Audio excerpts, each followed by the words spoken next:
Someone enviously reports that Shen Yuan has barely entered here and is already dating a second-year goddess. She's from the flight attendant class, and everyone calls him a lucky bastard. Another interlocutor adds that Shen Yuan is not just a freshman, but he has a whole monopoly, and almost all the freshmen are crazy about him. Shen Yuan bitterly acknowledges that his luxurious and extravagant lifestyle has come to an end due to the disaster. She ruined 3 of his family's travel companies and left them with $1 million debt. He says his old fake friends were leaving one after another. Everyone avoided him like a plague.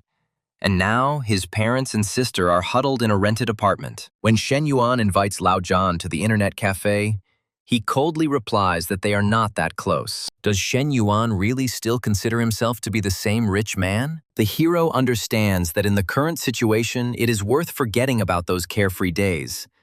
And this was the case until something new came along. Zhou Wangting told Shen Yuan that they should stop communicating and not cross paths again. She said she hoped he would find a girl who would understand him completely. Shen Yuan desperately asks her how she can just leave him after 3 years of being together, and if she even has a heart. Fanton replies that he himself knows what feelings they had for each other, and asks her not to call her Tin anymore, because it sounds terribly ridiculous. The girl breaks down and asks what else he needs. She adds that it would be better if they never saw each other, and says that she will go first. Wang Ting demands that Shen Yuan have at least a shred of dignity, reminding her that in 3 years she has only received a couple of ugly bags from him. Shen Yuan timidly asks about the designer bags he gave her, and offers to return them if she no longer uses them. Suddenly, a male voice is heard from the car, inviting Van Tien to get into the car. However, the girl did not hear him.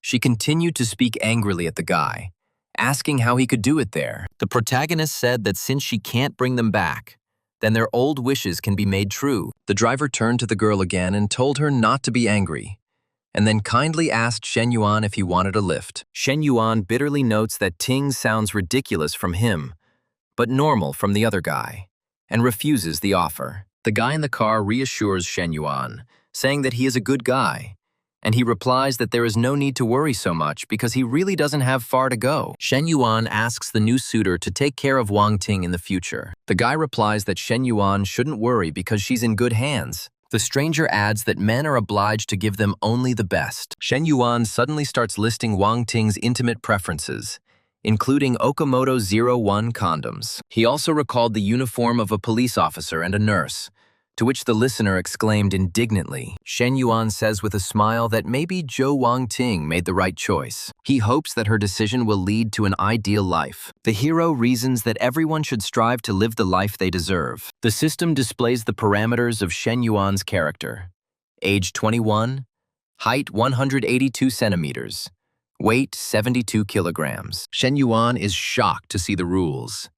To get a triple refund, you need to spend your personal savings. He tries to pull himself together and convince himself that this is just a breakup and nothing to worry about. Professor Mi tells him that he is a guy and should behave like one. She advises remembering the phrase that once they break up, it's final. Shen Yuan notices the numbers above the professor's head and realizes that the system is real, after which his spirit is revived. He encouraged himself by saying that this was not the end, and Professor Mi asked sympathetically if he was okay. Professor Mi reminded him that she had a real advantage and asked if he had already thought about a scholarship. She asked to send the documents as quickly as possible so that she could help him. Shen Yuan replied that a couple thousand yuan was a drop in the ocean compared to his family's debt. It would be better to give the scholarship to someone who needs it more.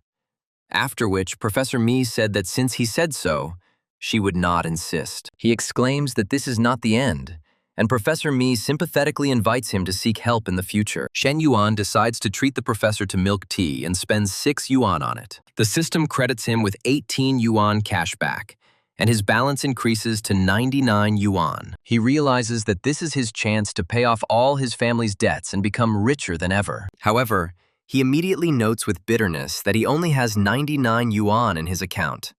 And that's real pennies. Shen Yuan counted his funds. The gold bars amounted to 8,000 yuan. Loans, 20,000. Money from business, 21,285 yuan. Plus another 99 yuan in the account. The total amount was 49,684 yuan. He noticed a bag from this year's spring collection that cost 39,800 yuan. The hero decided to say that it was a fake so that Professor Lee would take it with a clear conscience. He understood that in Professor Lee's eyes, he was just a student from a bankrupt family. He should act carefully to give her an expensive item. An hour passed and he was still wondering if Professor Lee had a boyfriend. The protagonist took the bag, deciding to head to the professor right now. After some time, the guy was already standing at the girl's door, timidly knocking on it. Professor Lee asked Shen Yuan in surprise what he was doing here. Shen Yuan apologized for disturbing him and noticed that the professor was cooking. He began his speech by saying that she had taken such good care of him during his 3 years in college. He had taken it for granted before, but today he realized how valuable her support really was. He said that he wanted to give her a gift as a token of gratitude and asked her to accept it. Professor Lee exclaimed that the bag looked very expensive and refused, saying that she was his teacher and it was her job to help students. She thought that now her refusal to accept the gift would be tantamount to rejecting him, and she could not offend him that much. In the end, she agreed to accept the bag, but set the condition that on his birthday or another holiday, she would pay him back in kind. After which, she asked Shen Yuan if he had eaten and told him to stay for dinner. Shen Yuan thought that as long as the professor's partner didn't have any objections, everything should be fine. After all, he needs to maintain a loyalty system in order to start earning good money. For a bag worth 39,800 yuan, he received a threefold cashback of 119,400 yuan. Professor Lee called him to dinner and asked what he was thinking about. Shen Yuan was surprised that dinner was only for two and asked what about her boyfriend. Professor Lee was surprised in response and said that she didn't have a boyfriend, asked the guy for help, and the hero began to untie her apron. He declared that he would fix everything now. Li Meng's younger sister entered the room and indignantly shouted, "What the hell is he doing?" The girl, frightened, assured that they had not done anything like that. The elder sister introduced her younger sister to Shen Yuan and asked why she was so late today and whether she would have dinner. Li Meng timidly greeted her.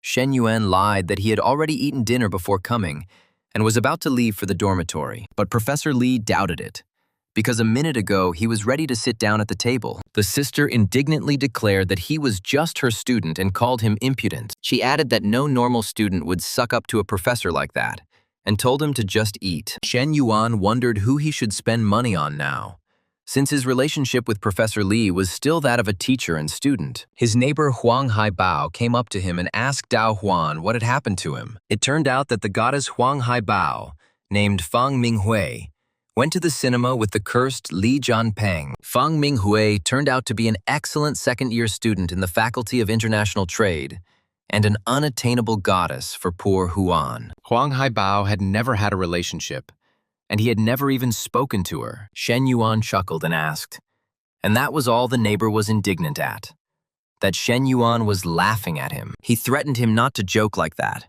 otherwise he wouldn't know who he was talking about. The heroine named Wang Ting flashed through Shen Yuan's thoughts again. Huang Haibao asked hopefully that she had just gone to the cinema with that bastard, not to the hotel, and that meant he still had a chance. Someone asked Ming Hui if she knew that Shen Yuan had been dumped by his girlfriend. The interviewee recalled that during his student training, she even bought him drinks and said that such behavior should not have been encouraged. She added that rich guys don't understand anything and are very arrogant. The protagonist noticed that the numbers above the girl's head were getting smaller and smaller. Shen Yuan asked Mao Huan if it would bother him if he started dating Fang Minghui. Mao Huan responded ironically that Shen Yuan was no longer the rich man he once was.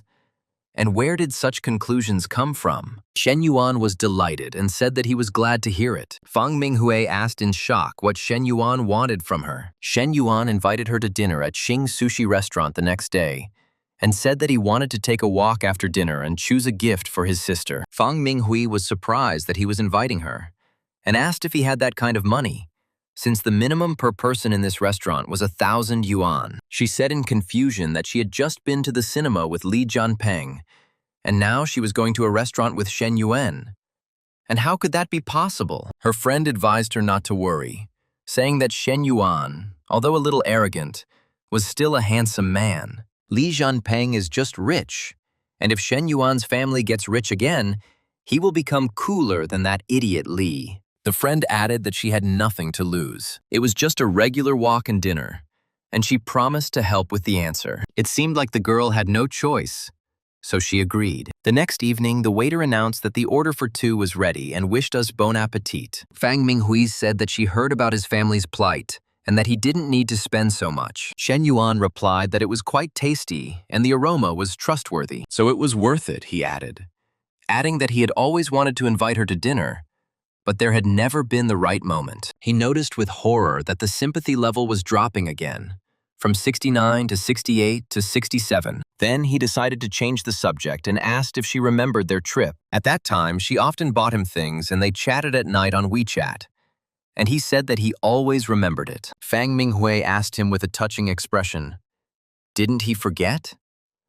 And the sympathy level began to rise from 67 to 68. Shen Yuan told himself to control himself, and the likability level rose to 70. 40 minutes later, the waiter presented a check for 2,920 yuan. But with the discount for special customers, it came to 2,774 yuan. Fan Minghui was amazed at herself, because 3,000 yuan was her monthly allowance, and he had just spent almost everything they gave her. She remembered Li Junpeng arrogantly saying that they would eat at the school cafeteria first. Next time they'll dine out.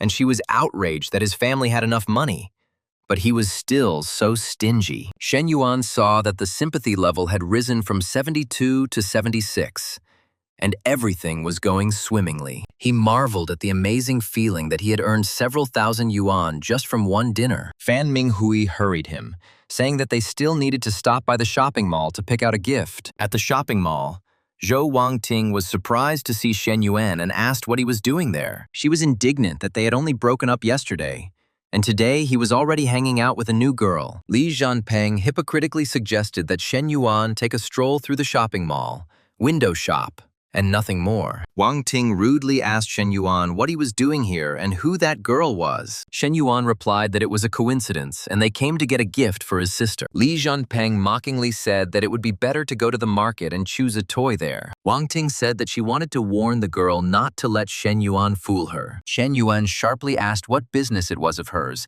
and who he was fooling. Li Junpeng rebuked Shen Yuan, saying that he shouldn't talk to a girl like that, especially his ex-wife Wang Ting, and urged him to act like a man. He added that everyone is aware of his family's bankruptcy and debts, and there is no need to pretend to be rich. At this point, a new task was activated.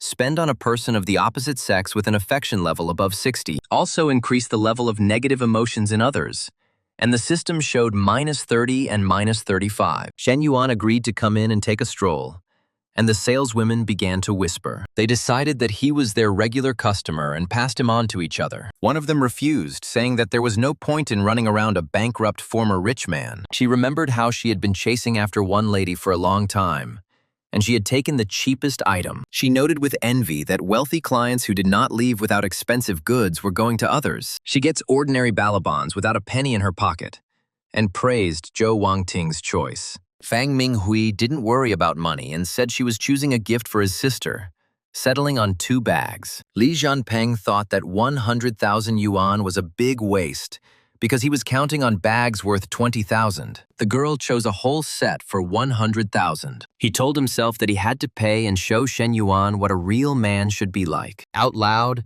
the main character proudly declared that he would take both bags and the accessories that the other girl recommended. The saleswoman, shocked, asked where the bankrupt man got so much money. Shen Yuan, fortunately, noticed that this was exactly how much money he had left on his card after dinner, and said that he would pay by card. The saleswoman was delighted, thinking that she would be wasting her time. But he bought 2 bags and even accessories. Wang Ting exclaimed that she never thought that Mr. Shen would be more generous and careless than before. Li Zhangpeng demanded to know where he got the money, since his family was bankrupt, and asked if he had taken out a loan.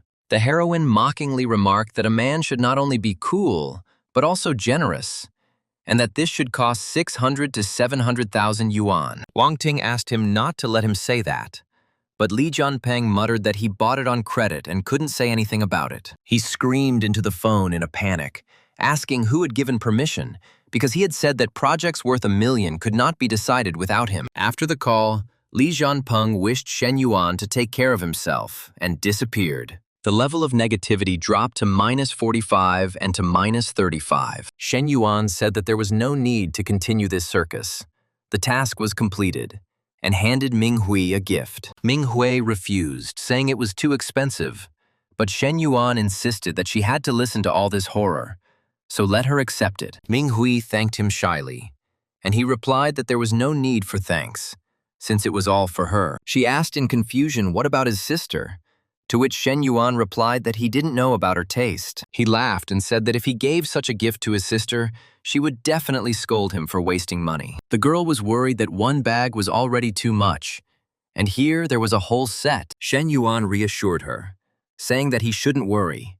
This was just the beginning, and they had a long time ahead of them. The system congratulated me on completing the most challenging task, announcing that 15 points tripled the amount spent. Shen Yuan realized that Ming Hui was now his money tree, and decided to take good care of her so that her affection level would never drop again. He suggested to Ming Hui that they go back since it was already late, and thought that even if he really wanted to, he shouldn't force her to have sex. Returning to the dorm, the neighbors said with surprise that they did not expect him to get ahead of them. They demanded to be treated to dinner, but not in a cheap restaurant. They started discussing loudly so that Shen Yuan could hear them, and suggested inviting the whole group and having a real party. The protagonist's neighbor called Li Jianpeng a damn upstart who wants to brag about it after watching a movie with Ming Hui. The guy reassured him, saying that his glory was numbered and he would not meet with Fan Ming Hui. The neighbor didn't believe it, reminding them that they had both gone to the cinema and it was unknown what had happened between them. She didn't agree to go on a date with Shen Yuan today,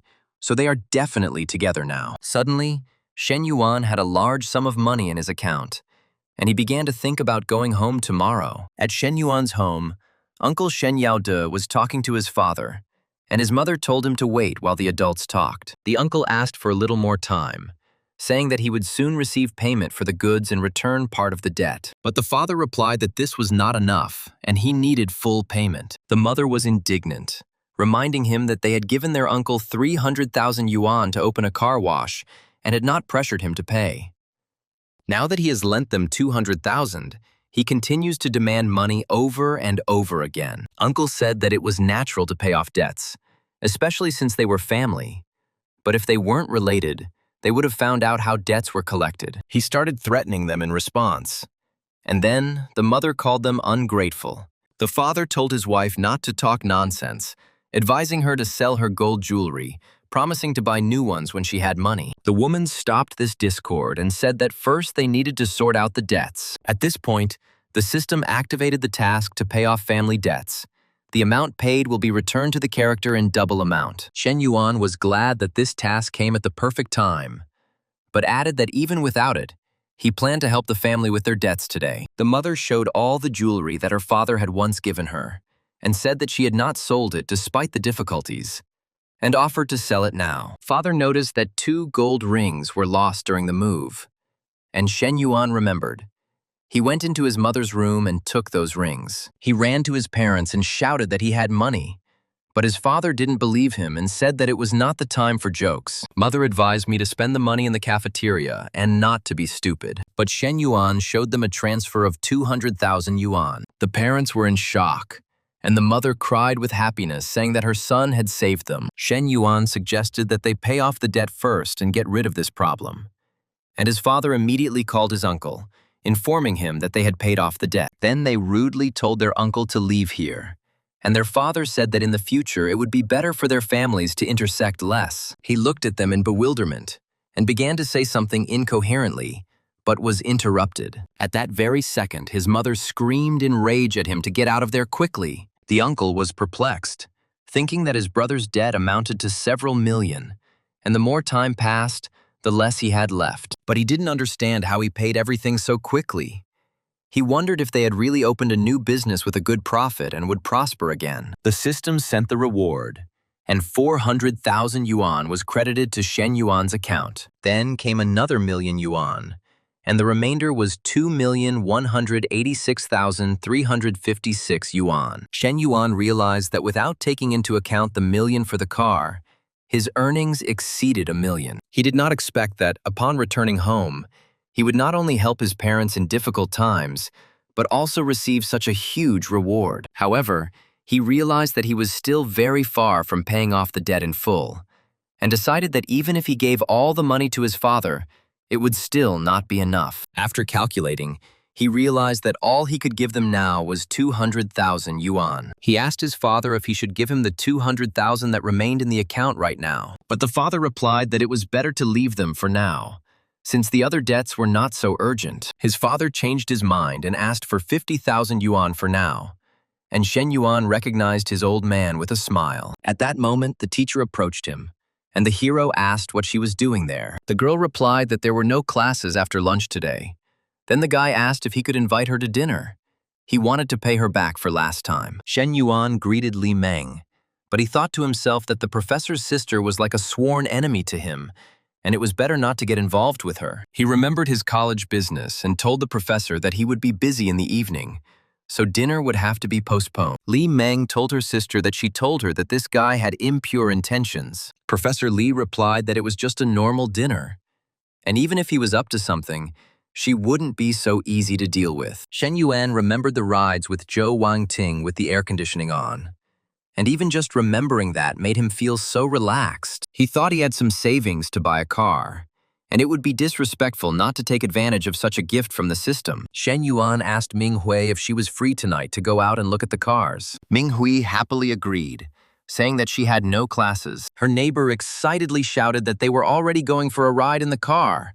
That was progress, and asked if they were planning to come back today. Ming Hui told her not to talk nonsense, since they weren't dating yet. The neighbor praised her for finding a rich and capable guy, and Shen Yuan's time would soon come. An hour later at the dealership, the salesman greeted them and asked which model they were interested in. The salesman was surprised to recognize Shen Yuan and called him Mr. Shen. Shen Yuan recognized the salesman as the man who had chased him around in high school, and was surprised how he had ended up here. Ming Hui asked who it was, and her former classmate introduced himself and said that they were in the same class. He offered to look at the cars and asked which model he was interested in, and Shen Yuan replied that he would like to look at the M9 model. The seller pointed to a test car and said that we could look at it, sit in it, and try it out. The seller chuckled to himself that the simplest M9 costs 500,000 yuan, and with all the fees, it costs more than 600,000. He remarked out loud that Ming Hui was as beautiful as ever and said that she had always been his goddess. The seller boasted that he was no longer that young man,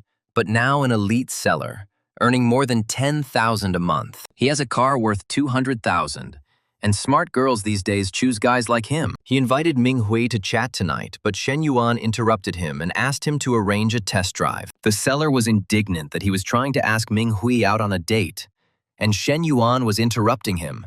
And why did he need a test drive?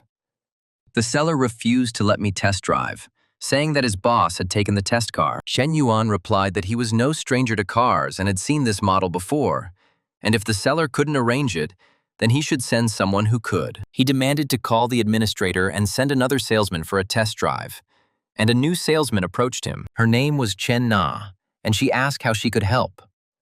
Colleagues asked Shi Yan why he gave his client to Chen Na, but he replied that he was not in the mood to discuss it and waste time on it, since a student had shown up and said he wanted to test the car. Chen Na professionally explained the smart driving function with a 192-line laser locator. Shen Yuan thought that her appearance and figure would give even Fang Minghui a run for her money. He thought about salespeople who make deals with male customers just to achieve their goals. Chen Na asked him if he was familiar with the model's specifications and what his approximate budget was. Shen Yuan said that he would like to take one car with him today, and the saleswoman was surprised. Chen Na said that she would place the order today, and was surprised that he was buying a car for 600,000 yuan so easily. She wondered if this was an angel client, or if he had other intentions. She asked him to wait, saying that the down payment was 50,000 yuan, and she would bring the contract. A colleague asked her what the client had decided, and when she replied that she was buying, he couldn't believe it happened so quickly. He stated that such guys would apologize and disappear at the moment of the first payment, and the store was full of them. Chen Na clarified that the client was going to pay in cash right away, and the colleague exclaimed how stupid he was for blowing such a deal. Chen Na invited Shen Yuan to contact her if he had any difficulties and asked if she could give him a ride. The remaining salesman noted with annoyance that he had been distracted for a minute and had missed such a girl. What a ram! Ming Hui asked Shen Yuan if he was upset or jealous, but he replied that he was not. He said that their relationship was only that of a buyer and seller, nothing more. But Ming Hui noticed that they chatted pleasantly and spent a lot of time together. Shen Yuan explained that it was just a habit. He often thought of something when he was talking to someone. Ming Hui asked him not to do that again next time and thought to herself that they were not dating. However, she felt a pang of jealousy and that his style of spending large sums of money really did attract girls. She said that next time this wouldn't happen, and suggested that they eat first and then go to the mall to buy a gift. Ming Hui thought that it was wrong to let Shen Yuan spend money like that, in case he thought she was too greedy. Shen Yuan thought it was normal for a girl to have several bags, preferably different ones for each day of the week. Besides, the expenses on girls pay off threefold, and the more the better. He asked Ming Hui if she wanted something hot or cold to drink, and she became embarrassed. She replied that she wanted something cold, and Shen Yuan was surprised by her expression and wondered what she had just thought of. He remembered that the last time he had been with Zhou Wangting was 2 months ago, and he thought it would be a good idea to empty everything. 3 hours later, Ming Hui noticed that Shen Yuan was taking such good care of her and had spent more than 140,000 yuan in 2 days. The system credited 252,000 yuan to his account, bringing the balance to 2,254,000. Shen Yuan realized that the system was not mistaken in its calculations and spent 50,000 on the car and 50,000 on his dad. He also received a normal cashback, and he has 1,600,000 left in reserve. Shen Yuan suggested that Ming Hui not return to the dormitory today. Half an hour later, they found themselves in the Grand Magnate Hotel, in room 808. Min Hui told her friend on the phone that she wouldn't be back today, and, if they asked, to say that she was staying with her parents. The main character, coming out of the shower in just a towel, asked the girl if she was ready. Ming Hui looked at him with embarrassment and mentally apologized to her friend, justifying herself that he had given her a lot. She admitted that she still hadn't showered, but Shen Yuan said he liked her smell. The main character hovered over the girl, and she asked him to be gentle. Half an hour later, she was surprised to notice that it wasn't as scary as her friend had said. Shen Yuan admitted that he had no idea that Ming Hui was so good in bed. He was very pleased, but he was completely exhausted and needed to do some exercise. Otherwise, he had become weaker over the past 2 months. Ming Hui asked if they should do it again, and Shen Yuan asked to rest for a while. But Ming Hui said that she wanted it now, stroking the guy's hand. The next morning in the dorm, Shen Yuan remembered that the system refunds money even for paying off debts or credit cards. His roommate asked him where he had been hanging out last night and said there was a faculty party that evening and asked if he was going. Shen Yuan saw in the group chat that bastard Li Junpeng had bought a car and suspected that he was the one who asked to organize this party. He said that if he went, it would only be for the sake of this bastard's personal show. But if he refused, he would lose 2,000 yuan. Li Yuhan wrote to him that it had been an eternity since their last meeting and invited him to have dinner and drinks together that evening. At the private Dragon Lounge and Nanjing restaurant, Li Guangyao asked who else they were waiting for while starving. Someone replied that all the big brothers had already gathered, to which Li Guangyao remarked that important people were never late. Li Yuhan asked for patience a little longer, saying that there were fruits and snacks on the table, and Shen Yuan would be there soon. One of those present doubted whether it was worth inviting Shen Yuan, since he was from a bankrupt family and no longer part of their circle. Li Yuhan sharply replied that he was the one paying the bill today, not the other person, and Shen Yuan was his friend for life. Li Guangyao called someone a bore and complained that he didn't agree to be his boyfriend but still continued to grope him. He was delighted, imagining who he had sold his soul to if he had such a gorgeous girlfriend, especially in the obligatory skirt and white blouse, which no man can resist. The main character apologized for being late, and someone asked why the hell he was so late. He explained that there was traffic jam on the road, and the taxi driver decided to go around the busier sections. Someone advised him to complain about the driver, and another sarcastically noted that everyone here had luxury cars, but she had arrived by taxi. The guy introduced his girlfriend Chen Na, who works as a saleswoman at a luxury car dealership. He said that if anyone needed a new car, they should feel free to contact her. Chen Na was surprised to recognize Mr. Shen, who had bought a car yesterday. Shen Yuan didn't even greet her, and she decided to pretend they didn't know each other. 40 minutes later, Li Yuhan said he wanted to upgrade his bar and asked his close friends who wanted to invest. Someone pointed out that the Li family earned tens of millions of yuan. And did he really need those 700,000? It may be that his previous businesses failed one after another, and his father now refuses to invest. Another said that he could not possibly participate in something like this, because in order to save up 700,000, he would need to save for at least 2 years. Li Yuhan thought bitterly to himself that these guys always used his card to pay for food, drinks, or other bills. One of them said he doesn't think there's a need for investment right now unless it's a liquidity issue. He offered to invest a few thousand in the bar, and after he made some money, he would return the money to them. Another recalled that they were all familiar with such investments and Li Xiao's business. Everything was a failure. Li Yuhan replied that he wanted to cooperate and do business with everyone, to make money. But if everything leads to borrowing money, then what's the point? He said that he underestimated these brothers, especially Li Guangyao, who just sat there. Li Guangyao suggested just drinking and having fun. Shen Yuan told Li Yuhan that he saw their faces after his family went bankrupt. He asked how he could continue to rely on them, since they were all parasites who simply squandered their parents' money, nothing more. He said that if they want to have fun, let them have fun. And he went, and added that if these 700,000, someone started making fun of Shen Yuan, and Li Yuhan told him to move away and cool his head, because Li Xiao is not in the mood to listen to his nonsense. He replied that he was older and had more experience, and there were things that should only be done according to one's abilities. Li Guangyao added that he could remind Shen Yuan how he got there and offered to pay for his taxi fare there and back. Chen Na thought to herself that Mr. Shen wanted to invest 700,000.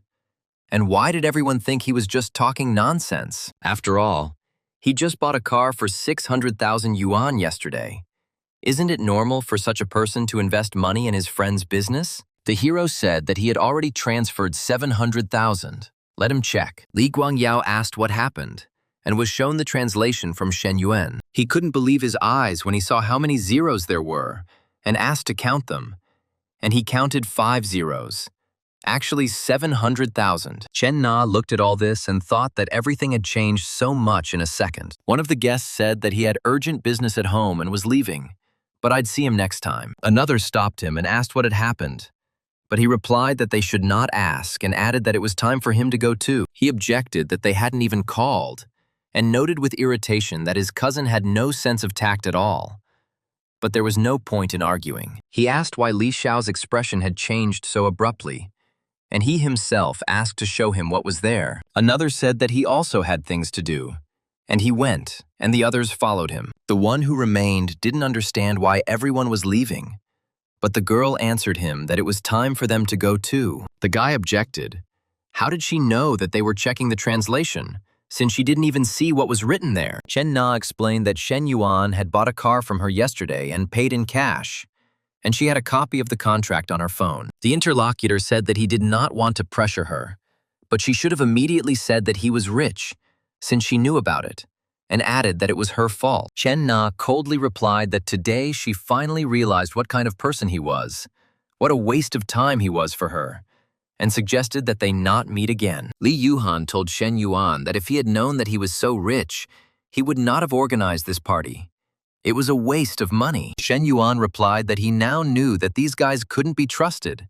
They were good for partying, but relying on them was a lost cause. For the next half hour, the two discussed the bar's layout and internal workings, and Li Yuhan said that it seemed like his studies had paid off. An hour later, Chen Na informed Shen Yuan that his car was about to arrive at the dealership, and he could pick it up on Friday and pay the remaining amount. Shen Yuan wrote to tell her not to rush, and asked if she was free in the evening because he had some questions about the typewriter. The next day, Chen Na arrived early for the meeting and wondered if maybe she was here too early and Mr. Shen had not arrived yet. The general manager of the car dealership, Len Xianyang, saw her and thought that he had never had the opportunity to communicate with her in the store. He sent his colleagues away to get a bite to eat, saying that he had business to attend to there. The colleagues noticed that Mr. Len was busy and that they would go first, and asked each other if he had a chance with Chen Na. One of them replied that he didn't think so. She didn't look like that kind of person. But the other objected that what girl would come here to dine alone? He guessed that perhaps Chen Na had come here specifically so that the manager could see her. Lin Xianyang approached Chen Na and asked if she would mind if he sat down. But she replied that she already had an appointment. He called her baby and asked if she was still playing hard to get, and suggested that the three of them eat together since he was her boss. Chen Na asked him to keep his distance, saying that he already had a family and that it was not worth doing that. Lin Xianyang replied that if it was a family matter, there was a simple solution: divorce. Then the husband exclaimed, "Did Chen Na really leave him for someone else?" He told her not to underestimate him, because he earns 400,000 to 500,000 yen a year, and he also has a car worth 300,000. He asked why he was at fault here and whether he had lost to this fat pig. The man shouted that they were traitors and were having an affair behind his back, to which Lin Xianyang asked what he was talking about and apologized, but asked who he was. The husband stated that he should be the one asking who he is. Lin Xianyun was indignant. Where did this dog come from with his fists? The main character asked in surprise what was going on here, and realized that he had been caught cheating, although he could have been in the fat man's place. Shen Yuan told Chen Na that they had better leave here and ignore them. Chen Na admitted that she had only dated Xie Haiji for 2 weeks. But at that dinner, she realized what a rotten person he was and dumped him right then and there. Shen Yuan replied that it was good that she realized this early on, and there shouldn't be any problems now. But Chen Na said that this was not all.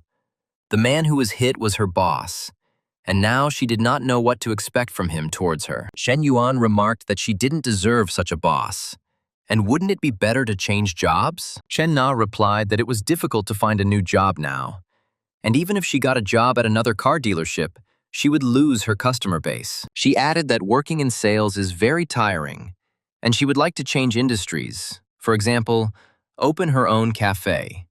Shen Yuan asked if she wanted to receive an investment, and thought that in addition to the 700,000 yuan for Li Yuhan, he also had cash back. Chen Na was delighted and said that she would then immediately quit and work for her investor without a doubt, but she privately doubted whether he was serious. Shen Yuan seriously said that she should quit, and he would invest 300,000 yuan in opening her cafe and she would work for him. Chen Na asked him if he was joking, and he replied that he was dead serious, and asked if something was wrong and if she wanted to work for him. He added that once the cafe opens, he will pay 12,000 yuan a month plus various bonuses. If the cafe works well for 3 months, he will buy her a new car for 200,000. Chen Na was surprised by the offer because there was no pressure, and in 3 months she would get a new car and an annual salary of 300,000. She suspected that Shen Yuan was planning to keep her to himself, and said that he shouldn't do that for her sake. She added that despite the tempting offer,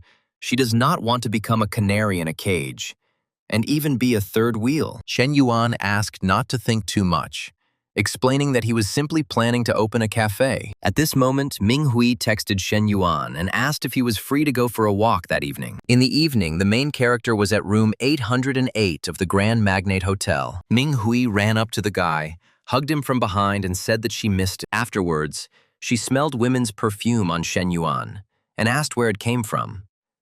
Shen Yuan explained that he was at the dealership today regarding his car and wanted to resolve a couple of issues, which is probably why he smelled. Ming Hui demanded that he keep his distance from those consultants next time, and he promised. He thought to himself that it was not about cheating, but about the system's goal of spending as much money as possible on the opposite sex and receiving funds. Ming Hui said she would shower first, and they exchanged pleasantries. The hero admitted that he liked her natural scent. She replied that then they were even, and she also liked the way he smelled. Shen Yuan said that she really excited him, and they continued. Ming Hui admitted that she really liked him and said she wanted more. After 2 hours, Shen Yuan asked to stop, saying that he really needed to take a shower because he was sweating profusely and was all sticky. He thought that her libido was higher than Zhou's.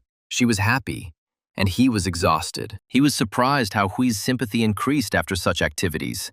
Since last time, the level had risen to 86 in just 1 evening. The system gave him a 1,000,000 yuan ticket and a new skill called ruthlessness and strength. He felt a surge of excitement between his legs, and realized that these rewards for increasing levels of intimacy and affection were simply incredible. The system seems to give out rewards based on what he requires. He thought that it was not easy to reach a sympathy level of over 90, and Li Meng's level had already exceeded 60. He said he didn't know when he would meet another girl of such a high level, or what rewards he would receive in the future. There is no point in worrying about this now, and the most important thing at the moment is to test the skill that the system gave him. He changed his mind and told Minghui to turn around. Meanwhile, elsewhere, Chen Na told her friend Qian that a guy offered her an investment in a cafe worth 300,000 yuan. At first, her friend thought it was a scam, but Chen Na said she had seen him several times, and the last time he bought a car from them. Qian was surprised that the customers in her salon were usually all middle-aged,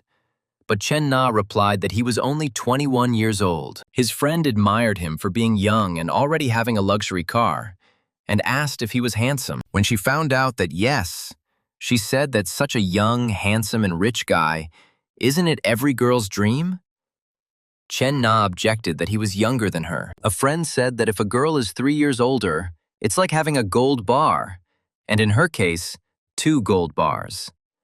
Chen Na said that he had a girlfriend, but her friend replied that a girlfriend was not a wife, and under such circumstances, what difference would it make? A friend joked that if she couldn't make up her mind, then she should hand over this young, rich man to her, and she would endure everything for her sake. Chen Na asked if she had a boyfriend, and she replied that if such a guy tried to keep her, she would immediately be alone. My friend said that her boyfriend had just returned and they would talk later. 40 minutes later, Minghui asked Shen Yuan why he was different this time, to which he asked if she liked it. Then he suggested making another attempt, but she was surprised if he still had any strength left. Shen Yuan remembered that she went dancing and suggested that she take the initiative. To her objection that she didn't know how, he said that ignorance was no excuse. She was shocked and called him incredible. The next morning, he thought that there were no classes in the morning and he could sleep a little longer, but then he saw that he had won the 6 million jackpot, and told himself that he needed to tell his family immediately. He ran home and shouted to his mother that he was home,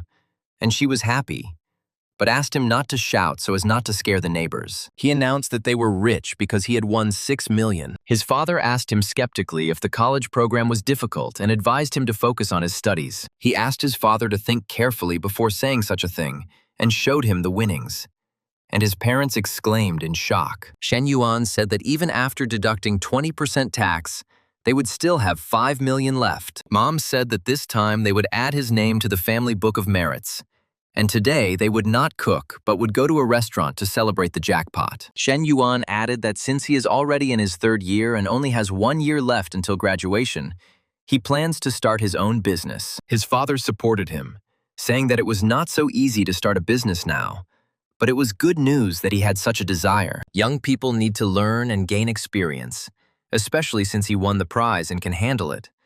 But he advised putting some of it aside for a backup plan. Shen Yuan said that he would only take 1 million, and the parents could take the rest for themselves and do whatever they saw fit. Meanwhile, Len Xianyang called Chen Na and showed his broken face, saying that it was the work of her boyfriend. Chen Na replied that she had broken up with him a long time ago and had nothing to do with it, and if it hurt him, he should deal with it personally. Len Xianyang said that everything was not so clear-cut, and if it weren't for her, then that suitor of hers wouldn't have beaten him up for no reason. He thought that this girl was something, and he should take advantage of the situation and win her over. Chen Na objected.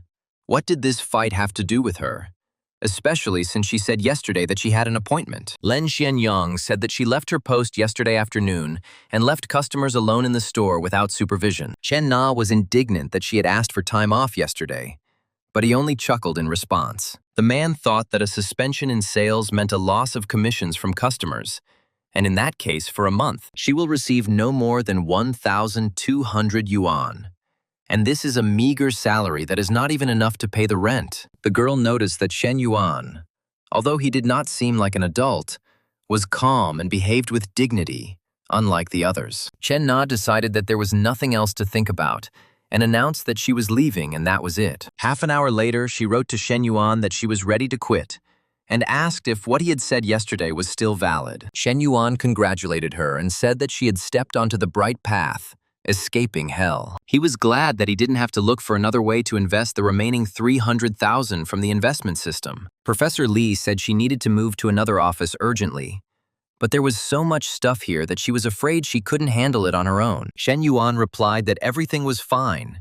He had no classes in the morning anyway, and he was completely free. She asked if all of this needed to be moved, and said that if it was just a matter of books and records, she could handle it herself. Shen Yuan suggested that she first move the books as far as possible so that they wouldn't fall out while being carried, and then helped her. During the transfer, they were very close to each other, and Professor Lee thought that they were now a little closer than last time. She wondered if Shen Yuan really felt something for her. Shen Yuan asked if we were finished yet, and Professor Lee replied that that was all. The students came into the office and said that they had come to help, and were surprised why the professor's face was so red. She thought with relief that it was a good thing these guys were a little late, and if they had noticed the situation, it would have been very awkward. Shen Yuan thought that he was becoming more and more bold, and that moment at home was not enough.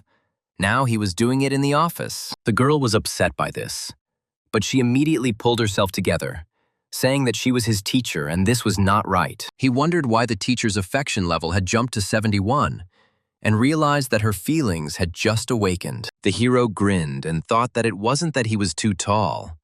It was just that the professor had such attractive hips. However, he didn't expect a level of intimacy to grow so much. Maybe he should visit her more often to strengthen their bond. On Saturday, 800 meters from the front entrance of the college, students sat and discussed their questions. Someone admired the fact that he hadn't even received his diploma yet, but he could already drive. And because of this, he was 99% higher. He thought Ming Hui was playing hard to get and turned him down.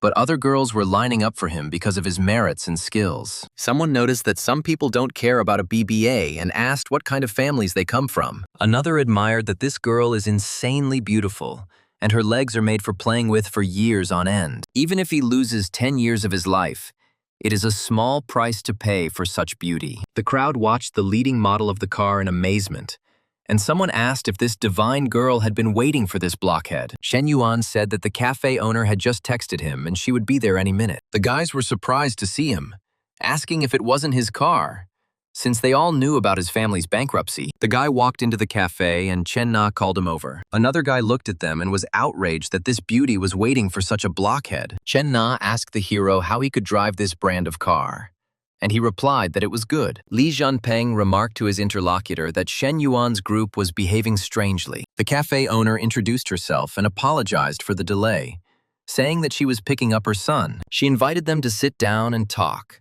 and the guests noticed that Mr. Shen looked very young. The hostess said that they were all about the same age, around 20, and invited them to sit down. Shen Yuan said that he had an investment deposit of 300,000 yuan, but he still needed to leave 50,000. He offered to draw up a sales contract today and said that as soon as they signed the contract, he would immediately transfer the money. The owner introduced Zhao Chu as the new owner of the cafe and asked him to show him how everything was set up. Shen Yuan said to show everything to Chen Na because he won't come here anymore. She will be in charge of managing the entire business. The guys were shocked to notice that in just a few minutes, they had made a deal worth 250,000 yuan. Chen Na whispered to Shen Yuan that this woman was the wife of Lin Xianyang, the same guy with whom Xie Haijie had fought. Shen Yuan was surprised by the coincidence and was indignant that, having such a beautiful wife at home, he continued to take advantage of his position. Chen Na said she still has screenshots of the chat where her boss stalked and threatened her. She wanted to bring it all out into the open as soon as she got paid,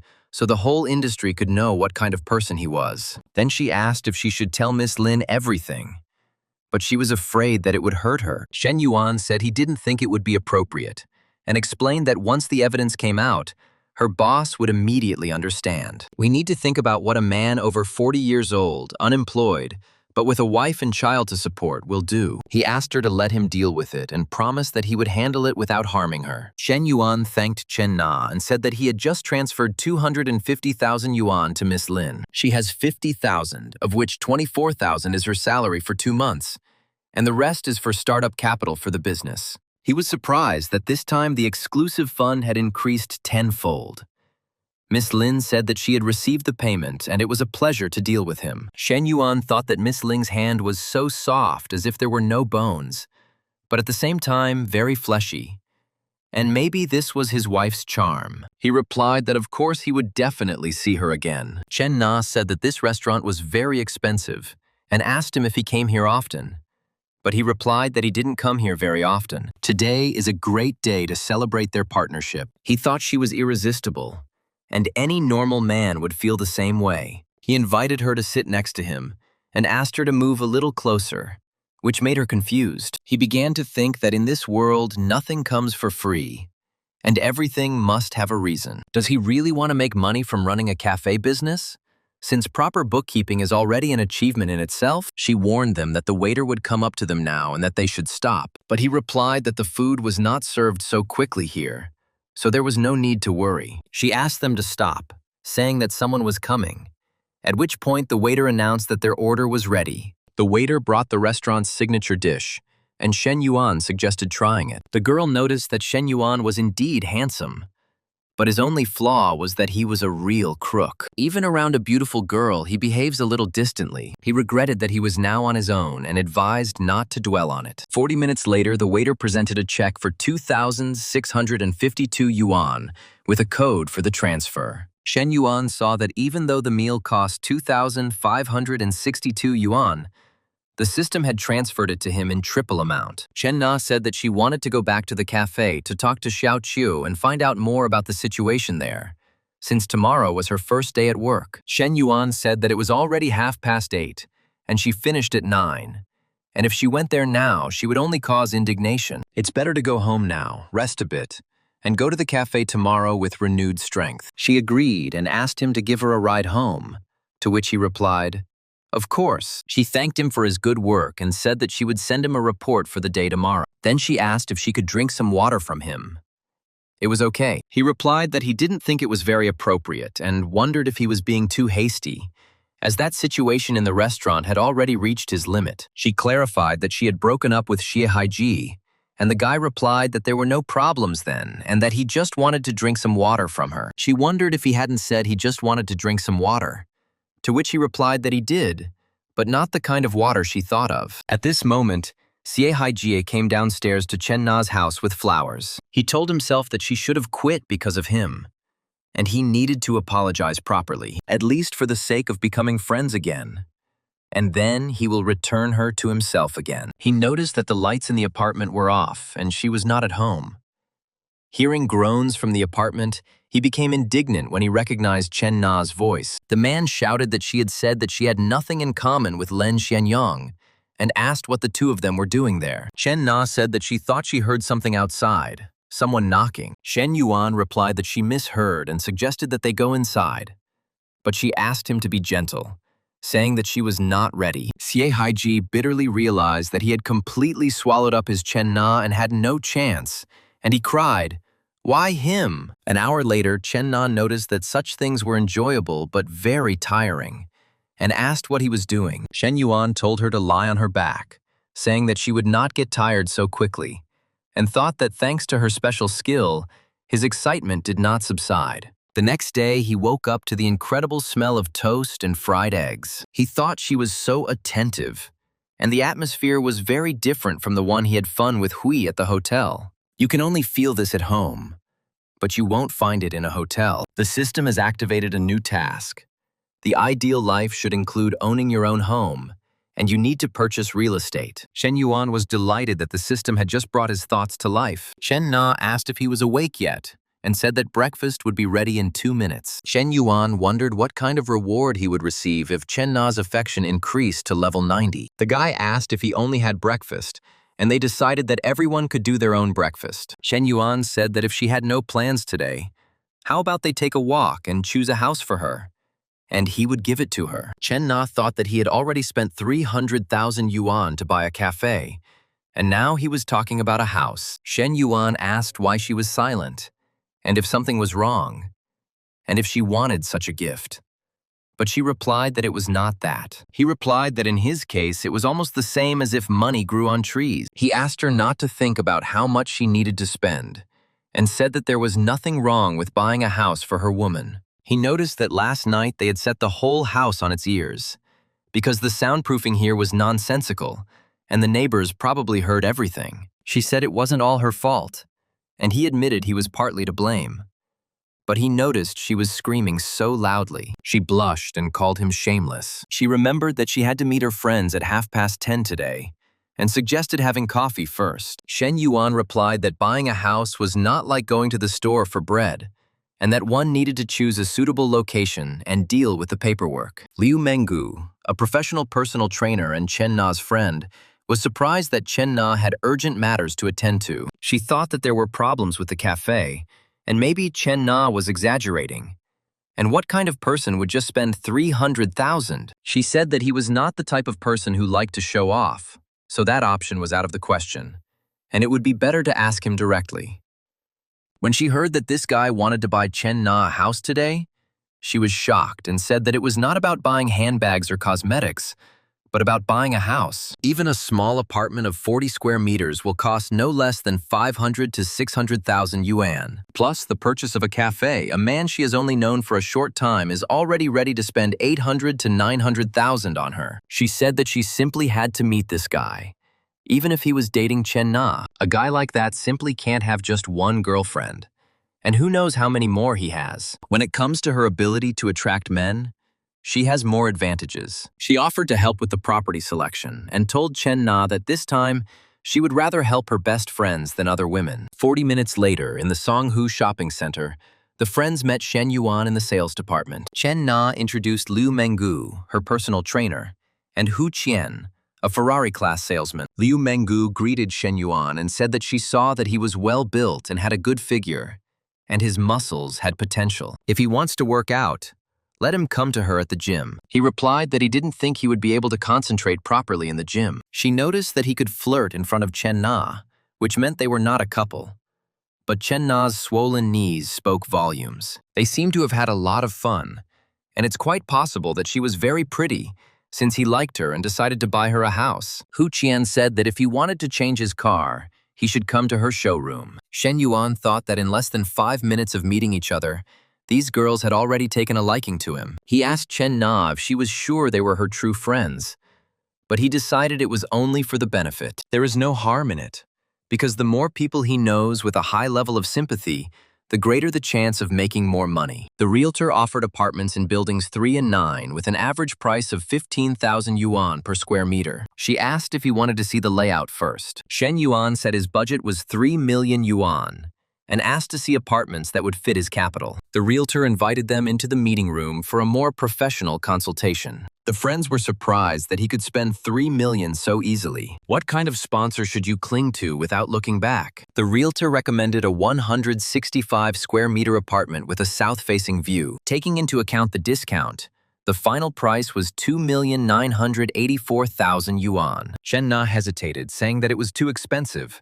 But Shen Yuan told her not to worry about it. He told me to forget about the price because it's much more comfortable to live in a big house. The friends admired the fact that the grandmother was asking her to save a little, but the guy insisted on the opposite and wanted the best for her. This Shen Yuan is a true sponsor, loyal and generous, and there is only one like him in a million. Shen Yuan offered to negotiate a discount and said that he knew they had the ability to bargain. The realtor asked if he wanted to make his choice today, and promised to ask for a larger discount. Shen Yuan replied that he didn't need such a discount and suggested that it would be better to exchange it for 2 parking spaces. The friends thought to themselves that they absolutely had to get this man, and noted that they didn't have to say it out loud. They added that if something actually worked out with her, it would be wonderful. But now is not the time to get distracted, and you need to focus on the home purchase transaction. Half an hour later, the realtor announced that, taking into account all possible discounts, the total purchase price would be 2,900,000. His friends were amazed that he could so easily buy a house worth 3 million for Chen Na and register it in her name. 14,900,000 yuan were credited to Shen Yuan's account,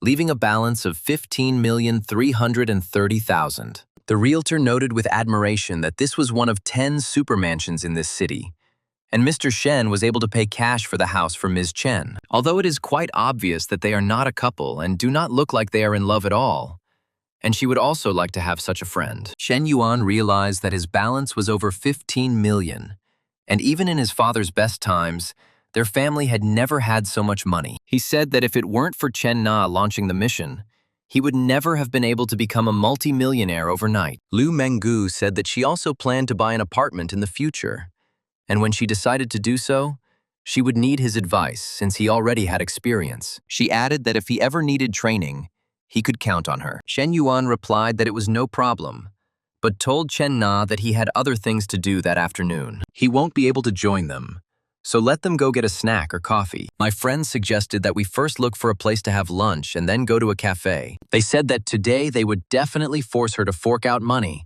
because she was worth a whole 3 million, and they were dying of envy. Meanwhile, in the college cafeteria, Professor Lee was talking on the phone and said that the report would be ready by tomorrow. She has already looked into a science and technology university, an agricultural university, and even a business school. She declined the invitation for tomorrow evening, saying she would be busy, and apologized to Secretary Lu. Shen Yuan asked if something was wrong, Professor, and she explained that their college was planning to create a startup base for students. She said the administration plans to provide entrepreneurial support to students by offering financial assistance. Shen Yuan asked what conditions the college could offer these companies. The professor replied that all they really had to offer was talent. At the same time, contracts are concluded for the annual referral of the best graduates. Shen Yuan noticed how worried the professor was and thought that he still needed to take profit into account. For a project to be considered profitable, the student success rate must reach 33%. But in their college, it barely makes up 20%. Shen Yuan thought about it,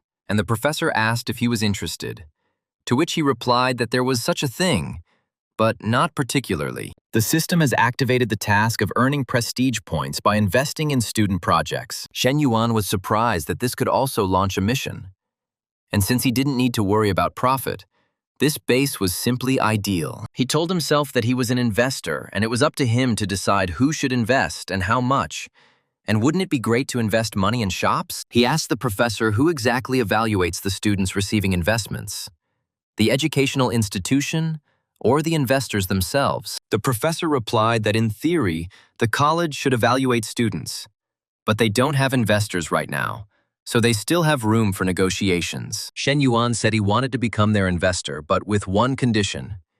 He would be the one who would select the students to fund. The professor didn't believe him and told him not to joke like that, because his family was considered bankrupt, and he even applied for a scholarship. She asked where he got so much money, and Shen Yuan replied that he had invested in it before, when the family business was thriving. He showed her the balance on the account, and the professor counted more than 15 million. She said it was too unrealistic because one of her students was a multi-millionaire. Shen Yuan told the professor to come with him and promised that they would travel the world in the future. He will make sure she lives in luxury. The professor called it nonsense, but asked if he was sure he was ready to finance this project. She added that she understands that student startups rarely make a profit, but it doesn't matter. He still wants to contribute to the development of the college. The professor was struck by his seriousness and thought about him, but she pulled herself together. She told herself that this was her student and asked what she was thinking about here. She said that she would talk about it with the Secretary of State later, but now she had to go and let him have lunch, take his time, and they would talk later. Chen Na invited Shen Yuan to try the coffee she had made herself, and he replied that at first glance, something seemed missing. Kong Xiaoyi, a classmate of the boy from the second group of international trade, thought that Yuan was no longer the rich boy. A friend noticed that she says this, but she is dating his roommate. Kong Xiaoyi replied that they should not bring up the topic and said that she had refused him several times. But he continued. Her friend said that at least if she went with Huang Haibao, she would be able to eat for free. But if she chose Yuan, she would only lose money. She advised him to think about it carefully, and then warned him to speak more quietly because Shen Yuan was coming. The friends wanted to know where he worked and said that if she didn't ask, they would. One of them asked Shen Yuan directly why they hadn't seen him lately, and whether he was working part-time somewhere. Shen Yuan was surprised by this question, and thought that they thought he was working part-time. But since it was them, he would simply not pay attention. He replied that he worked in a coffee shop, and asked if they wanted to take a look, and invited them in, promising to buy them coffee. The girlfriends admired the ash-blonde girl in a long-legged corporate skirt. They also noticed another girl with an original figure and exclaimed that they were really seeing big, soft breasts in real life. Chen Na asked Shen Yuan reproachfully, "Didn't he say that he had things to do after lunch?" Shen Yuan explained that they had just finished some business and wanted to have a cup of coffee. He greeted the ladies and asked Xiao Chu to ask the three beauties what they would like to order. At his expense, of course. Kong Xiaoyi thought with indignation that Shen Yuan pretended that he was an ordinary laborer. It turns out he had managed to start his own business, and she said that she had never been so humiliated in her life. After which, they abruptly left. Shen Yuan was surprised why his classmates left so abruptly. Chen Na guessed that they might have been frightened by the sight of the two lovely fairies and said how cute it was. But he better behave decently and not think about stupid things. He tasted the coffee she made and said it was sweet enough. Chen Na's friend remarked that it was the wrong century for him to throw around such phrases. Liu Menggu said that he really needs to exercise more because his body fat percentage is too low. Ideally, you want to gain 7 to 10 kilograms of muscle mass. Shen Yuan replied that she was essentially trying to enroll him in her gym. She admitted that she needed to complete the plan by the end of the month and promised not to let her down. He said he would think about it, and she noted that it was already after 4 and she had to go. Since she has classes at 5, they will see each other next time. Shen Yuan said that she would know everything when she got to the top. The protagonist added that it would be good to improve her skills further. When the girl stood up, the guy thought she was very brave. The hero then took Chen Na by the hand, offering to go upstairs and undergo training. He started to pester Chen Na, but she said that it was not allowed here since Xiao was still here. But he replied that you can't talk to a man here. You can only excite him more. The girl was carrying away a tray of drinks, and hearing a knock, she asked what was going on. Xiao Qiwu knocked and said that she had forgotten her bag there and asked them to open it. She asked what happened, looking at the blushing girl. She was outraged that they were doing this in broad daylight. Seriously. 10 minutes later, she was still standing below, thinking, "This guy is skinny. Where does he get so much energy from?" Then she ran away, saying that she would see him next time. Chen Na was afraid that she had definitely heard them.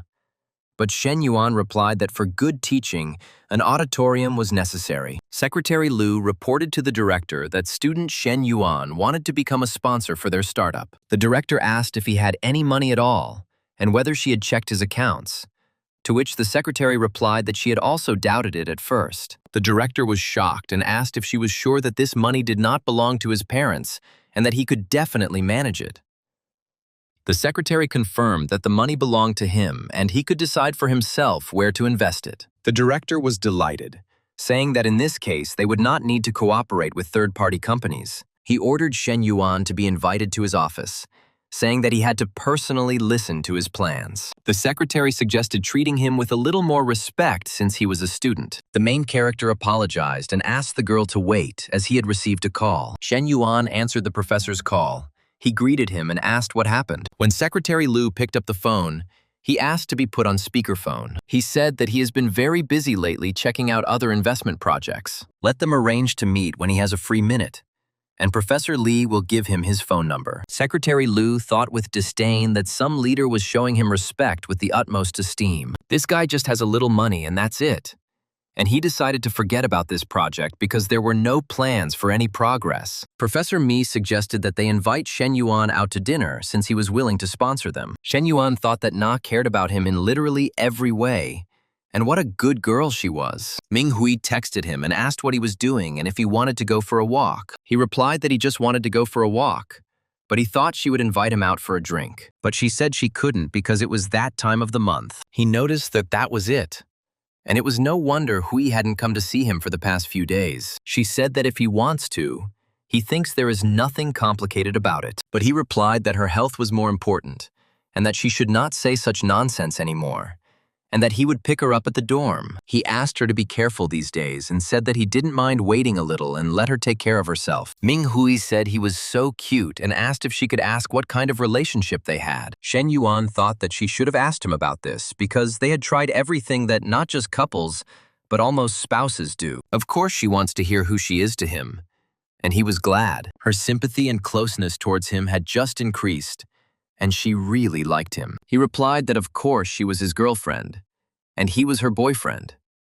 And she asked again, Is it true?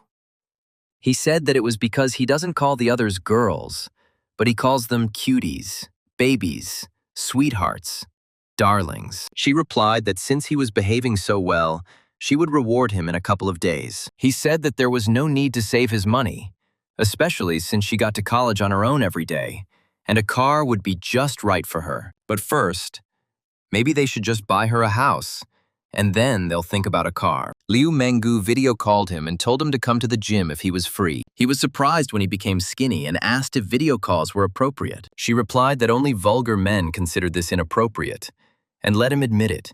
He had dirty thoughts. He thought that this tone certainly did not treat him as a stranger, and decided to see how much longer she could hold out. Zhou Wangting came to the gym to see her coach, who asked her why she was smiling so early. The coach replied that she was just chatting with a friend, and he made her laugh. She said that her good friend found herself a sugar daddy, and he bought her a house for $3 million. The girl was surprised that it was just like that, and said that he must have tens of millions, and she was so jealous. Fantine assumed that with such wealth, this sugar daddy was probably very old. But her friend replied that even if he was old, it was worth it. That cheapskate Hao Zhang wants to sleep with her but not spend a penny. And it's time to find a better man. In fact, he is in his early 20s, younger even than her friend. Fantine asked what he looked like. Some kind of ugly guy. But her friend answered that no, he was handsome, and tall too. The girl said that her friend must be a real beauty to have picked up such a guy. And she replied that they were about the same. It's just that each one is stronger in different directions. And the coach admired that if she is even a little bit similar to her, then it is not surprising. The trainer asked to reschedule the lesson, promising to refund the fee at double the rate, and explained that it was all because of that sugar daddy. He was going to Qingzhou to get property rights and asked to go with him, to which Wang Ting exclaimed that this was one of the most prestigious. The coach thought that if she met the same guy, she would not hesitate to do the same, and left. Fantine's friends, seeing the car, said that she shouldn't be fooled by his car. He recently bought his girlfriend a house. She can't even imagine how many years she would have to work for this. She recognized Shen Yuan and exclaimed that it was really him, and that he was the tall, rich, and handsome guy the coach had spoken of. Fantine realized that her ex-boyfriend was a multi-millionaire, and she broke up with him just 2 weeks ago. Zhou Wangting realized with horror that she had traded Shen Yuan for some Bao Jun, and wondered if she had gone crazy. Miss Min was asked if she had noticed anything, and was told that there was something for her to do, to which she became indignant. Who does he think he is? Doesn't even say hello and immediately gets down to business, and asked what she is to him. Some kind of cheapskate. He asked her if she had a day off today and told her to come to him in the evening. But she sent him away, calling him an idiot. He was surprised. It was really her. And she answered, "No, your mommy." Her message was rejected by the recipient. The man became very angry when he saw that the girl had blocked him. She wondered if it would be too much if she joined in too. She wondered if she had a chance to get together with the main character. He had changed so much during this time. The coach got into Shen Yuan's car and told him that he had a cool car. With such a car, you can easily go on an off-road trip. She noticed that there was a hot girl sitting in his passenger seat, and there was no way he could be thinking about anything else. Shen Yuan replied that it sounded good and that he could try it sometime next time. She said he wasn't playing by the rules, and when he asked what she meant, she whispered something in his ear that made him freeze. He said he wanted to play ball, and they went to the real estate agency. Agent Guan Shufang greeted him and asked if he wanted to inspect the house first or look at the documents. Shen Yuan replied that he just wanted to sign the contract and then inspect the house. She understood him and thought to herself that Mr. Shen and this girl clearly did not look like a couple. But she noticed that her figure was simply unfair. She thought bitterly that such girls did not need any special skills or knowledge. It was enough to just have such an appearance. She added that it was a pity that ordinary girls like her had no chance with such guys, and the life of rich people really was like a dream. If only she could live here too. That's why she needs to lock Shen Yuan away. The agent reported that the area of the villa is 610 square meters. Together with the garden and various equipment, it reaches 2,000 square meters. And there is an empty area. The system declared that the ideal life is not just about owning real estate, but also about interior design.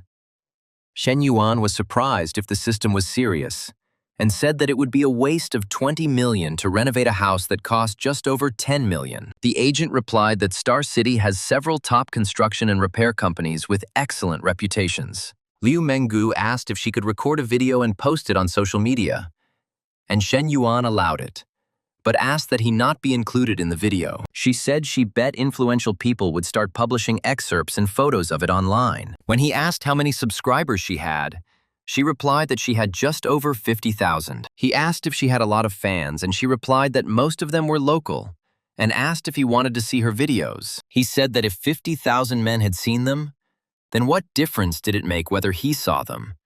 To which she replied that he was not like them. He asked me to send him a link to my account later, saying that he was planning a video review of the bar, and if you wanted, we could film it together. She was delighted and said she would send the link now, and he asked Coach Liu if they should go back to the gym. She replied, where else should she go if not there? And maybe he had some ideas, and he said that he thought they were going to play ball. She was indignant and said, dream. All you men are the same. Yesterday in the same place he managed to hit on her friend. She continued to act so confidently and even dared to remember yesterday, although he hadn't even done anything to her yet. He said that if she cared about that girl so much, then why not take her place and let her decide for herself? She thought to herself that this was why she was leading him on. You need to get closer to him little by little every day, so that later he will long and persistently pursue her. She said goodbye and told him to drop by her room sometime.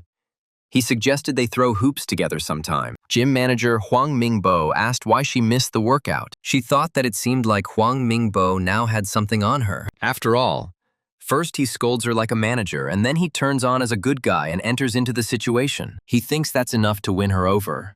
And she said that he was laughing at her or something. Let him dream. He's not her type. And after thanking him, she returned to work. She told herself that she was a coach both here and outside, and he thought he could put pressure on her. But she is a woman who goes to a pomegranate show in a posh mansion. There's no way she's going to let some trash get in her way. The girl confidently turned around and walked away from the guy. School committee secretary Kong Zongping asked a colleague, so the consultant asks why this student should be accepted. The secretary replied that not yet. He asked to send materials for submitting an application, but he hasn't responded yet, and added that they are handling the matter. Meanwhile, in the male dormitory, one of the students complained that he had been chatting with Tian Yuping on WeChat for quite some time. He showed his friend the correspondence in which he solicitously asked if she wanted to have breakfast, wished her good night, and invited her to the mountains. A friend said that if he really sees everything this way, then what should he say? The main thing is that he is happy. He advised me to try learning how to flirt from Liu Cao, but the neighbor was outraged that Liu Cao was a complete virgin. He might know there, and he is the most experienced in their dorm. And he added that at least she answers his messages, and they agreed to meet. Doesn't that mean she's interested in him and asked him to tell her what he thinks? Shen Yuan encouraged him, saying that everything was exactly like that. And his neighbor was happy that since Shen Yuan said so, then everything was definitely working out. There was a knock on the door, and the neighbor became indignant at who was breaking in. Shen Yuan was surprised to see Secretary Kong, Secretary Liu, and the professor, and asked why they all came here. The secretary asked if Shen Yuan was there, and the neighbor invited them in. Classmate Li Zhanpeng wondered with horror if his brother had done something wrong for them all to come here. He assumed that they came to Shen Yuan, and since his family went bankrupt, he still buys cars and goes out with someone. Suddenly, he is doing something illegal, and added that otherwise, how can one explain where he got so much money? And something is clearly fishy. He said that Shen Yuan's source of income was unknown, and the arrival of the head office was quite expected. Secretary Kong politely asked Shen Yuan if he had time to have dinner with them that evening, and he happily agreed. They decided to go together and discuss everything about the entrepreneurial base, and the three of them left together with Shen Yuan. The neighbors noticed that looking at the three of them, it didn't look like they were here to investigate Shen Yuan's case. On the contrary, they came to greet him as if he were an official, and one of them said that it would be a bet that they were trying to save face. After all, when someone important is arrested, they still put a black hood on him. At the Nanjing restaurant, Secretary Kong asked Shen Yuan to explain his plan and requirements so that he could fully understand what he expected from the project. Shen Yuan said that his conditions must be met, and it would not result in any losses. He wants complete independence in this matter, which means that he himself will have to decide who will receive investments in his projects and how much. Secretary Liu was indignant that this was not how it worked.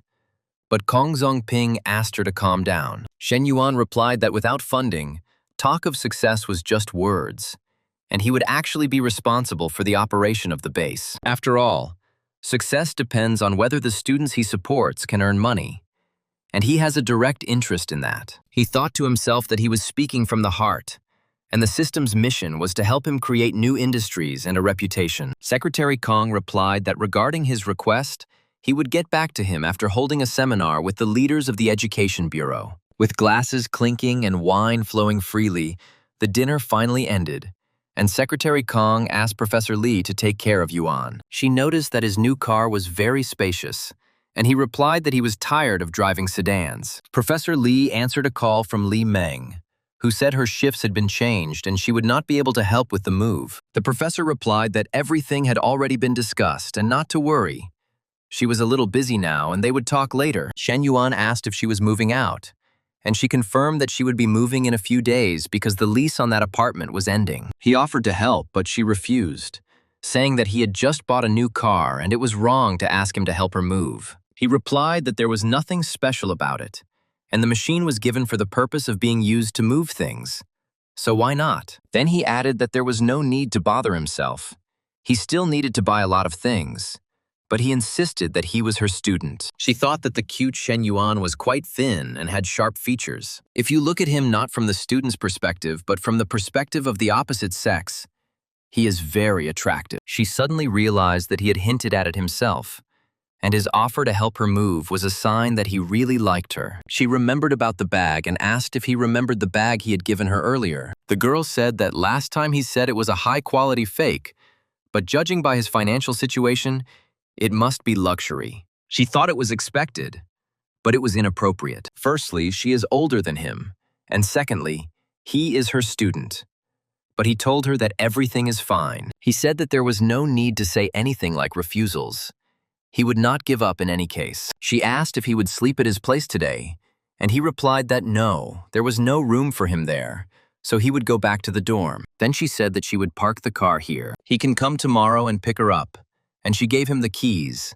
The guy kissed her on the cheek. The girl thought that the guy had become too bold, and a blush appeared on her face. Professor Li reproachfully told him that he was a very bad student. Shen Yuan picked up the phone and heard that Miss Lin Yuchang had forgotten something in the cafe. She was almost there, but Xiao Qiu lived too far away and couldn't come quickly, so he was asked to open the door for her, and he agreed. Ms. Lin apologized and said that she had left her child's toys at the cafe and completely forgotten to pick them up last time. She said that these were all the toys that he had scattered around here while he was playing, and they were lying everywhere. Shen Yuan asked how old her baby was, and she replied that he was 3 years old and quite a cheeky boy. He was surprised to see 3 bottles of wine and wondered if it was possible that she had started drinking alone in cafes often. So I asked her if something had happened to her husband. She replied that it wasn't that she couldn't bear to be apart, but that she was just thinking about the days and nights they had together. Suddenly feeling uneasy about the situation, he realized that it was her husband, and if it weren't for the sadness in her heart, she wouldn't be sitting alone in the cafe. He suggested that if she wanted, she could come here often, but she replied that this was probably her last time here. He asked if she wanted to have a drink together, if that was okay with her. The guy said there was nothing wrong with it, and added that he felt depressed, and it had something to do with his family. He said that he knew her husband, Mr. Len Xianyang, who was also the general manager of the car dealership. The hero heard about his antics and that Chen Na was an employee of this store, and she had to quit because of her husband. She was afraid that there was something between Miss Chen and her husband, but he explained that no, he just pestered her a lot and she left. The girl said that it was good.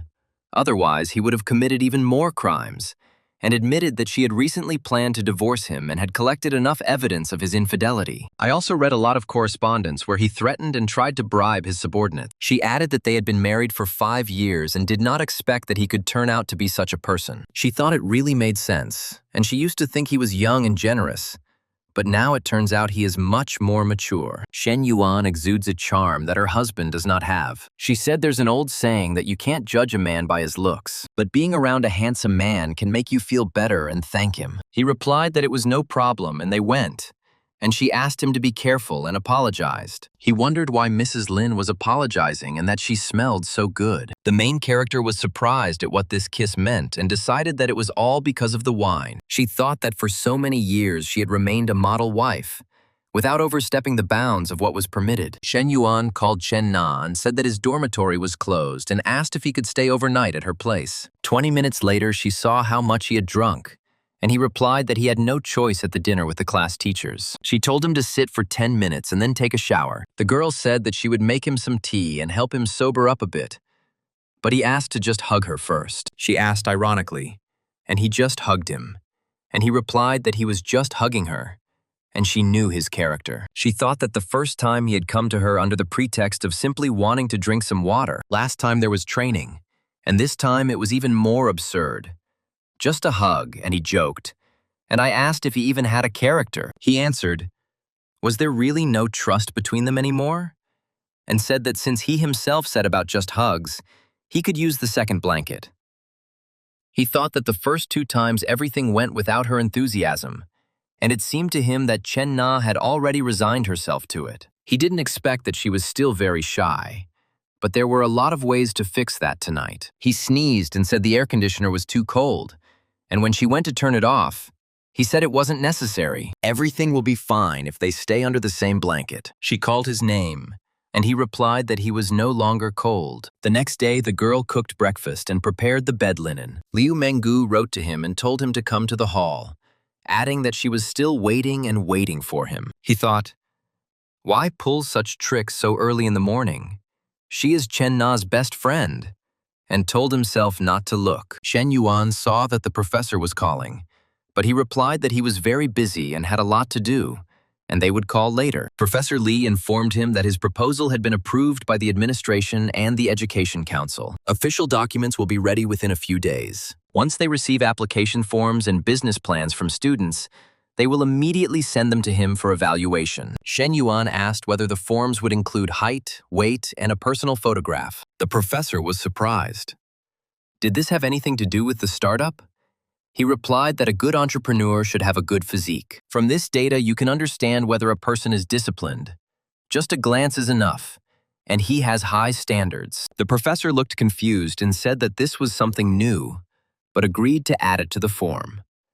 She added that Secretary Liu had also made arrangements with student council representatives, and they would contact him soon. He replied that it was fine, and that everything was fine on his end for now. And the professor asked if he would be free the following morning to help her and her sister move. In half an hour, he managed to have breakfast and was about to leave, but the trainer called again. He replied that he was busy and had meetings with 2 interior design companies to discuss the layout of the villa. She asked if he needed any burden. He replied that she had just called herself a burden, so why should he take her with him? But if she really wanted to go with him, she could join him. The guy thought she was great at creating an emotional atmosphere. He was waiting for her in the car, and some guy in a luxury SUV asked if he was waiting for a girl. He said it was a good car for chasing girls, but if he was aiming for high-class girls, that wasn't enough. When Liu Menggu approached, a guy named Fan invited her to lunch, but she replied that she had already made arrangements with a friend. She apologized and then told Shen Yuan that Fang was indeed very rich, but this is not his money, but his parents', and his share is actually a tiny fraction of the entire wealth, while Shen Yuan is a different breed. Fan offered to go with them, saying that the lunch was on him, but Liu Menggu objected. She said she didn't like to have lunch with people who drove SUVs and got into Shen Yuan's car, leaving him puzzled. In the car, Liu Menggu noticed that he was so quiet today and not like himself at all. She asked what he wanted her to say. He just didn't seem as animated as usual. He replied that of course he understood that her words about other fans made him feel threatened and so on. She asked if all guys were like that, and he replied that men only got turned on when they were working out or getting ready to work out. Since they don't play ball with her, why should he remain a lively person? To which she called him a pervert. He asked what was wrong, since he was talking about basketball, and she reminded him that that time in the cafe, he immediately ran upstairs with Nana. He thought that it seemed like Liu Menggu wouldn't soon forget that incident. So he decided to change the topic by asking if she hadn't been particularly busy lately. She replied that she had just changed her training schedule a little for him, and he said how sweet that was. But now he feels guilty, and she offered to treat her to something tasty to make up for it. The hero replied that no problem, and he had a lot of different delicious food for her. The company's chief designer, Fu Zhengmei, presented them with 3 styles: European, light luxury, and modern Chinese. Liu Menggu exclaimed that all 3 options looked amazing and asked what his budget was. When the main character answered 20 million, she was shocked. The designer was surprised to himself that the villa cost more than 10 million, but he was spending 20 million just on renovations. 30 million is a mere trifle for him, which means he has at least 100 million in his account. Liu Menggu thought that it seemed like she had really underestimated him, and the 2 of them definitely needed to get closer as soon as possible. She suggested sticking with a modern Chinese style, adding what he had already mentioned. Shen Yuan said that once everything was finalized, they would contact again. But today, he also had a meeting with another company. The designer said it was a very smart decision and asked if he had time that evening. The designer assured him that their director sincerely wanted to get to know him better, and there was no pressure, and he agreed. Director Wan Renming was pleased that the dinner meeting could greatly help in signing the contract. This boy could not be allowed to go to another company, and asked if he was alone. He ordered Su Shubiai to join them. Liu Menggu said that he turned on the stove and it was so hot in here, but he replied that he didn't feel the heat at all. The hero asked if she was going to go back to work, or if she was planning to steal his food again. She said that she would stay with him today, eat, drink, and have fun, and let him be his little shadow. The guy replied that his shadow should follow the rules and follow him both day and night. And why should it be with him only during the day? She called him a pervert, but said that she didn't care, and she would not go anywhere and would be with him. Liu Menggu was asked on the phone what she was doing, and she replied that she was in the car. Her friend was surprised that she was in Mr. Fan's car, who drove a G-Class, but she said no, she was with Shen Yuan now. The friend was surprised when they made it in time, and Liu Menggu explained that everything was not so. She was just helping him with the renovation of the villa. He bought it for 10 million, and now he's planning to do renovations for another 20 million. The friend was shocked and asked if this was too much, adding that Chen Na was lucky. Not everyone can stumble upon such a gold mine. And the 3 of them decided to be poor together.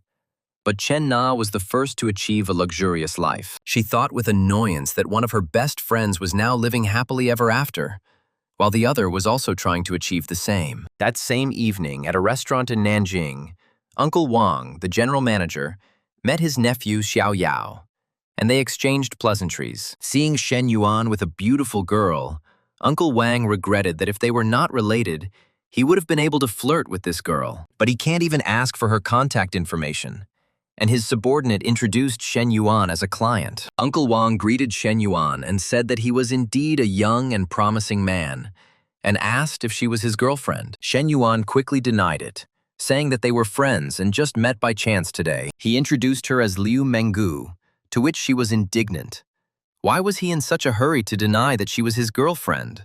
The fool. They went upstairs and Uncle Wang introduced Su Shubiai, their company's assistant designer. Shen Yuan thought that her skin seemed so smooth and soft, and her hands were very soft, as if they were boneless, so pure that no one had time to touch them. Su Shubiai's temperament is completely different from all the girls he knows. Uncle Wang was glad that Shen Yuan liked Su Shubai, and now it would be a little easier to get closer to him. At dinner, Uncle Wang raised his glass to Shen Yuan, and Su Shubiai suggested that they drink together. But Liu Menggu said that she had better not drink too much. Otherwise, who would get behind the wheel later? She thought that although Shen Yuan was impudent, the feeling of them being together was very pleasant. He reassured her, saying that she could drink tea and there would be no problem. Uncle Wang suggested exchanging contacts, saying that it wouldn't hurt to make a friend like Shen Yuan, a real talent. Liu Menggu thought that the old fox had finally shown his face. He said that there would be no mention of business, but he himself was laying the foundation for it everywhere. He makes his little girl, who is definitely still a virgin, entertain him, which is different from pimping. Xiao Yao's nephew came over, and Uncle Wang introduced him to Shen Yuan. He said he was about his age, so he could come over and have a drink with him and just get to know him better. Xiao Yao looked at Shen Yuan in surprise and asked, "So this is what he's like?" and offered to drink to their acquaintance. He thought with indignation about what merits Shen Yuan had done to become Uncle Wang's VIP guest. If your uncle asked you to drink to him, that's not the same as kissing his ass, and that will never happen. Uncle Wang said that this gentleman recently bought a villa in Green City near the lake. Now he wants to spend more than 20 million on repairs. And his nephew was shocked. He wondered how such a country bumpkin could buy a villa there and still needs so many millions for renovations. Shen Yuan suddenly became so rich, or his family started mining diamonds in Africa. He thought bitterly that he had gone out of his way to please his uncle. And here he was fawning over Shen Yuan, how a gap had formed between them over such a long period of time. And he decided that he would become a suck-up for anyone Uncle Van pointed out. He will simply follow his example. Xiao Yao congratulated Shen Yuan and called him Mr. 3 hours later, Uncle Wang suggested going to another bar or karaoke and asked Coach Liu if she would come with them. Liu Menggu thought that because of her strict diets and discipline, she never drank to the point of unconsciousness. Therefore, she decided that it would be better for her not to go to a second round, since it is beneficial to go to bed early and then get up early. But if she doesn't go, then Shen Yuan will be picked up by some other shrew, because the more girls there are, the less dessert there is. She noticed that, judging by Director Wang's behavior, he was planning to drink a box of cognac. After sending these two to the hotel, it was obvious that Su Xiubai liked the cognac, and after drinking alcohol, he would definitely not be able to restrain himself. Shen Yuan would start pestering Su Xiubai, saying that he would take responsibility, and Liu Menggu told herself that she couldn't allow that to happen. If they reach the bed, she will leave the game, and added that she is with them and she wants to go. Sometime later, the karaoke bar was ready for fun. Su Xiubai thanked Mr. Shen, and he thought that she was so defenseless, and it was not easy for a girl from a simple family to get a job. Liu Menggu asked him with resentment why he didn't pay attention to her. Shen Yuan replied that Coach Liu needed his help, and that the sea was full of fish. Let her check WeChat. Maybe Mr. Fan has already sent her something. She snorted and asked why he was talking about such absurd things. She thought, yeah, with him, all her effective methods are like a mosquito bite. Shen Yuan was not so easily seduced, although she planned to trap him. But she was the one who ended up in the trap. Su Xiubai asked him what song he wanted to sing, and if he wanted, she would put it in the queue. The guy replied that anything would be fine and she could choose whatever she wanted. He noticed that Shen Yuan was acting incorrectly and looked at her, saying that she was going crazy with embarrassment. He replied that it was true, and it seemed to him that she had the same look as that girl, a little tense. Liu Menggu countered that it was not at all, and that she was full of desire, not affection. Shen Yuan said that this was her advantage, because no matter what kind of woman a particular man was attracted to, the result was still the same. She asked what the result was, and he replied, "The night's sliding sheets," which left her dumbfounded. She thought with annoyance how annoying it was that he was constantly driving her into a corner. Xiao Yao said that he never thought that he would be able to become friends with Shen Yuan at his age. They should meet more often, and added that when it came to repairs, their company would be his most professional choice. Shen Yuan replied that he only had 2 companies under consideration, both of which had good designs and very competitive prices. The hero asked about Su Xiubai, and was told that she was her student and that she would bring her home safe and sound. Liu Menggu asked for help in catching a taxi, but Shen Yuan said that he would rent a room there and spend the night there. She wondered if there was a better place to stay overnight, and he asked if she meant her home. She thought that she hadn't planned on giving up so easily, but her instinct told her that if she didn't get him now, he would simply be torn apart. The girl added that no, she was not going to bring a man to her home. She was a strict and proper girl. Shen Yuan was surprised. That's how it was. And noticed that he hadn't done anything this evening. So why was her sympathy level rising? The guy asked where she lived and if he would let her call a taxi. She replied that she didn't want to go home.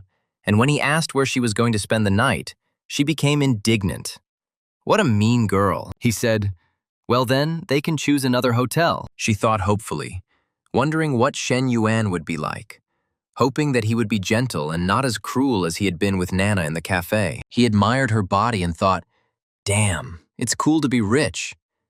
And they went to the most luxurious hotel in town. The hero asked for a luxury room for a month, costing 110,640 yuan. He said he would rent a room for a month, and that it was only 110,000, and asked for the first room on the 52nd floor. She admired the beautiful view, and he thought that Liu Mengu's affection had already exceeded level 80. She thought that now she felt like she was betraying Chen Na, but she sincerely hoped that everything would work out with Shen Yuan. He said that Coach Liu, now he only sees her, and maybe they will start their training already. She asked him to wait and said that she needed to take a shower first, but he replied that she could take a shower later. She was afraid that they could be seen, but he said that it was panoramic glass, and there were no buildings higher than this in the area. Even if someone sees it, so what? She called him so angry, and they did it all night, and he slept until noon. He didn't expect that the coach had such a sensitive body. At one point, it even seemed to him that she would become dehydrated. She said that he had been pestering her since early in the morning. They had only finished at 4 in the morning. And did he really not care about her at all? She thought she needed to pay more attention to some key areas in her training. She asked him where he got so much strength from, and told him to let her sleep a little, and they would continue when she had some rest. He said that for good behavior, he would let her sleep a little longer, and when she woke up, they could go and buy her a car. Liu Mengu exclaimed in shock that she could choose a new car for 3 million and told Shen Yuan that she loved him madly. Shen Yuan thought that even though he spent more, he would get more. But he only spent 3 million to buy a house for Chen Na. If he buys a car for Liu Mengu for the same price, I wonder what Chen Na will think. Mengu said that he even discussed it with Chen Na, but she prefers Maserati, and she was also looking at it. The hero asked if Chen Na liked Maserati. Liu Mengu asked if he wanted to buy her a car too. Shen Yuan replied that he wouldn't beat around the bush, but yes, he was considering that option. She noticed that Chen Na was indeed very lucky to have a huge house and a car worth more than 5 million. Her heart softened, and now she wants to be with him. To which her interlocutor said that she was going too far. After all, it was consensual. So why is she acting like she was forced there? She noticed that knowing Chen Na, it was safe to say that she was the one who was hitting on Shen Yuan, which meant that her friend was too. Shen Yuan saw that yesterday the highest sympathy level was 82, but now it was 86. Professor Lee wrote that she had learned to brew coffee to suit any taste and asked when she could expect to try it, but he replied that he already had something planned for today, so he couldn't come by, and he was planning to buy her a car.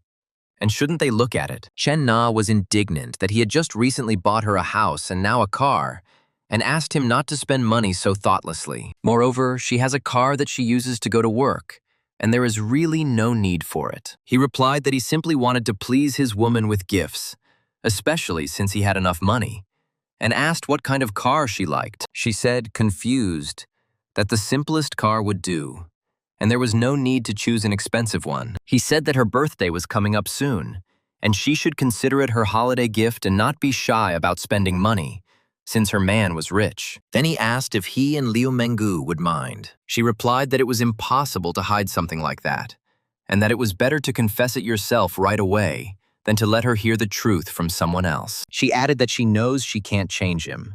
So if this happens again, she asks him not to tell her about it. He promised that she was special to him, and no one could replace her. She said that she trusted him and wasn't asking for much, just that he should come to her cafe once a week or have a regular dinner at home when he was free. He thought that Chen Na was a real find, treating him well and always trying to save him money. The guy said he would keep her company tonight, and he needed to make it up to her. She asked him if he would do everything right, and he said that of course.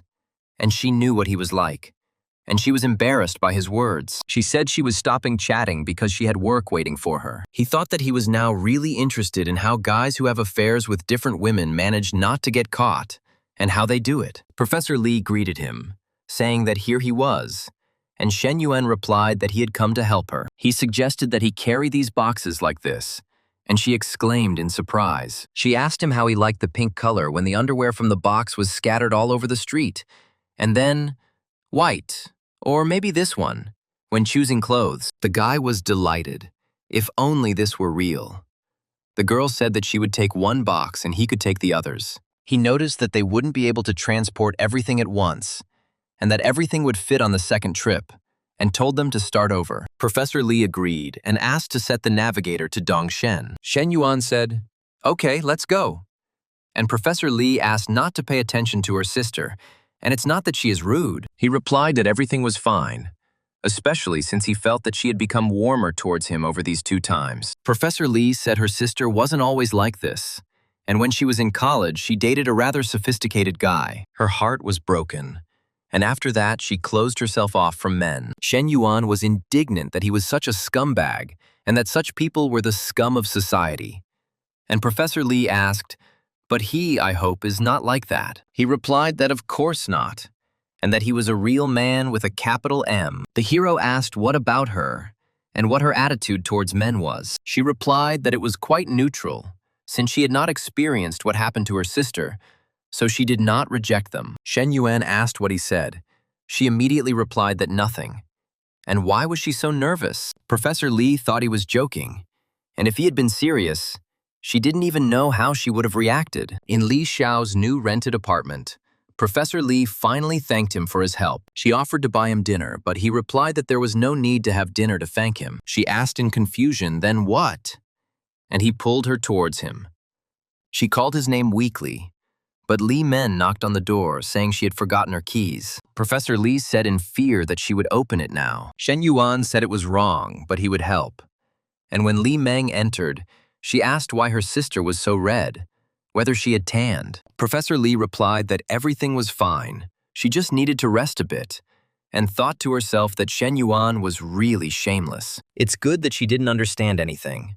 Otherwise, even jumping into the river wouldn't have been able to save him. Professor Li reported that the student council had also provided an office for the assistant they had contracted. She sent the information on WeChat and told him to contact her when she returned to school, to which he replied that he understood and would not bother her. She wanted to spend more time with him, but she was afraid that Li Men would notice them, and her sister asked her what she really thought of Shen Yuan. Professor Li pretended not to understand what he was talking about, but Li Meng told her not to pretend, and anyone would see his intentions. She added that if he were not her student, he would be fine, but she felt that he could not be trusted, and asked if that meant she was okay with it. As her sister, she can only advise him to keep his eyes open and find out if he really is a good guy. An hour later in the student cafeteria, the head of the college radio station, Shen Yuan, approached Fu Yingzi. The hero asked if she had been waiting long, and she replied that no, she had just arrived. The guy noticed that her voice was different from the one on the radio, and she explained that when recording or dubbing, they get into character depending on the situation. She suggested getting straight to the point, saying that the secretary had said that help would arrive in a few days, and he had said that he would also need her help with other matters. He wanted to ask her for help on the very first day, but their conversation was interrupted by a guy named Feng Jiagui, who brought oolong tea. She said that lately she has been trying to give up sugar and does not drink tea with milk, thanking him. He was indignant that he had walked 5 kilometers and then stood in line for 20 minutes, and asked to accept it. However, she firmly refused. The surrounding students began to whisper about who this guy was. Could it be that Fu Yingzi and Shen Yuan are dating and they fought over a girl? Someone said that Shen Yuan and Fu Yingzi couldn't be together, and pointed out that Ming Hui had already gone with him twice. She said that she would see how far this girl could go and called out to Shen Yuan. Ming Hui approached him and asked if he was going to class. He replied that no, he was just discussing business with Fu Yingzi. And Ming Hui noticed that he had not been seen in class for a long time. He really wants to screw it all up, and she's making it clear that she's his girlfriend. Fu Yingzi said that she had business at the radio station and would go first, and they said goodbye. Passers-by watched in amazement as 2 girls fought over one guy. They noted that Fang Minghui was acting just like a wife against a mistress, and asked who this guy was. Shen Yuan explained that he was talking about the Student Entrepreneurship Development Center. The committee asked her to cooperate with them, and Min Hui said with relief that it was clear. She added that she would like to spend more time with him, since she had not seen him for 2 days. But she had classes soon and she would go. She said that, by the way, she wouldn't mind a cold drink today, and they said goodbye, and he thought that she really was a cutie. Coach Liu wrote to him that she had found a car for 2,880,000 yuan. He told her to send him the center's bills so she could transfer the money now. And she happily called him her darling and sent him hearts. She said that they were going for a walk today, and she brought 2 different outfits. She wished he could see them on her in person. But he replied that he had no idea what she was talking about and was already planning to meet Chen Na. Ming Hui also said that she wanted something cold. He thought about who he would spend the evening with out of these 3 and admitted that there were 3 options. At Li Xiao's house, the younger sister asked if they were having dinner at home today, and Professor Li replied that they were, and that she would go shopping for groceries now. Li Meng suggested inviting Shen Yuan to dinner, and Professor Li was surprised, but her sister explained that she just needed to write to him and invite him. Professor Li wondered what she was up to, and Li Meng thought to herself that just the thought of the bad guy's gaze made her want to bite him. She said that it was obvious that she was helping her sister check it out and what else it could be, and Professor Li agreed to write to him.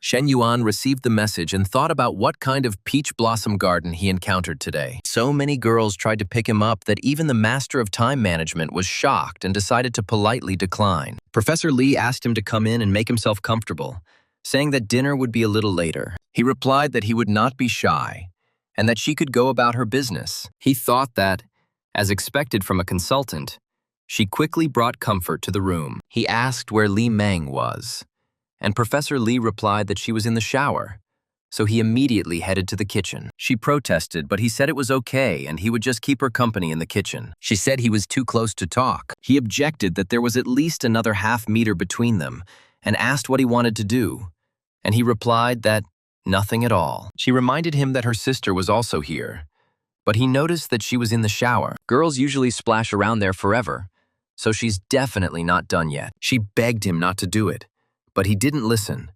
And at that moment, Li Meng called out from the shower that she had finished washing and asked if dinner was ready. Shen Yuan reassured Professor Li that everything was fine and there was no need to panic.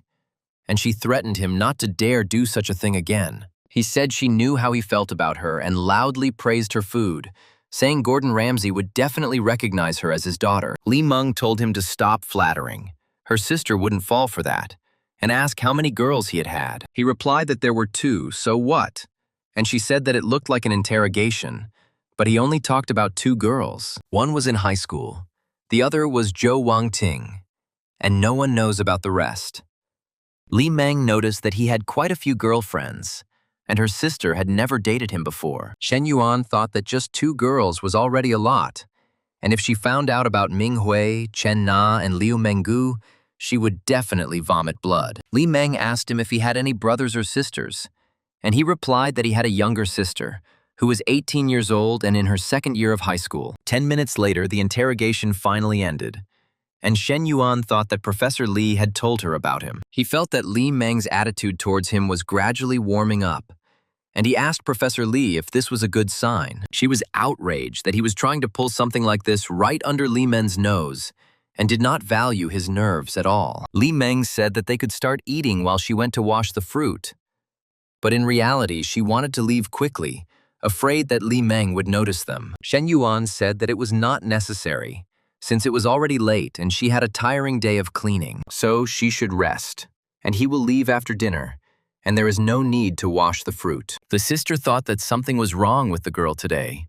She was quieter than usual. Li Meng asked him if he was sure he didn't want to stay longer, and he replied that, no, he still had things to do. Li Meng told her sister that she had asked about everything, both what she wanted to know and even what she didn't want to know, and her advice needed to be tested further. Shen Yuan came to Chen Na and asked if she hadn't said that she would come to the cafe and try her coffee. Then he asked her if she still had that gray business suit and stockings. She was surprised, and he told her to guess, and added that it was she who said that she had good makeup on today and told him to trust her character. Had she really already forgotten? And he would make up for several million at once. And she replied that this was not the kind of compensation she had in mind. He said that someday she would understand, and they spent an hour and a half together. He noted with joy that the sympathy level had finally reached 90. The system has announced the completion of the mission to increase the secondary female character's affection level to 90%. He told Chen Na that she would have to try harder tonight, and she asked in fear what he was doing there. He replied that it was she who wanted to know why guys like to see girls in such clothes.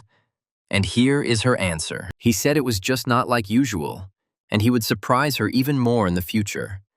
And she hummed in agreement. He thought that Chen Na's current state was the best compliment for a man. If he could do even better this time, it would be great. But he doesn't know if he'll get a similar reward next time. He decided to see what was so interesting about the exclusive skill set and saw that this skill card was exchangeable, including entry-level dancing, entry-level trading, entry-level appliance repair, and combat skills. He was indignant. What kind of nonsense is this?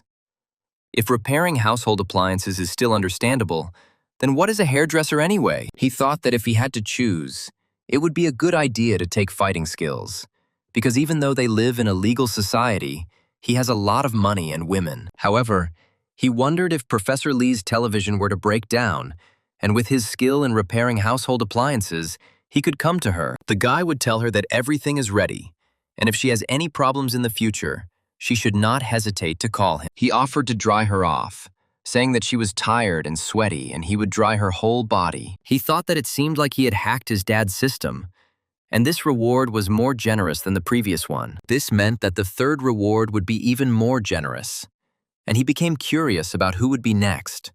Who would reach the 90th level of affection? Chen Na said that her father had a stroke due to drinking, and his blood pressure rose sharply. Shen Yuan asked if she was serious and if she had enough money, and offered to transfer it to her. He told her to be sure to call him if anything happened. She said it was unsafe to travel at night and she would return home tomorrow morning, and he replied that he would go with her. Chen Na said that she could go back on her own, and Shen Yuan replied that it was fine, and if she needed money or anything else, she could say so. She thought that although Shen Yuan cared about her very much, they were not in an official relationship, and it was inappropriate to bring him home. She thanked him, and the next day she left in a hurry, but still made him breakfast. Shen Yuan thought that Chen Na was neither mercantile like Coach Liu, nor possessive like the beauty in his class. Fu Yingzi wrote to him early in the morning and said that the office had already been cleaned, and she had sent him some options for tables and chairs. Shen Yuan asked what they should do next, and she replied that they should stop following her. And it wasn't like they didn't have someone to clean up. She said that he wasn't even on the student council and that he should stop following her or she would just go crazy. Her stalker thought bitterly that he had been stalking her for 3 years, but lost to the guy she met yesterday just because. He noted that the main thing was that he was also 21 years old, and what that meant, and called her Secretary Fu. She decided that even if she couldn't become his girlfriend, she could be his subordinate or secretary. After all, with such wealth, he clearly has more than one company, and it must demonstrate its capabilities in work. Also, other strengths and qualities to stay close to Shen Yuan. Meanwhile, at Chen Na's home, her mother tricked her into returning home. He said that his father had a stroke, but, in fact, he arranged a blind date with Dong Chi Tao. He manages dozens of people, has an annual income of more than 10 million, and has already bought a car and a house. The mother boasted that Chi Tao had his own company and asked what brand of car he had. He replied that it was not a luxury car, just a 5 Series, and she said that it was not bad, and at least it looked good. Dong Chi Tao gave his mother a gift of pure gold worth just over 3,000. She exclaimed that it was more than 3,000, but he said that it was not expensive. Chen Na was outraged that her parents had deceived her and asked if they understood how she felt. The mother replied that they were just worried about her and looked at Xiao Li, who was a year younger than her and already had 2 children. Chen Na said that she didn't want to talk to her mother and wrote to Shen Yuan that she was very angry. It turned out that her father was not admitted to the hospital, and they tricked her into returning home. We set up a blind date, but she'll be back this afternoon. Shen Yuan replied that he was almost off the highway and asked him to send him the location of her house. She was afraid that he would come to her house and asked what he was planning. The mother asked if the friend was a man or a woman, and Chen Na replied that she would soon see for herself. The parents and Dong Chi Tao began drinking wine and having fun, and 15 minutes later Shen Yuan arrived with a huge number of gifts. He said that this was his first meeting with his uncle and aunt, and how could he come without gifts? He introduced himself as Chen Na's boyfriend, and said that his name was Shen Yuan, and that they could call him Xiao Sheng, and that these were small gifts for them. The parents were shocked,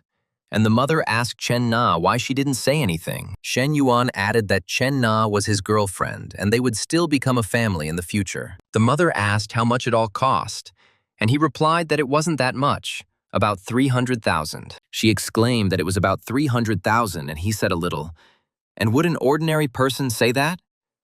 Auntie was indignant at the sudden appearance of Chen Na's boyfriend, since she said she was lonely. Dong Qitao said in a panic that he had also just found out, and damn, why did Chen Na bring her boyfriend over now? He thought that it was the first meeting, and even with gifts that cost more than 300,000 yuan, he looks like a complete idiot and asks his aunt if she means to say that this guy might be a fake. But she replied that spending so much money on the first meeting with parents, if he was fake, then such an amount was simply absurd. The aunt decided to find out more about him and asked how old he was. He replied that he was 21 years old, and she exclaimed that she was 6 years younger than Chen Na. Now it really looks like a sham, and who would even believe it? He said he was still in college, but he had extra income from investing in finance in some industries. Dong Qitao thought that nowadays everyone he met could say that he was an investor, but he wouldn't buy it and asked if he had a house. Shen Yuan replied that they had 2 of them, one registered to him and the other to Chen Na. Both houses are in Xincheng, which made Dong Qitao think that he was definitely bluffing.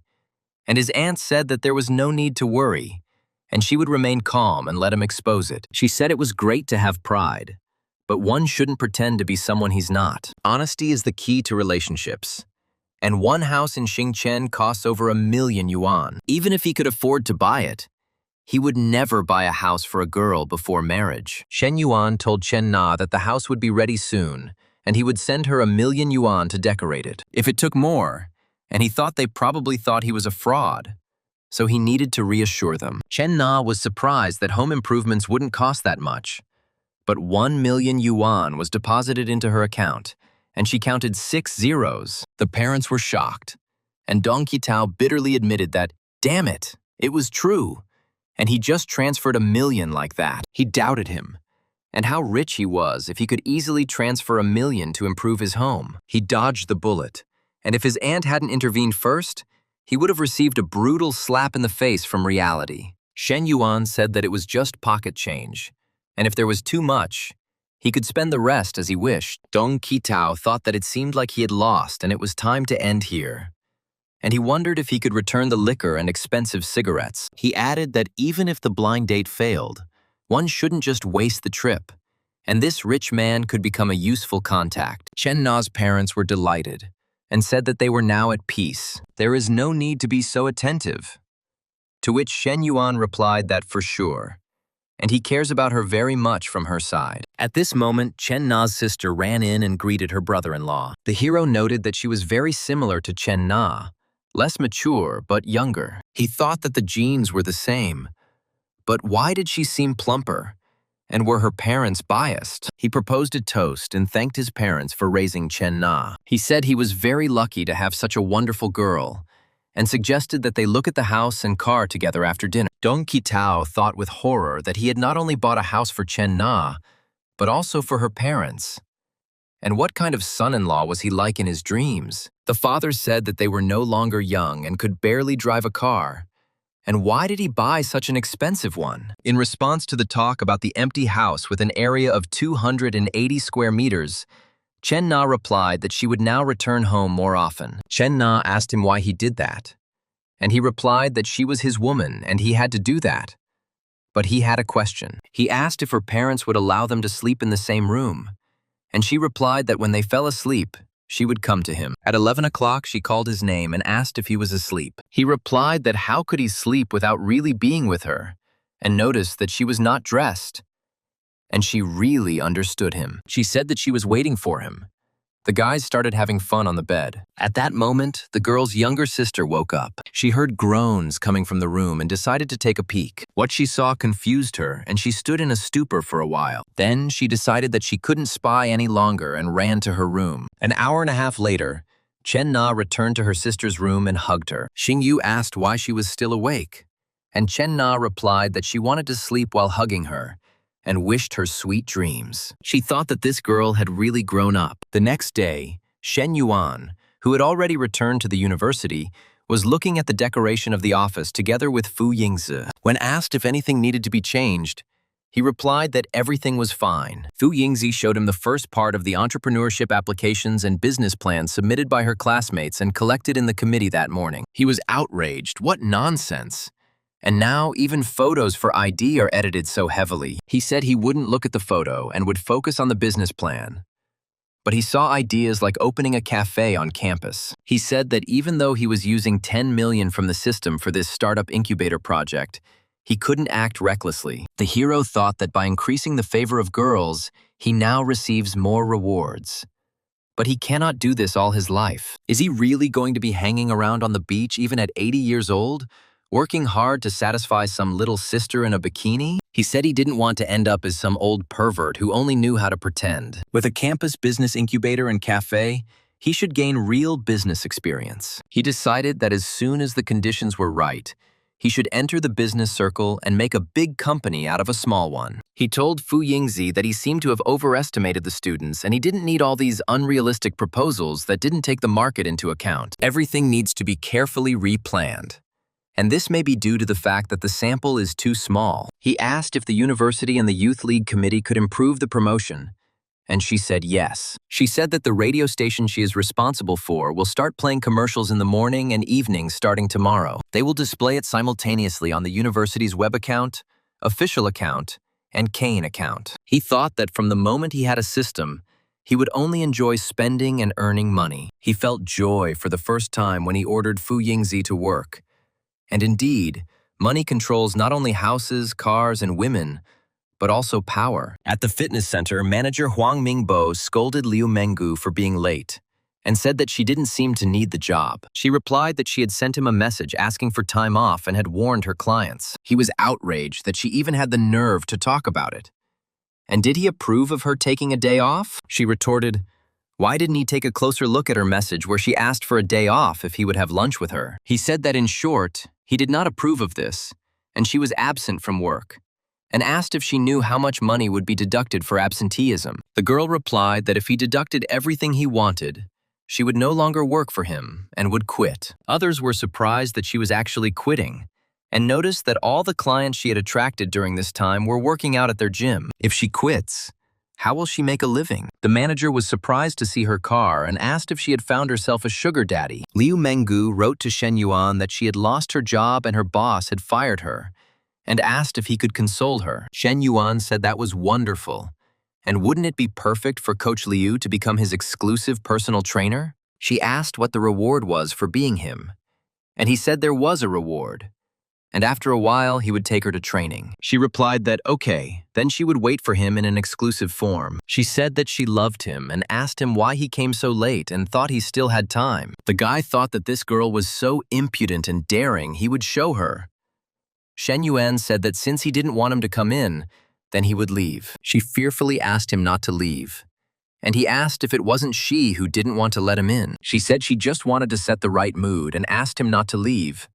And he replied that then she should beg him. She asked why her intentions were not sincere, and he said that he felt a little sincerity, and added that he would not leave for their sake. Liu Menggu called Shen Yuan daddy, and asked if he would punish her for her disobedience. He asked her to repeat what she called him, and she said, daddy again. He replied that he really liked the sound of it. Today, her daddy will turn up the heat. And they continued. They had fun for an hour. And Liu Menggu said that money aside, Shen Yuan was already quite attractive. He said that didn't she want to become his personal trainer? And he was ready to continue and not to relax. She wondered how he could be ready for the next round so quickly since it was impossible. And they had fun for another hour. She told him not to make things up because she heard everything in the cafeteria. Can his strength be compared to the current one? And he said that 50% of the strength, but he definitely wanted to use all 120%. And the difference from last time was too big. He discovered that he had developed a brutal skill called the divine technique of endless and relentless work. Coach Liu said that with such a height, it was impossible for him to weigh only 70 kilograms. And he suggested that they work out the next morning. She laughed and said that he finally realized that he was skinny. and he threatened that if she said that again, he would make it so that she wouldn't be able to stand up. She admitted she was wrong and said she wouldn't do it again.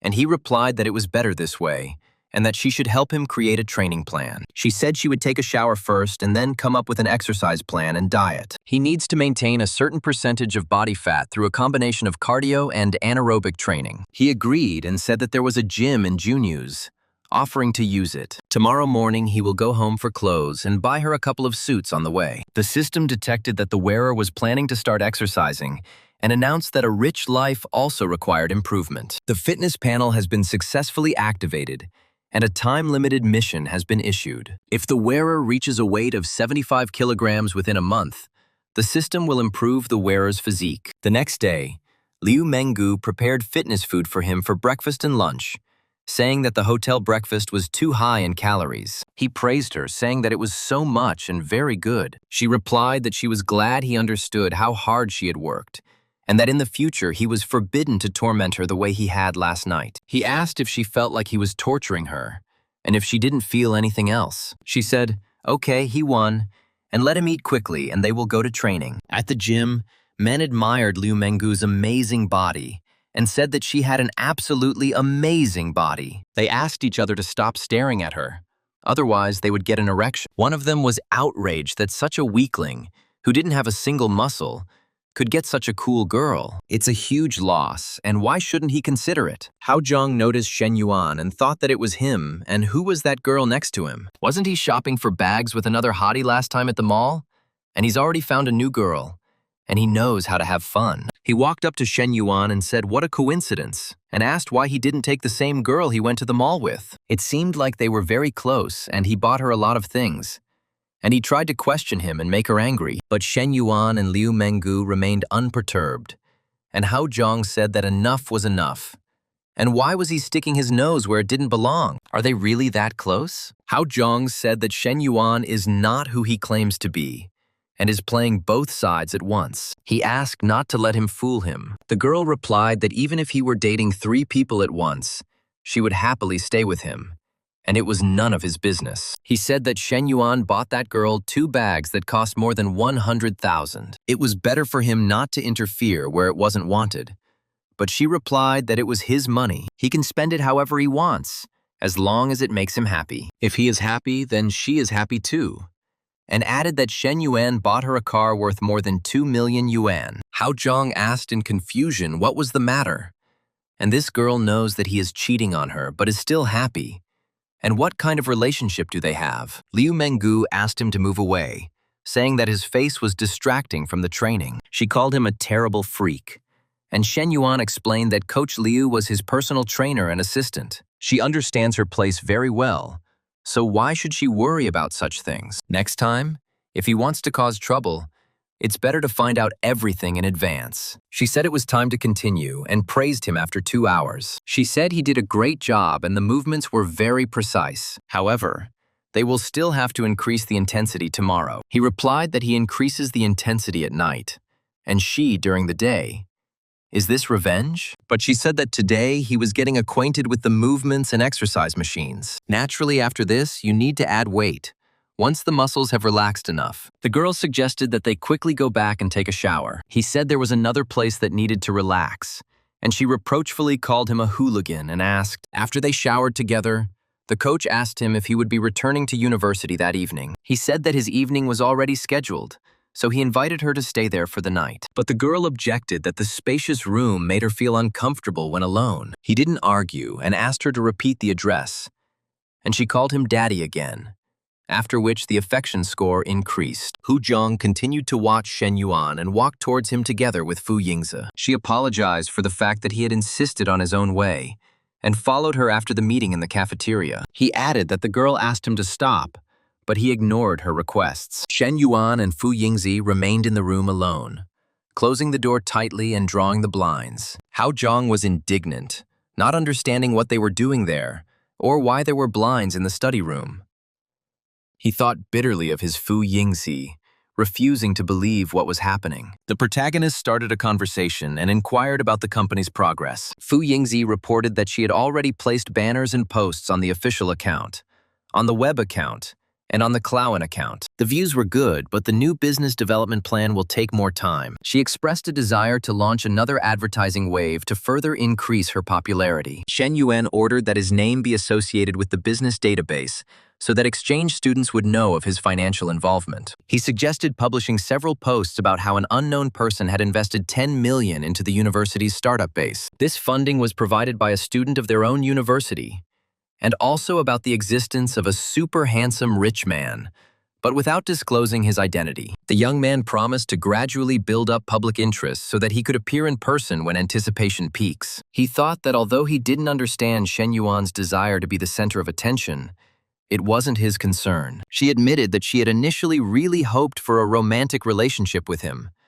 but now it seemed like he already had a partner. Fu Yingzi explained that internships would start next semester, and it was difficult for students at a private university to find jobs. So she thought that if she followed him, she could earn more than in a regular job. He noted to himself that the girl turned out to be quite reserved, as befits a student. If she had said she wanted him, they could have just let things go. Then I asked how much she meant, and she timidly said 8,000 yuan. He noted that graduates in her specialty earn around 3,000 to 4,000 a month, and the proposed amount is already 2 to 3 times higher. Hu Zhang, on the outside, was indignant at his prolonged absence, calling this eccentric someone who was bringing down men's pride. The protagonist suggested dealing with this problem once and for all. The girl looked at him in confusion, but the guy, not at all embarrassed, left a mark on her neck. When they came out, he turned to Fu Yingzi and asked what was happening. She told him not to look for her anymore because she already had a boyfriend. When her shocked interlocutor asked when they started dating, she declared that it had just happened. From that very minute, he refused to believe what he heard and cried out in despair that this simply could not be. Shen Yuan remarked that he thought that was enough and promised that he would not bother her anymore. If that's all, then he will go about his business. Fu Yingzi called out to him, and he thought that she would be quite suitable for the role of secretary. However, he is not ready to manage an entire company now, and even if he has money, without real skills, he will be perceived as an upstart. Therefore, he needs to activate all knowledge modules and increase his level. He decided to start with this very thing.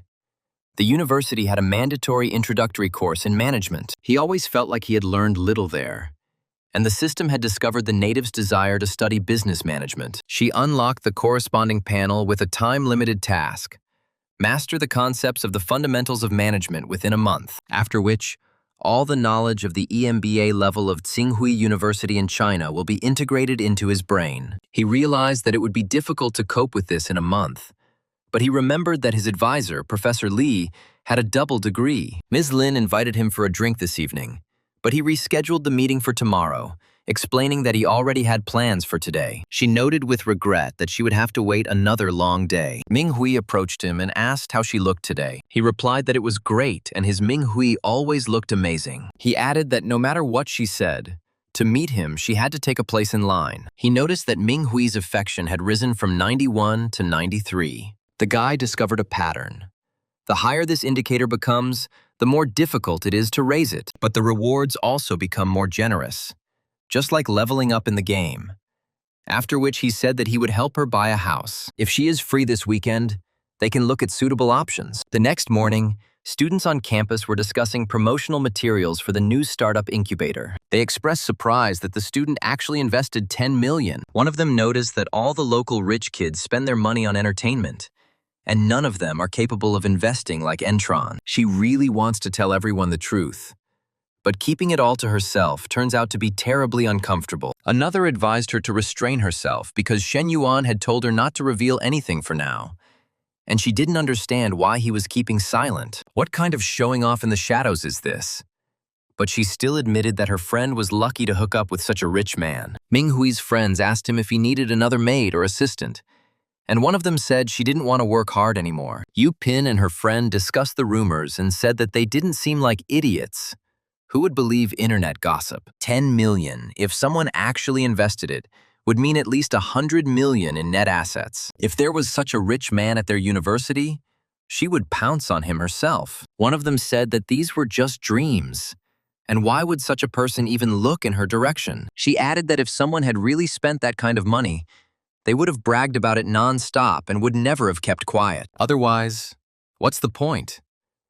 After which she glanced at Shen Yuan, who didn't have much money. Shen Yuan continued to put his plan into action. He immediately asked Professor Li to help him seriously take up the study of the basics of management. When she asked him what he had in mind this time, he assured her that he was truly committed to learning. She warned him that he should understand that things would not go as they had last time, and he made a promise. After which she asked him not only to memorize the material, but also to connect it with real-life situations. The girl noted that this would help a lot. He replied that he understood and would begin memorizing it immediately. But after a whole hour of classes, he was looking at her, not at the book. She asked why he stopped and why he was looking at her, telling her to look at the textbook. The protagonist objected that she was much more interesting than this book. She reproached him for being at it again, and reminded him that he hadn't promised to come only for the sake of studying. He replied that he was serious about it, but he also wanted her to be his girlfriend. These goals do not contradict each other in any way. He noticed that her little sister was sleeping in another room,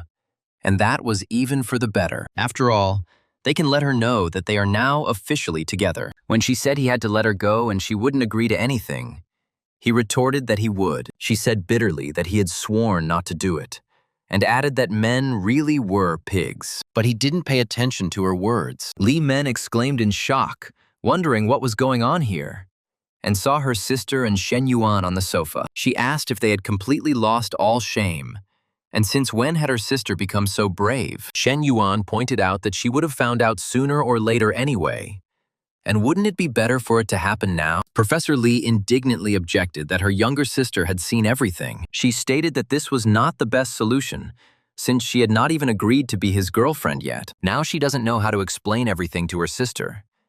And he asked in response if she liked him. She hesitated and admitted that if an answer was needed, then yes, a little. But they were a teacher and a student. At this point, her affection stat increased by 2 units. Shen Yuan thought that she was not mercantile and money would not help here. He said goodbye, promised to see her next time, and left the room. The door to the room opened slightly and Li Meng asked if they were finished. When she received a positive answer from her sister, the girl entered the room. Li Meng asked if it was time for her to call him son-in-law. Professor Li replied that they had not yet reached the end and asked her sister's opinion. She stated that it was obvious that she was already head over heels in love with him.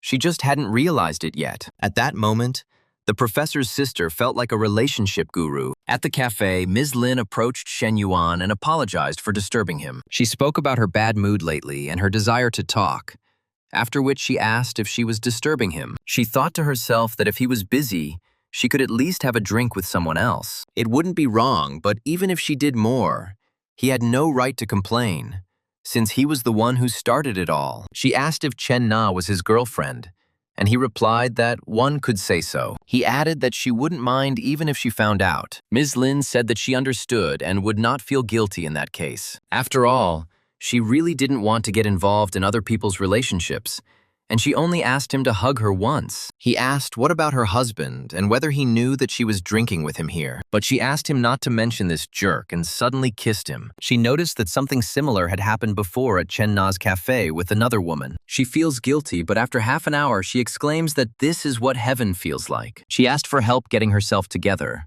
and noticed that people say that guys don't appreciate mature women. They go after young girls, and they are not wrong. After which, her affection level rose to 63. Shen Yuan thought this was something new. After all, earlier, when relationships with women went further, their affection already exceeded 60. With her, this indicator reached such a level only after what happened. The system congratulated him on receiving 5 characters whose affection had exceeded 60. She gave out a milestone reward: 2 cards for super efficient training, and 1 exclusive ticket for the exchange of a skill set. Also provided 2 lottery tickets, ideal life. Mrs. Lin noticed that he seemed pleased and admitted that, frankly speaking, she had never been so satisfied before, after which she asked if they should continue next time. Shen Yuan was surprised by her desire to repeat this experience. Fu Yingzi sent Shen Yuan screenshots of the comments, and he thought that the negative comments were also good. They increased discussion and popularity, and he can name 20 hints. For example,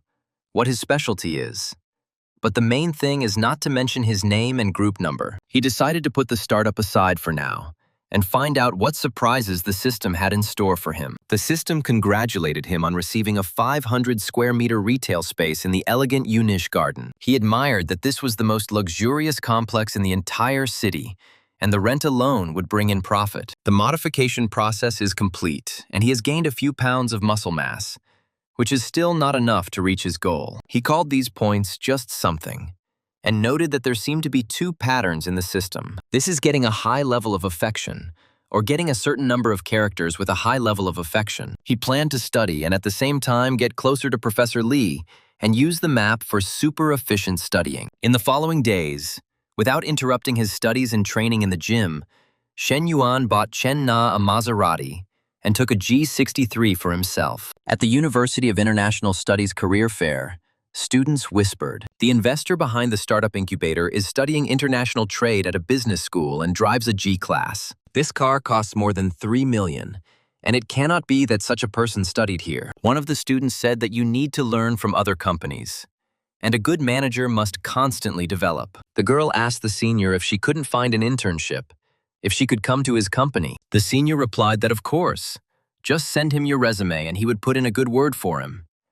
And the student was delighted. The senior added that junior students, if they haven't yet found an internship, should not hesitate to contact his company. Those present were outraged that this boy had not come to the fair, but to relax and get some food. They said that if only old Juan were here, he would knock the crap out of his head. The elder is modest and capable, not like Shen Yuan, who runs a cafe and hits on old women. The girl added that running a cafe or owning a company is like comparing day and night. A girl named Madasha Tan agreed to have dinner together after the fair. Someone was surprised that driving on campus was prohibited and what was going on, and pointed out that it was a G-class. Students said that the whole university was buzzing about this Gallica, and that some student who had sunk 10 million into a startup was driving it. If this rich guy really studies here, then he is much more interesting than the other older ones. The girls decided that if they could hook up with him, then to hell with this dinner.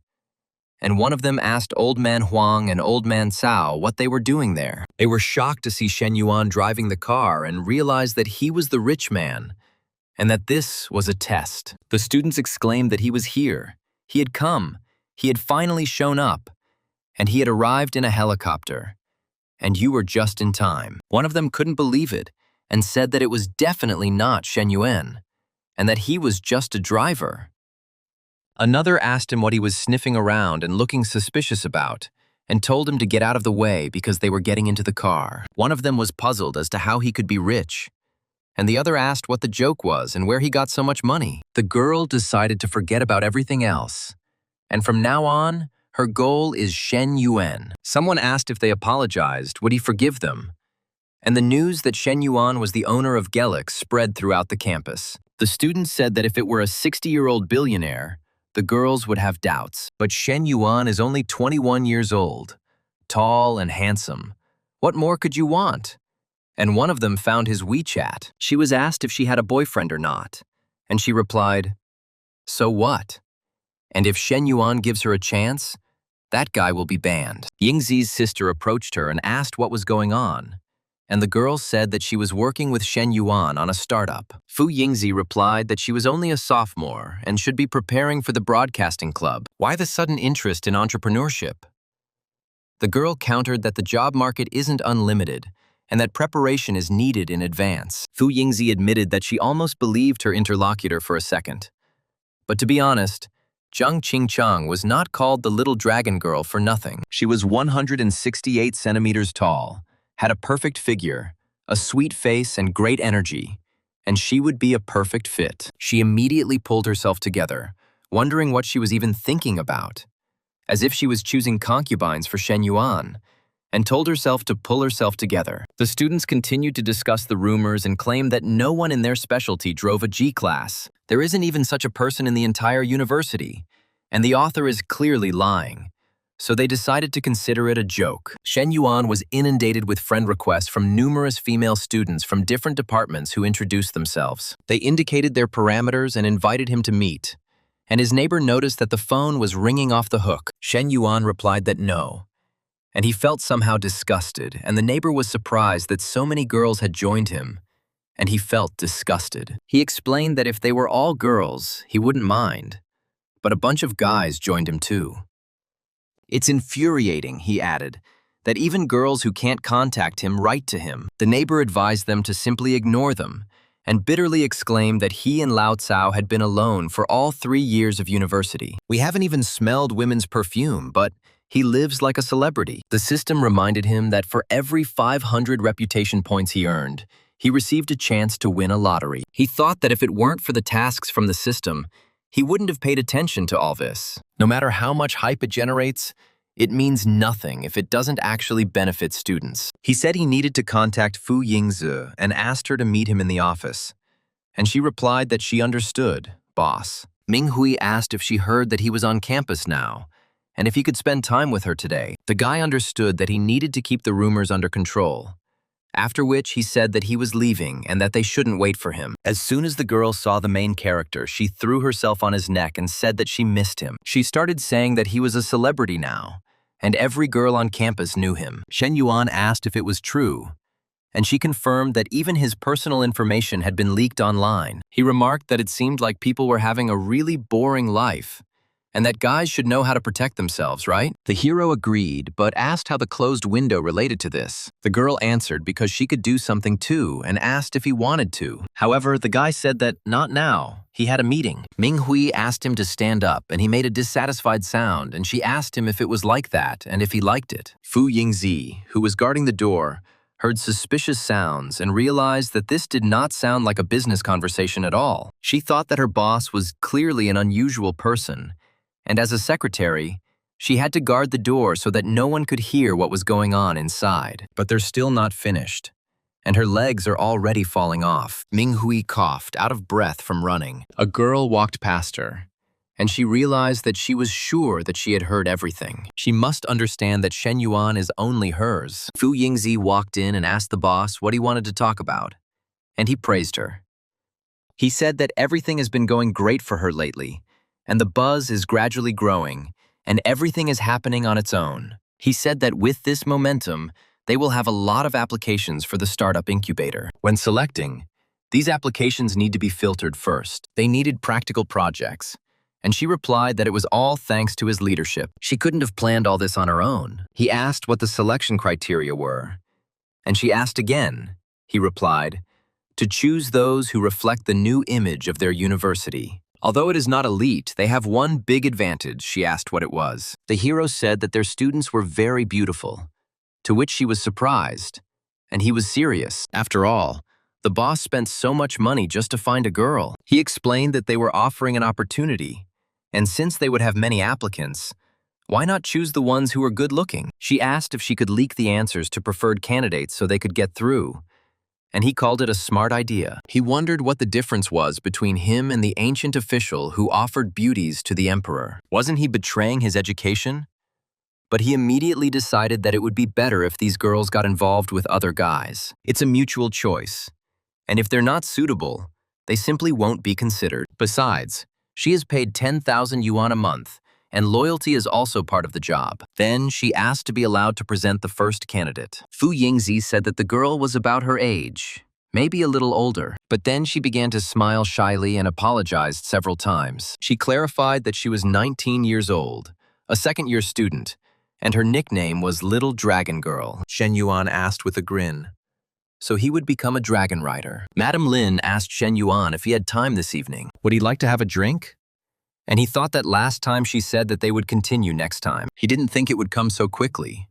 He asked if she was sure she just wanted a drink. She made an appointment for 9 o'clock in the evening, and Shen Yuan responded immediately. She didn't think that after 2 drinks something like this would happen to him, and she even felt that thrill of first love again. The girl hoped that time would fly by quickly, and that it would already be 9 in the evening. Professor Li asked him to give her and her sister a ride to the shops, but he replied that he had to pick up someone and there were no more seats. She asked if he could add them on WeChat so they could hang out together next time, but he replied that he was sorry, but his WeChat contact list was full and he couldn't add any more people. The students watched this scene and remarked that this is what it means to be rich. He just brushes off girls they can't even dream of. One of them said that he is just a little taller, more handsome and richer, and that's why so many girls are throwing themselves at him. Another one countered that he was a little richer, and that this G-class car costs $3 million, and perhaps they will not earn that much in their entire life. Another student said enviously that with a car like that, you can forget about girls, and he would also like to go for a ride. At 9 o'clock in the evening, Mrs. Lin asked if there was trouble at home again, and said she wanted to ask him something, and he said, "Let's go." She asked him if he believed in love and said he should answer yes or no. He replied that in high school he really believed in love. That tremulous feeling associated with his first love was true love. He added that after the breakup he never felt that way again. Not with Zhou Wangting, not with Chen Na, Liu Menggu, or Ming Hui. Something was always missing.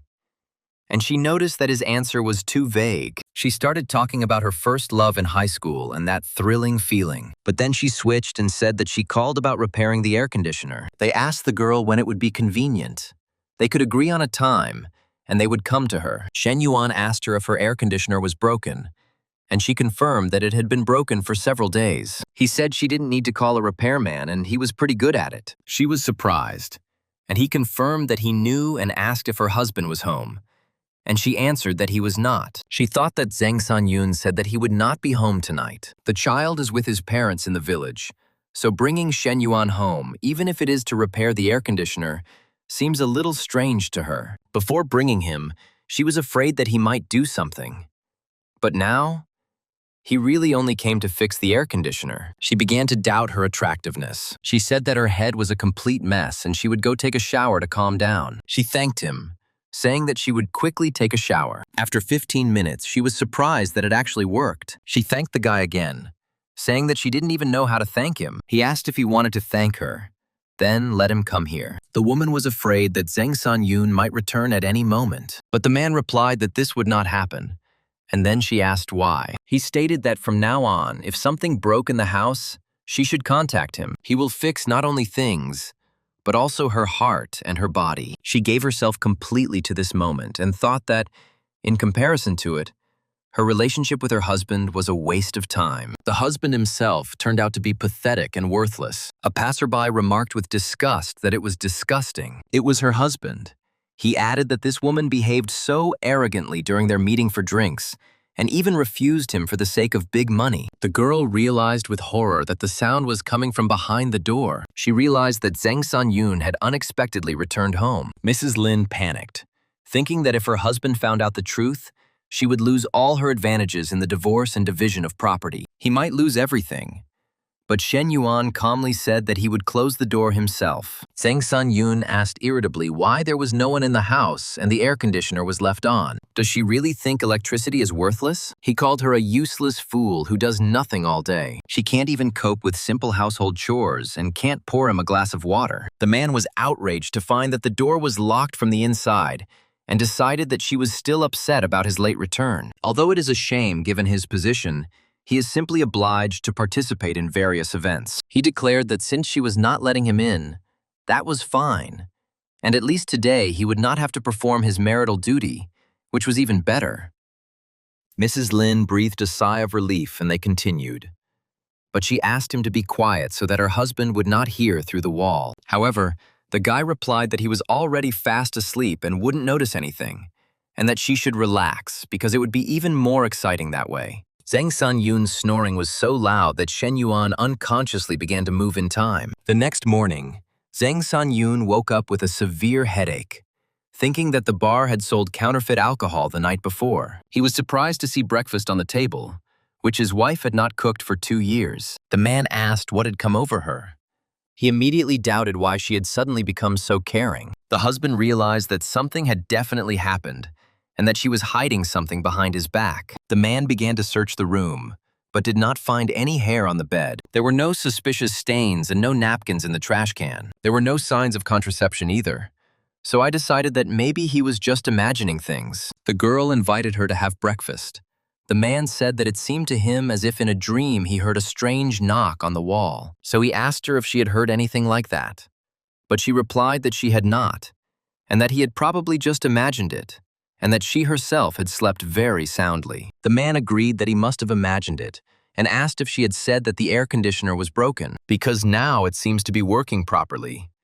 And she replied that the sound he heard was just from the repair. Meanwhile, at the cafe, Li Ying's best friend asked Zhou Wangting what was going on with her, as she hadn't slept for 2 nights. Fantine replied that her ex was now living a better life than ever, and she felt like she would simply die of envy. When her friend asked who she was talking about, she named Shen Yuan. Li Ying wondered how he could become so rich and whether he had sold the car after the family went bankrupt. But Fantine said that her friend couldn't even imagine what he had become after the breakup. She said that he bought some woman a house for 3 million and gave his fitness trainer a Porsche worth 2 million. Li Ying asked if this was serious and how Wang Ting could be sure of such expenses, and she replied that the woman was her personal trainer. She admitted that she was out of her mind then, since she traded such a man for a miserable life. Now he has become so rich that she cannot sleep at night.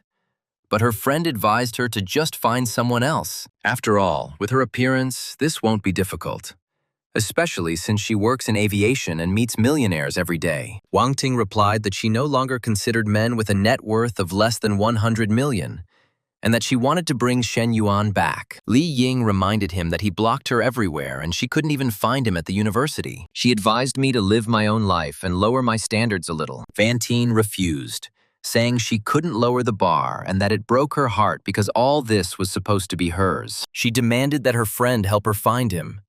Li Ying desperately asked someone to give her the number of a mental hospital. At the Junyue Hotel, Coach Lu stands and looks into the distance. She was surprised that, despite the diet and exercise plan she had developed, his progress in gaining weight and muscle was faster than expected. He replied that he was simply not like everyone else. The girl said that she understood and he could go, and she would wait for his call. She thought that by preparing food and clothes for him every morning, she finally felt needed, and maybe this way she could stay with him forever. Shen Yuan reflected that Ming Hui was one of the first girls next to him, but apart from a couple of bags and vague promises, she received nothing. While Chen Na and Liu Menggu, who joined later, had already acquired houses and cars. At a restaurant near the university, relatives asked Ming Hui if she came there often, and she replied that she sometimes came with friends. Her cousin asked her what she planned to do after graduation, as her 3rd year was almost over, and it was time to think about an internship. Her husband added that they needed to prepare in advance because their university was not one of the best. My sister asked if she had a boyfriend and warned that finding a relationship would be more difficult after university. She told me about her cousin from a prestigious university who was already interning at a Fortune 500 company and offered to introduce them. Ming Hui replied that she already had a boyfriend, and then her surprised relatives asked how long ago. She replied that they had only been dating for a couple of weeks and she hadn't told her family yet. The cousin countered that relationships were not a game and that her university was far from the best. If she gets involved with the first person she meets, things will be difficult for them after graduation. Ming Hui coldly replied that she didn't think her life would be hard. The sister continued to insist that her boyfriend would have a hard time providing for both of them, unlike her cousin who had prospects. But her husband tried to stop her, saying that the girl had her own plans. She replied that she was simply worried that she would suffer with the wrong person. Ming Hui thought to herself that compared to her Shen Yuan, that cousin from the fortune list was simply a nobody. After all, her boyfriend was taking her to choose an apartment. Her cousin was taken aback and asked again, to buy an apartment. Shen Yuan introduced himself to his relatives and apologized for not being able to join the dinner because he had promised Ming Hui. He promised to treat them next time, and they replied that everything was fine and that they were now one family. They purchased a spacious apartment with 2 parking spaces. Shen Yuan announced that she was now officially the owner of the property, and the girl herself was at a loss, not knowing what to say. He thought that this purchase brought him a huge profit, and now his fortune is measured in billions. He promised to send her training videos so that she, as a smart girl, would quickly master everything. Ming Hui's affection level had risen, and he realized that he was still far from the maximum, so he needed to try to move forward tonight. At this time, the female students in the dormitory complained that Shen Yuan had accepted their applications, but he didn't respond to a single message, and one of them bitterly admitted that she had always hated such people, but had become the same. Others advised against focusing on it because the competition was too high, and suggested focusing on studies and certifications. The students in the dorm said they had plenty of cool girls and asked why they had to humiliate themselves. They suggested focusing on studying and getting certificates, and going to the library. One of them asked, "To the library," and slipped away again to draw up a business plan, and let him not make a drama out of it. Another admitted that no matter what girl falls for a billionaire like him, it's not her place to judge because she's the same and will work on a business plan. Manhwa was asked if she had thought about her future and whether she should apply for a business incubator. The protagonist replied that it was possible, but he had other projects and would organize something for her. Shen Yuan thought that Manhwa had a strong sense of possessiveness. If she was always on campus, he wouldn't be able to work freely, and in order to build his team, she couldn't always be around. He asked if she wanted to study foreign techniques and which teachers she would choose from the list of names. She wondered how he knew so many names, and he replied that he had just found them on the internet and that he hadn't known anyone before. She said she would then choose one with her eyes closed, and after 20 minutes asked him if he liked it. He asked her not to stop. She was surprised that she could learn this. She asked if she continued like this, would he want to be with her even more? The next morning, Lee Yuhan urgently called him, saying that there was no time for talking. He will reset the location and let him come here quickly. Shen Yuan asked what was going on, but he had already hung up. Lee Yuhan reported that they had changed locations and he was now in Suyun Cave, and demanded that Shen Yuan leave immediately. Shen Yuan was indignant that he had almost arrived, and his friend was only now talking about changing places. Lee Yuhan said he had just started his shift, but his friends had invited him here, and to be honest, he wasn't particularly interested. He told me not to apologize and to quickly drag my ass back to my place, promising to wait at the bottom of the cave. Shen Yuan thought that Suyun Cave was not far from Professor Lee's workplace, and he wondered if he would stumble upon it. Lee Yuhan said that waiting outside was boring as hell, and asked if he wanted to go up to do some maintenance. But Shen Yuan replied that he was out,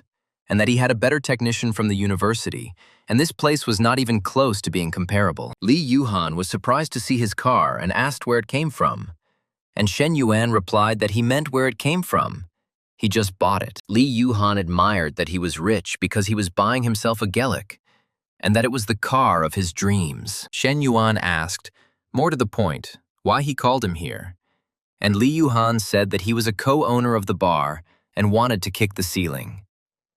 Lee Yuhan suggested that they discuss everything inside, and when the girl asked if it was Shen Yuan, he saw Professor Lee with horror. He exclaimed that only he could be so lucky, and she said what an unexpected and pleasant meeting it was. Someone present asked who it was, and another replied, "Cuties." The hero told them to wait and asked if they were going home to cook and if he could come and help. The girl indignantly told Shen Yuan that he had no shame at all, and he came to such a place. Shen Yuan replied that she was mistaken and that he was just waiting for someone.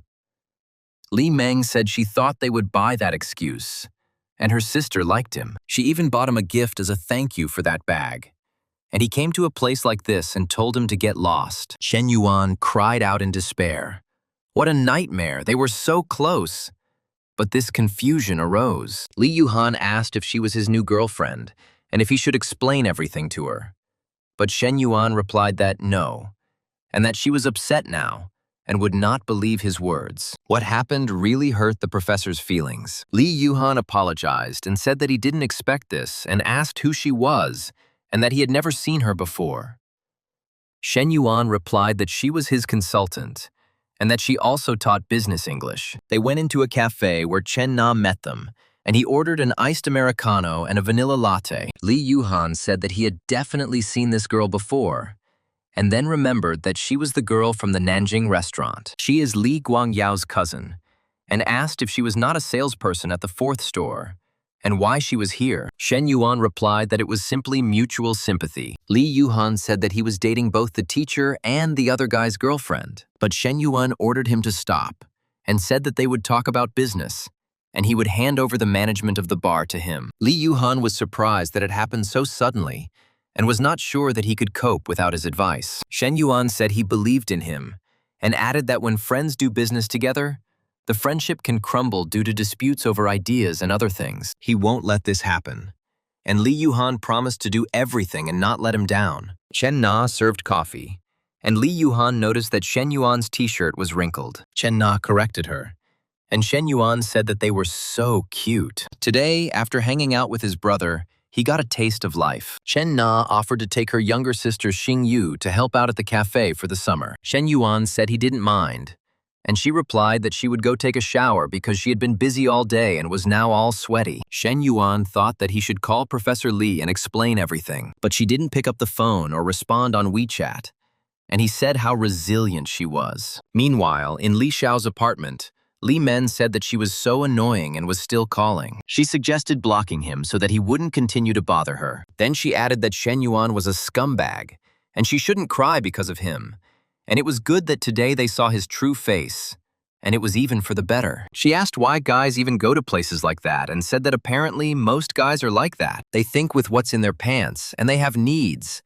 And if they can't satisfy them, then they look for thrills. She heard that the girls there are very skilled and know how to make guys happy. Professor Li said he hugged her and she pushed him away, and she blamed herself. She said it was all her fault and maybe she had pushed him away for too long and he just wanted to satisfy his needs. The girl exclaimed, "Oh my God, what was she imagining there? How could such a thing even occur to her?" And she told her to go drink some water and calm down. Li Meng asked her sister if she looked at her and remembered what happened the last time she fell in love. Professor Li thought that Li Meng was right, and she couldn't just fall in love, and needed to control herself. Ye Jiyan wrote to Shen Yuan, inviting him to a barbecue with some female students from other universities to chat about the project. He added that he had a fuel card for him, and was waiting for him in the evening in a private room in the dining room for dinner with his classmates. Shen Yuan looked at the messages from people he had barely interacted with before and said that he wouldn't even look at them. He noticed that one freshman had sent him so many messages asking about the weather, saying good morning and talking about fallen leaves. Chen Na asked him if she should go inside, and then noticed that he seemed more fit. She asked if he had been exercising lately, and he said yes, and suggested they move to the sofa. He asked her if she could ride a horse, and she said no. He said, let her climb in, and he would become her free exercise machine. Next time, they could go horseback riding. And she asked if the horseback riding he was talking about wasn't the same thing he wanted to do now. He confirmed it and suggested that I sit on it and try it myself if I didn't believe him. He praised her, saying that she definitely had the talent to become a horsewoman. The next day, students crowded into the office of the university's Youth League Committee with startup applications and commercial proposals. Fu Yingzi was surprised that almost no one had applied for the startup grant before, and asked why there were suddenly so many female students. During training, the main character received a call from the secretary's little girl. She reported that she had received the first applications, 653 in total. When Shen Yuan asked about the ratio of boys to girls, she replied that there were 628 girls and 25 boys. Shen Yuan told her to take care of the selection. So she asked if that meant she had to reject all the guys. He replied that no, and if any of the guys had a good business proposal, they could send it to him. He thought that if there were only beauties, wouldn't it just be an ordinary idol group? Professor Li asked him why he never responded to her, and he said it was his subordinate from the university. He asked if he was jealous again, but she replied that no, she was just asking. And he advised her not to imagine anything unnecessary, and that they had a strictly business relationship. The system has detected that the owner has a third girl with a favorability level above 90, and the task is completed. The reward would be given out soon, and Shen Yuan was delighted that his dear Lulu had brought an unexpected bonus with simple words. He thought that every time the NPC's favor level reached 90, the rewards from the system were incredibly generous. He received a 5mm diameter increase, 30 million exclusive fund of respect for parents. He felt a warmth in his lower abdomen, and the sensations were so distinct, he called his dear Lu to come to him for a second. When she asked what was wrong, he said there was no time to explain and called her to go upstairs. She got scared and said something was wrong, and he asked what it was, and she said he seemed different. Or she was just imagining it. Do exercises really help with this too? And he asked. Or maybe it was she who changed. She asked him to be more gentle next time, otherwise she wouldn't be able to stand it. And he promised to prepare her well. The effect was simply amazing, and he said it was worth it. He told Coach Lu to take a rest because he had to go and something happened. The hero thought that this new weapon was not only something his dear Lu, but also his dear Chen Na and his dear Ming Hui would have to adapt to. A whole day had passed since that misunderstanding, but Professor Li had not answered her phone or messages. Shen Yuan realized that if this continued, the misunderstanding between them would only worsen. He thought he needed to prove his innocence, and she should give him a chance to explain himself. He came to her door and introduced himself as the neighbor downstairs, saying that she was flooding him. When the door opened, she said it was him, and would fool her again. But he asked to be let in. Shen Yuan said he thought they needed to talk, and she misunderstood yesterday. But she objected that she had misunderstood, and he had gone to such a place without telling her that he had done nothing there. She said that she didn't believe him and didn't want to listen to any more excuses and told him to leave. And he explained that the guy from yesterday was his childhood friend. He asked him to meet to discuss something, and when he was almost there, he suddenly changed the location to that club. Professor Li thought that his words sounded very convincing, and both the reason and the evidence were very compelling. He said, how could he even go to such a place for fun? And she completely misunderstood him. Her favorability level, which had dropped to 61, began to rise. She apologized and said she hadn't thought things would be that way, and he didn't expect the consultant's favor to be restored. The guy said it was okay since they had sorted everything out, and he was a little thirsty and asked if he could have some water. She asked suspiciously if he was at it again and wanted to pull this trick on her again. After all, his previous misdeeds were still fresh in his memory, and he replied that he really wanted to drink. She asked if it was true, and he replied that it was an honest pioneer's story, and she said that then he should wait a little. After a few tens of seconds, she handed him water, keeping her distance. He wondered why she was acting like he was a wild animal and whether he had lost all trust, and that was how the consultant saw him now. Someone passing by remarked that the young man should not be in such a hurry, and that perfection does not tolerate haste. The hero turned to the lady, saying that only the impatient would eat hot food, while the dull-witted would eat other people's leftovers. The guy thought that in the end, this trip was not in vain, and he managed not only to dispel the misunderstanding, but Li also agreed to become closer. Su Xiu Wei called via video and said, Mr. Shen, the plumbing and electrical work is complete and ready for handover. She asked when he could come, and he replied that he was free now and would be there soon, and that she should wait for him. Half an hour later, she answered sheepishly that no, not really. He asked why she was so excited and he wasn't going to eat her, and asked her to show him everything here. He thought that when it came to her knowledge, she instantly became collected. That's what a professional is. And she reported that waterproofing, plumbing, electrical work, and backfilling with underfloor heating were all done. The next step is to choose the style of floor tiles, and the patio design is also made according to its requirements. He said it was very good, and he felt calm because she was in control of the work.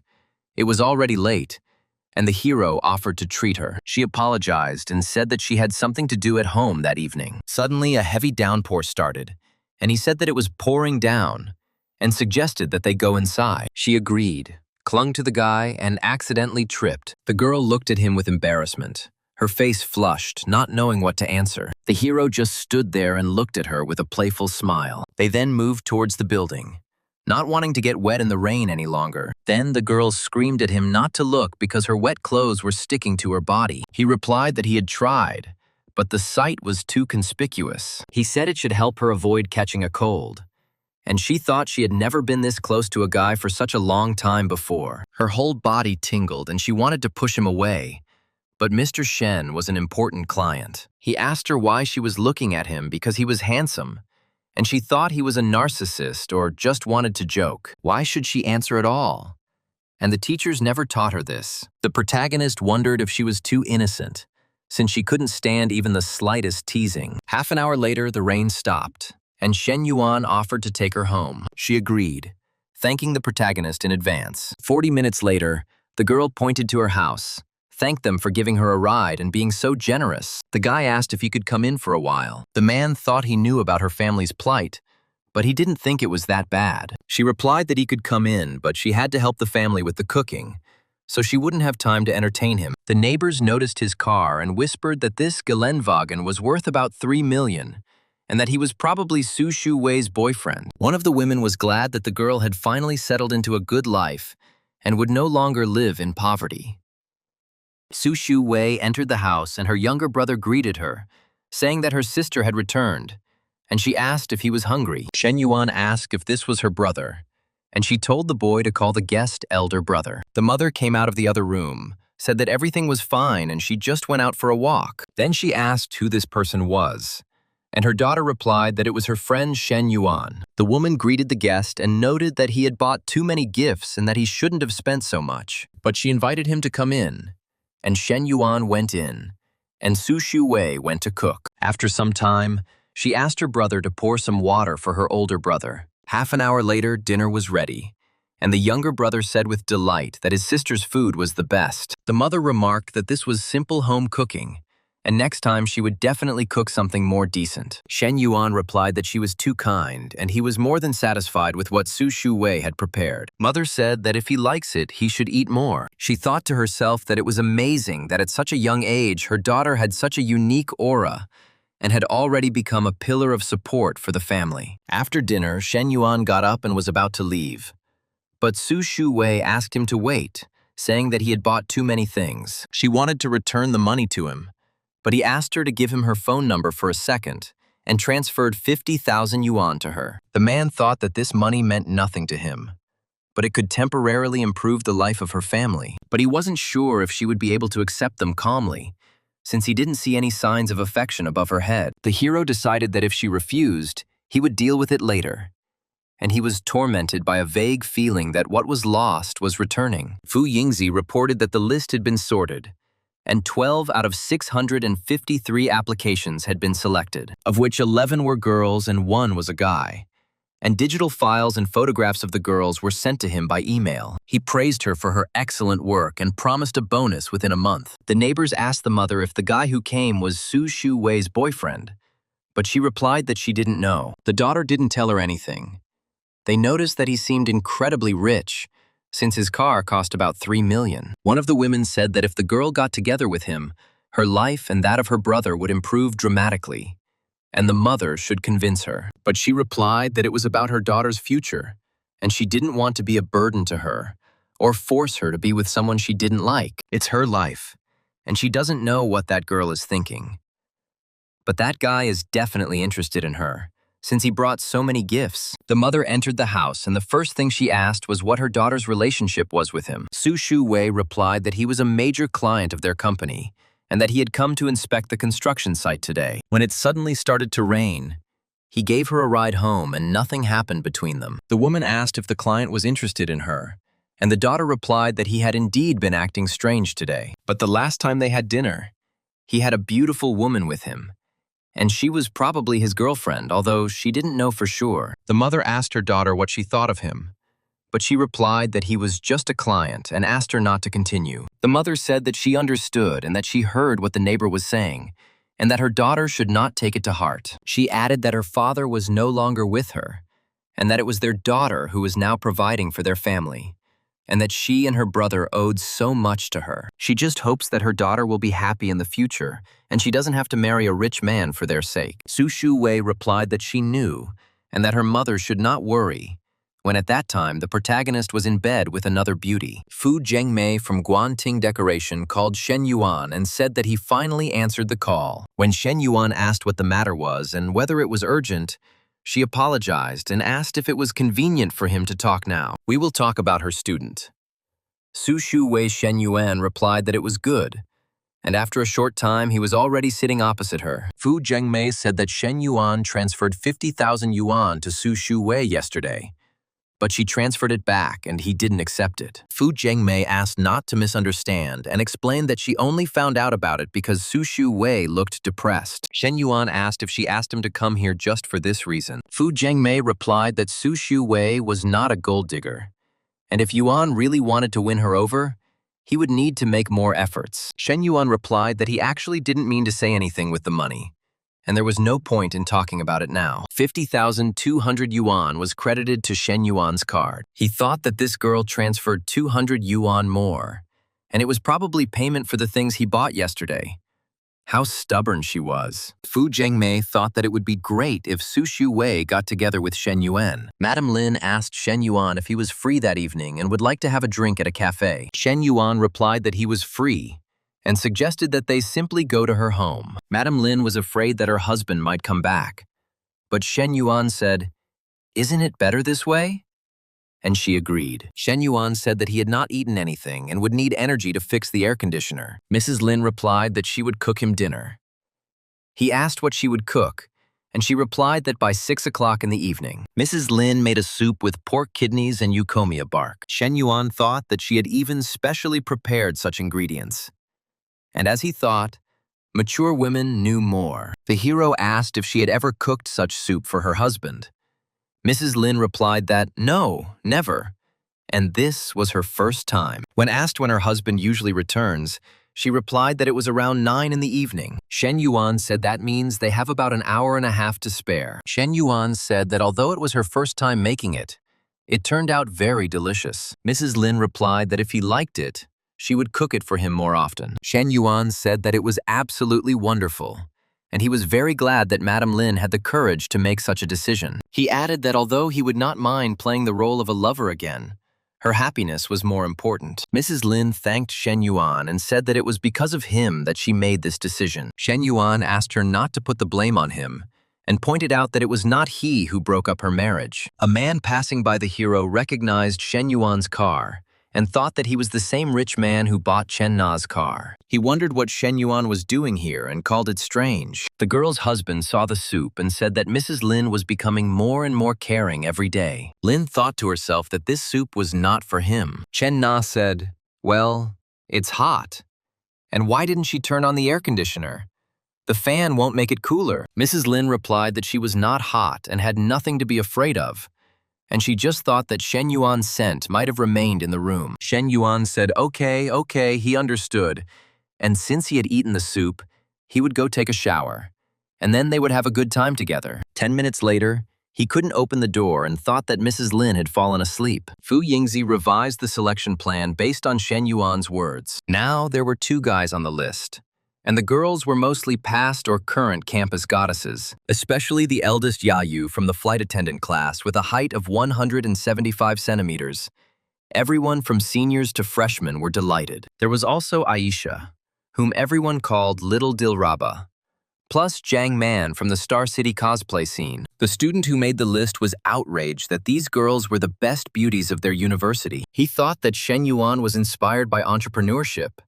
How naive he was. He asked why Shen Yuan included him in the list of participants, and whether he was a eunuch. Fu Yingzi stood there and thought that now all that was left was to wait for the boss's next move. Mo Zhenwan greeted Shen Yuan and said that he was glad to finally meet a fellow countryman. He was surprised that the class president needed help starting a business. Mo Zhenwan added that he came from an ordinary family, and therefore had to seize every opportunity to rise up. Shen Yuan asked, did he remember that person's name was Mo something? Mo Zhenwang reminded him that his name was Mo Zhenwang. Shen Yuan explained the reason why both candidates passed the pre-selection. Their business plan turned out to be down to earth and not just empty words. He added that opening a store in a school required practicality and the ability to take into account the daily needs of students. Shen Yuan remembered that one of them wanted to open a fried food shop and the other a fruit shop. One of the students confirmed that he wanted to open a fried food shop. Shen Yuan noticed that there was no such store at the university, so he would fill the empty niche. He also noted that the space provided by the startup incubator was located directly below the women's dormitory. Hearing this, both students truly felt like they had been chosen. Shen Yuan praised the secretary for his excellent work and said that he had not had high hopes, but he had managed to find a few gems. One of the girls asked the younger one if she had forgotten anything, since the interviews had already ended. She replied that she would like to discuss something with Mr. Shen, and the secretary asked the boss what to do. The girl asked the elder if she could find out if she had been refused, she complained. And during the interview, his gaze never left the 2 girls. The senior replied that the final list would be known after the final exam. The girl asked if she had a chance at all, The elder replied that he hadn't given it to her. The girl realized that the fact that Shen Yuan let her in was her chance. She said that she already had a junior accountant certificate and an international certified public accountant certificate. She was preparing for the junior economist exam and said that although she had no practical work experience yet, she could handle it. The girl assured that she could be a cashier, prepare financial reports, and organize transaction data. She asked if it wouldn't be better if a senior, experienced accountant did the job. She asked herself how many times in life would she have the chance to go all in? And if not now, then when would she, Long Jin Han, be able to catch it? The elder said that her words were quite logical, and 40 minutes later he said that if she became his woman, he would not let her lose. The elder was surprised that the little dragon turned out to be a virgin. He promised that they would go shopping this weekend. Her affection rose to 61. The girl thought that from now on there was a place for her in Shen Yuan's heart. Even if it wasn't big, it was better than nothing. Shen Yuan noticed that the little dragon had developed an affection, and that was not a bad thing.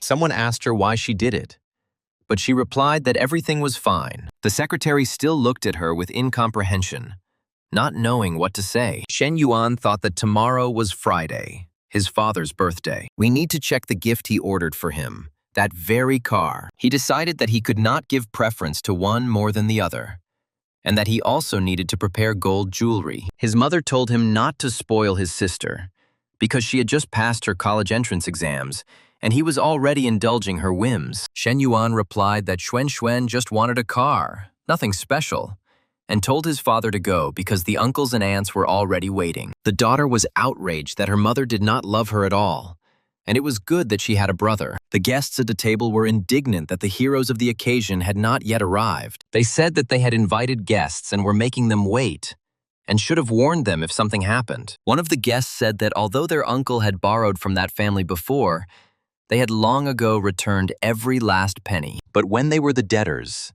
they came to remind them several times, but not only delayed the return, but also kicked the uncle out. Another guest added that it was his fault, and Hong Zhuang called today and asked him to write a message, but he completely forgot. The guests noted that this only proved that they had planned everything poorly. They asked why they called only them, and added that it was their personal business and why they were involving strangers. One of the guests said that each of them at one time benefited from the help of the second brother's family. The third uncle offered good care for the new car and promised a 30% discount on all services at his car wash. The older brother asked why not call the second brother and find out when he would arrive. After all, the children were already hungry, and he added that the second brother's family had gone bankrupt, and he decided to show off.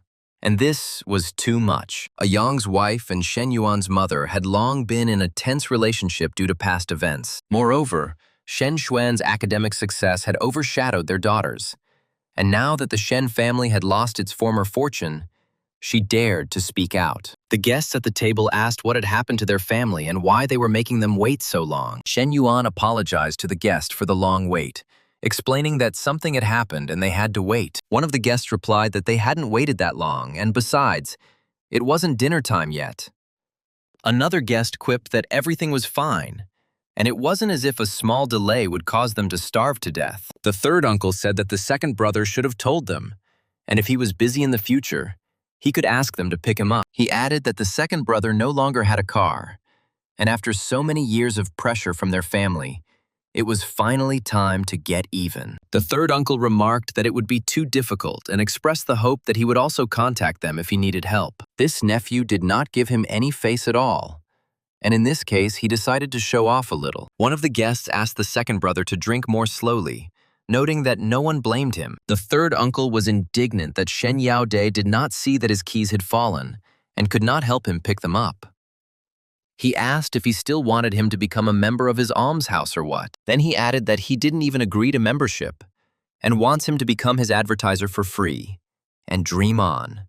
Someone noticed that the third uncle had a new car, and he couldn't help but smile. The third uncle replied that the Volvo was too old and he had long wanted to replace it. Someone admired that the third uncle was simply incredible, but he replied that he was not at all, and that he was just making a living. He thought that his stupid older nephew was still acting like his support group, and the husband had bragged enough. Someone asked what you understand, and you need to stop while they are ahead.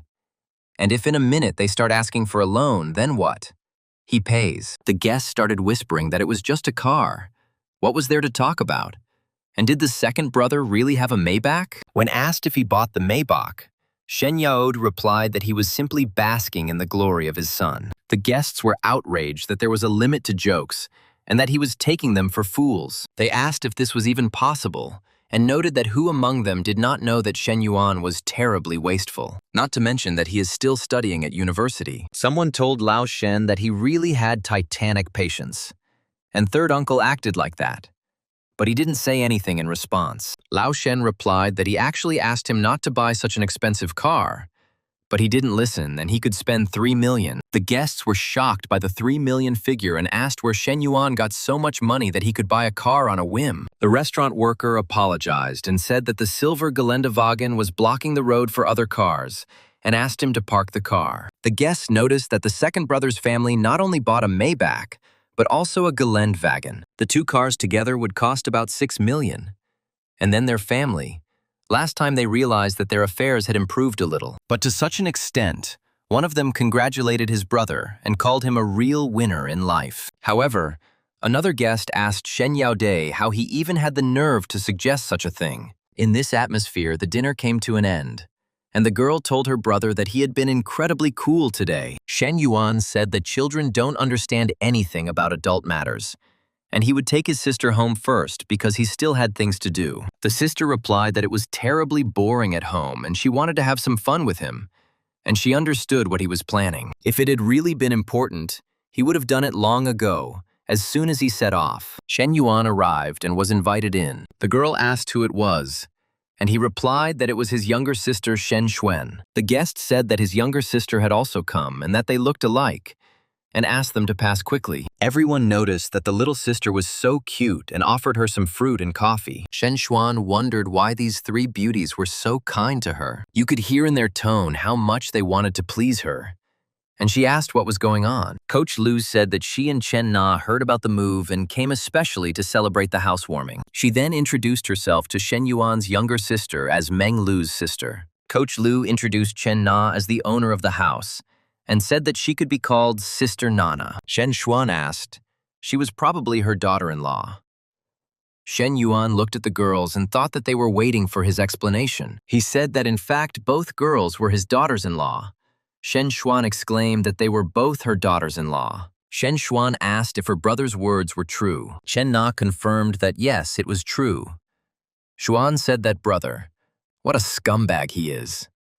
Shen Yuan noticed that his little sister had also recently passed the entrance exam and would be coming to Star City tomorrow. Chen Na told Shen Xuan not to worry and promised that after spending a few days with her, her younger sister would relax. Chen Na thought to herself that she couldn't believe how quickly they had found common ground. She remembered the saying that birds of a feather flock together. At Shen Yuan's family gathering, she felt like an outsider. Liu Menggu asked if they were both like that and could comfortably be in the same room. She added that a man is a man and a best friend is sacred. She asked if they were the same as before.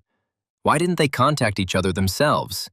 And why did they constantly force her to be their transmitter? Liu Menggu said that the whole point is that Shen Yuan buys cars for both of them. She called them friends only in words. The hero invited them to chat here, and he himself went to rest. Chen Na asked, since Shen Yuan was going to take a nap, why don't they go shopping? She offered to buy Shen Xuan new clothes, shoes, bags, or something else. Shen Xuan wondered if even her daughters-in-law had amazing fashion sense. She could create similar looks herself. One of the daughters-in-law replied that not everything at once, and promised to teach her the secrets. The whole group quickly went down to the garage. One of the girls said that she forgot her purse upstairs and asked to wait a little. After 10 minutes of waiting, she asked me not to wait for her and to order a taxi because she needed to sort out something. The observer wondered what business she might have had at Chen Na's house, and that she had sent her sister-in-law out shopping. Shen Yuan felt something pressing on his face and wondered if it must be Coach Liu and if she had gone crazy. Liu Menggu said that the girls had gone shopping, and now there were only the two of them left in the house. When Shen Yuan asked why she didn't go with them, she replied that she wanted to stay and keep him company. Shen Yuan remarked that he thought she was simply pulling off a secret maneuver. but she replied that she didn't understand what he was talking about. Liu Menggu said that she missed him so much. Shen Yuan noticed that she was addressing him incorrectly again. An hour and a half later, Shen Xuan texted her brother that Sister Qianqian had left first because she had other plans. She added that she and Chen Na had almost finished shopping and asked when he would arrive. Shen Yuan told her to wait a little while and said he would be there soon. The man saw an amazing car and thought about it. He remembered that this guy had come to him 3 months ago to cash out his loan. The guy cashed out everything he could and his credit cards to buy an LV bag at IFC. When I left, I even thanked him. He thought that this is how that guy found himself rich sisters. He added that it is good to be young and beautiful. He understood that it would be cool to find a rich lady a little older and take good care of her. Shen Yuan asked why she bought so many things. Shen Xuan replied that she didn't want to either. It's just that her daughter-in-law is too energetic. Chen Na added that Xuan would soon be going to university, and naturally she needed new clothes and bags. In addition, Chen Na even bought small gifts for Shen Yuan's parents and expressed her hope that they would like them. Shen Yuan thought that Chen Na was usually reluctant to spend the 5 million he gave her for pocket money. He then asked how much of his daughter-in-law's money she had spent. Shen Xuan replied that she thought it was about 400,000. Shen Yuan said that after all, she was the princess of their Sheng family, and how could she smile like that to just hundreds of thousands? Shen Xuan asked if she wanted her mother to break her legs.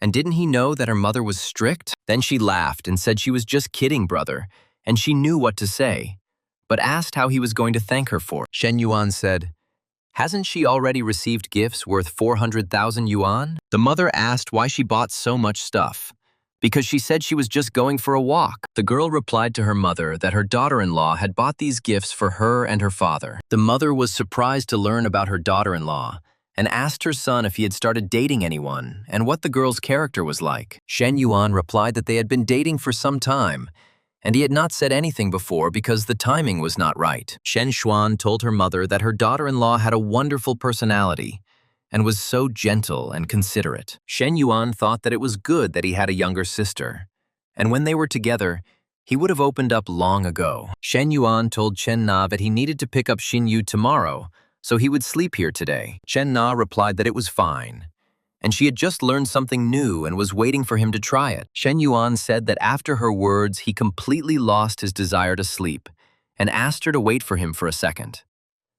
The girl asked him if he felt it when she dropped to her knees. The guy replied that he not only felt it, he was on the verge of losing control. The next day, the mother said that her son-in-law had announced his intention to hire an assistant for his sister, so there wouldn't be much left for her to do. The mother asked what kind of helper she was talking about and said that there was no need to waste money and that they could do the washing and cooking themselves. She asked Xin Yu to be reasonable and not help her sister anymore. Chen Na told her mother that Xin Yu would go early to get used to it, and nothing would happen around her and Shen Yuan. The mother was surprised that her son-in-law had a new car again, similar to a Geländewagen worth 2 to 3 million. The protagonist asked Xin Yu if she did well on the entrance exams and where she was accepted.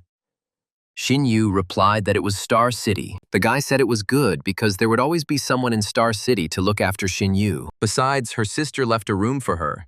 Xin Yu thought that since there would be a room in her sister's house, it would mean that she would be able to do it again in the future. But out loud, she said she thought it was a bad idea, afraid she would disturb them. Shen Yuan answered with what exactly, and said that her sister was often bored at home alone, and she should keep her company. Xin Yu thought that her son-in-law was not much older than her, and he always spoke so softly to her. Thanks to him, her parents and her own ideas quickly began to change and changed completely. The hero told Chen Na to take Xin Yu and go have some fun because he still had things to do, and asked her not to wait for him for dinner. Chen Na replied that she knew and he could go about his business. Half an hour later, outside Li Men's house, her ex-boyfriend begged her to give him another chance. Shen Yuan thought that it was Li Men's ex-boyfriend.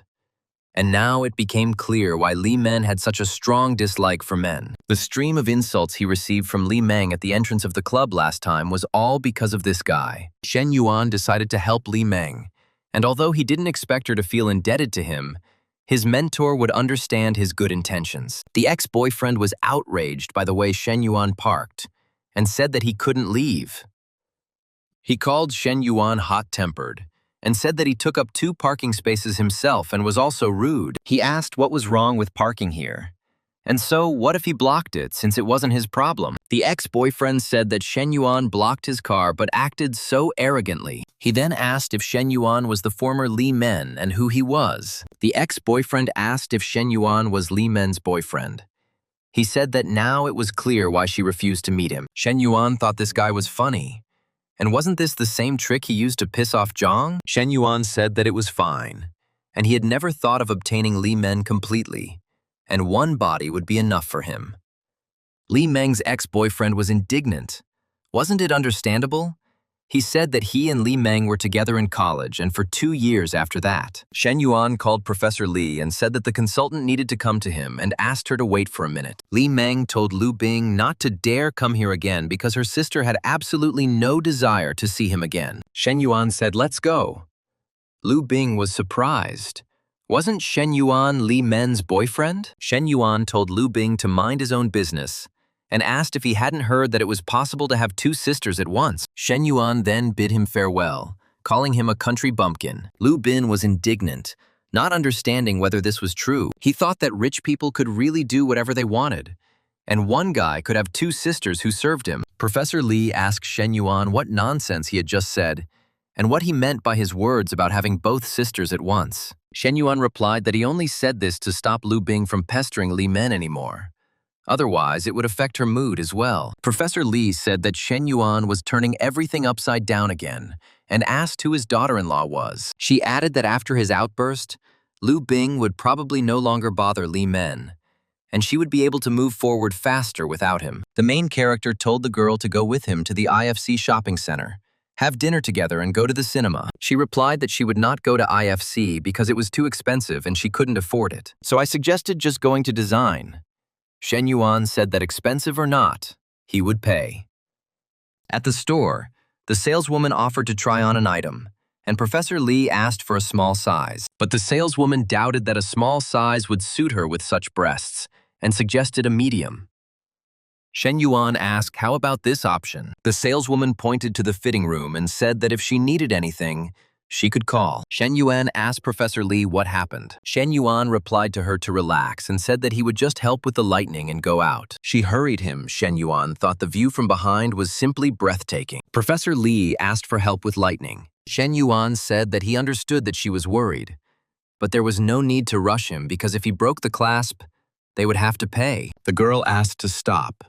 They could hear from outside. The guy said, "A small question. She prefers it when he calls her teacher or consultant." Professor Li replied that it was neither one nor the other, and that on a date, he should just call her by her first name. He said that this was the first time he had said her name like that, and that she should remember this feeling, because she will remember it too. After which 5 minutes have already passed. She asked them to stop, and said that if they continued, they would cross all boundaries. And it was already hurting her that she was holding back. Shen Yuan said that her breasts were too big, and even the average size didn't fit. The saleswoman asked if it was suitable and suggested trying another model, but Professor Li refused. Shen Yuan promised that he would behave well next time. Professor Li's favorability level rose to 75. The guy noticed that shameless flirting actually increased the level of affection. The saleswoman recognized Shen Yuan and said that this was Mr. Shen. He has a new girlfriend again, and this is his third. Someone corrected her, saying that it was actually the 4th, and that we shouldn't forget about the first one, Mrs. Zhou. The saleswoman said that didn't Ms. Zhou end up leaving with another guy and haven't been seen for ages? She admitted that every time she saw Mr. Shen, she regretted choosing Zhou back then. She asked him to bring his new girlfriend so that she could serve him with all her heart. Shen Yuan replied that she regretted it now, but it was too late. There was no cure for regret. He then offered Professor Li some hot pot and she accepted. Shen Yuan asked if summer vacation was just around the corner and if his interlocutor had any plans. He replied that his plan was to spend them with her. And she said that she had heard about the completion of the selection process at the startup incubator. Shen Yuan thought that he needed to change the topic quickly, because the more Li Xiao knew, the higher the risk of him slipping up. He remembered that there were 2 guys among the chosen ones, but all the rest were the best beauties of the university. The interviewee replied that she didn't know about it, and in fact, She didn't really care about such things. She added that she had already memorized all the key points from the book he had given her earlier. Shen Yuan was surprised that she did it so quickly. She confirmed his words. He then said that he needed to learn human resource management and asked if she had a book on it. At that moment, the waiter brought drinks. The woman asked to replace the cold drink with something hot, and the waiter agreed. Shen Yuan thought that nothing would probably work out tonight, and decided that he would rather increase the affection of the other characters. He started with his daughter-in-law, but remembered that Ming Hui was on her period, and Coach Liu's level was already over 90 and rising rapidly. He realized that Long Jin Han and Junior Long were left, and he needed to focus on them. Long Jin Han wrote that she missed her. Shen Yuan replied that he was having dinner and would pick her up later. Professor Li said that he was busy, and his food had already been digested, so he should eat first and then continue. Shen Yuan replied that something had happened and that he would take her home after dinner and pick up the materials another day. She agreed, noting that real business should come first. An hour later, Long Jinhan thought that after what had happened earlier, it was no longer difficult for her to bear this burden. She regretted that if there had been even a drop of sincerity between them, she would have asked him to be more gentle with her today and not treat her so rudely.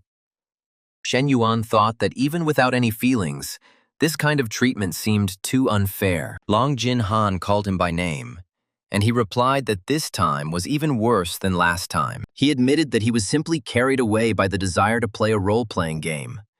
He asked if everything was okay with her. She asked again.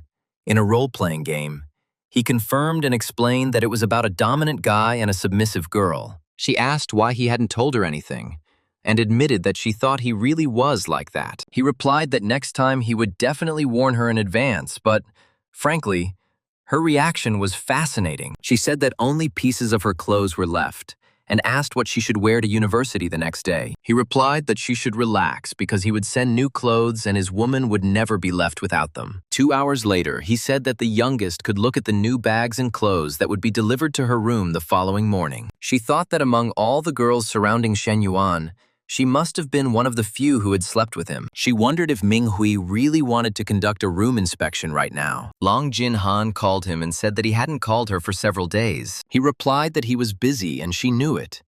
She said that she missed him very much and asked when he would come to her. The hero replied that it was she who said that there were still 2 days left, so probably Monday or Tuesday. Professor Li thought he was so considerate of this girl's feelings, and wondered if he would ever treat her like that again. She asked to help her. Shen Yuan asked her why she was wearing a robe and ordered her to take it off. She asked him not to be so rude. He said it was role-playing again, and asked if she hadn't learned her lesson yet. Long Jin Han thought that all of this was sent after Shen Yuan paid about 112,000 yuan. She realized that the life she dreamed of had come true, but now that she had it, she realized. What worried her most was Shen Yuan's heart.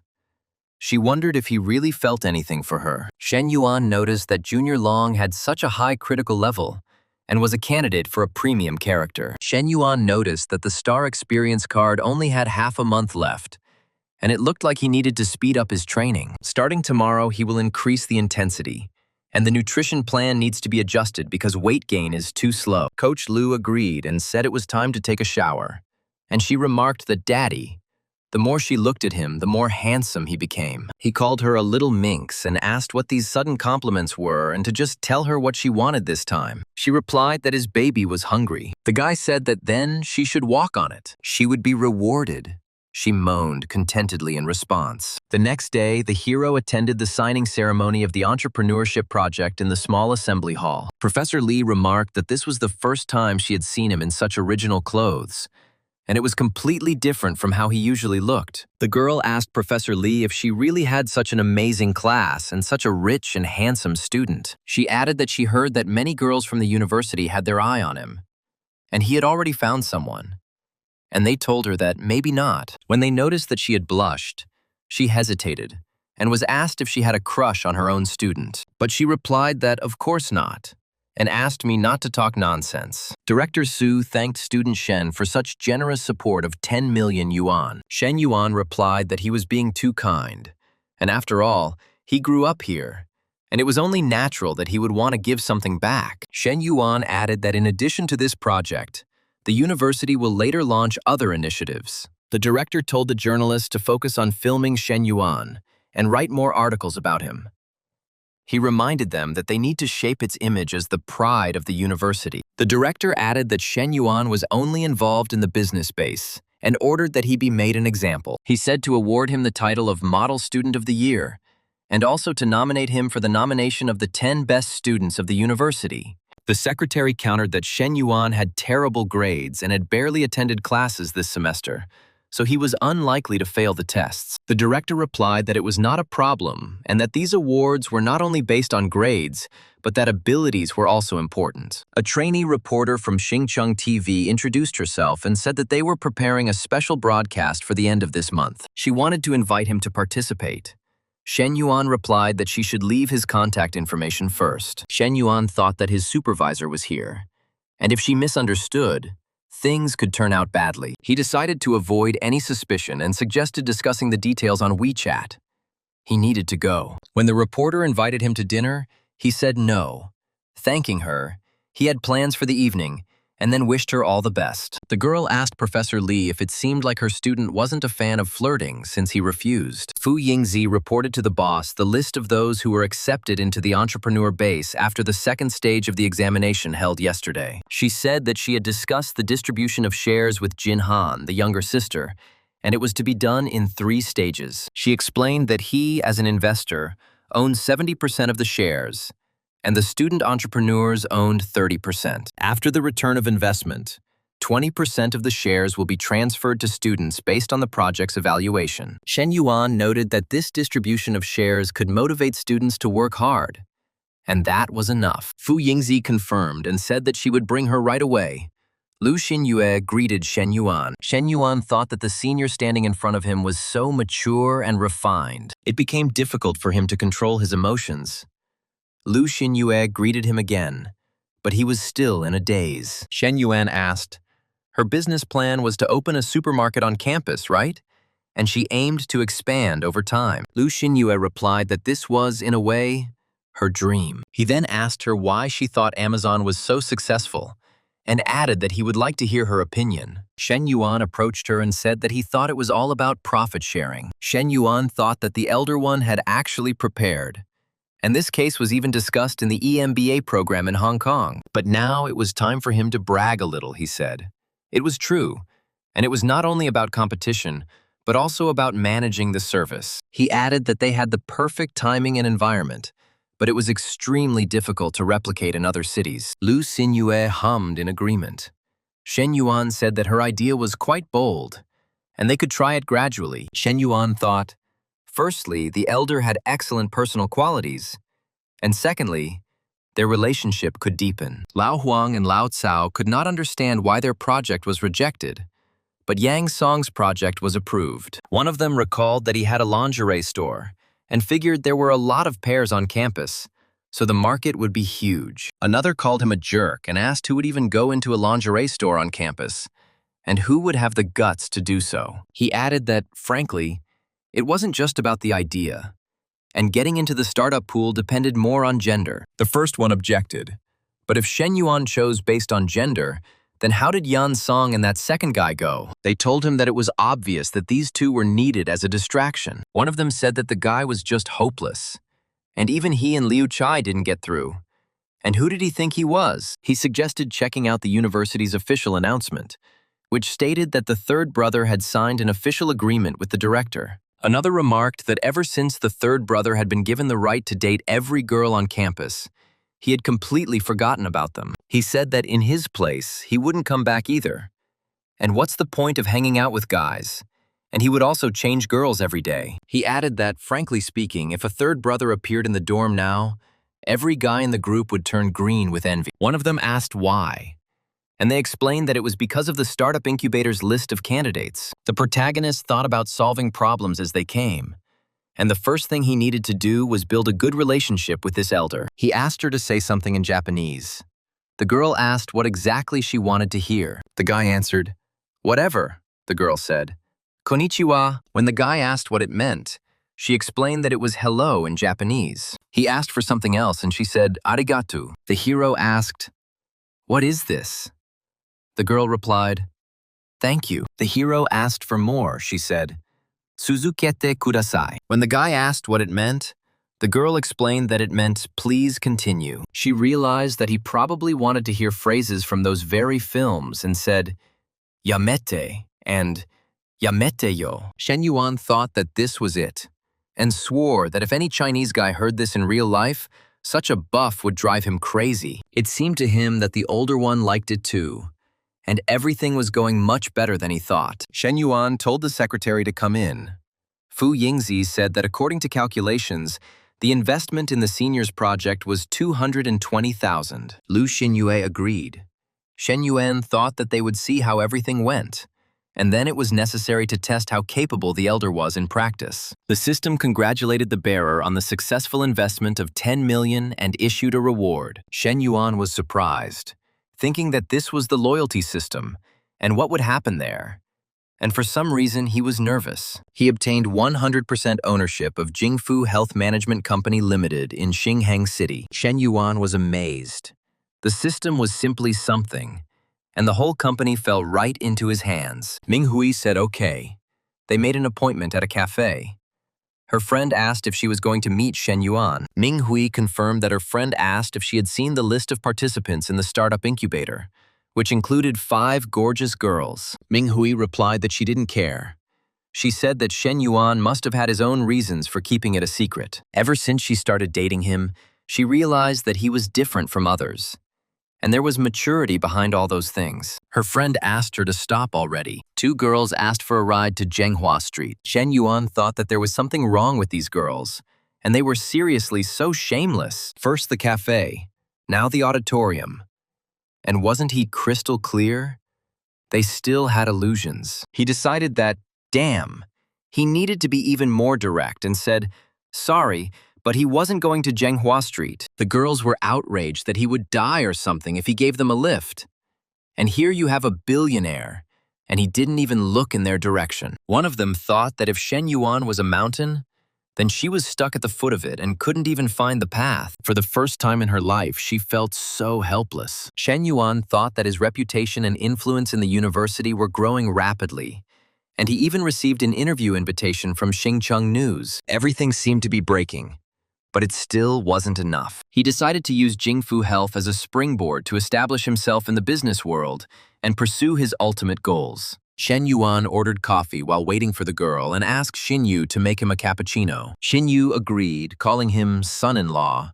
Xiao Qiu asked him to keep an eye on her because she was so afraid of messing up. Xin Yu wondered why she stuttered and blushed while talking to her next. Xin Yu thought sand in her sock.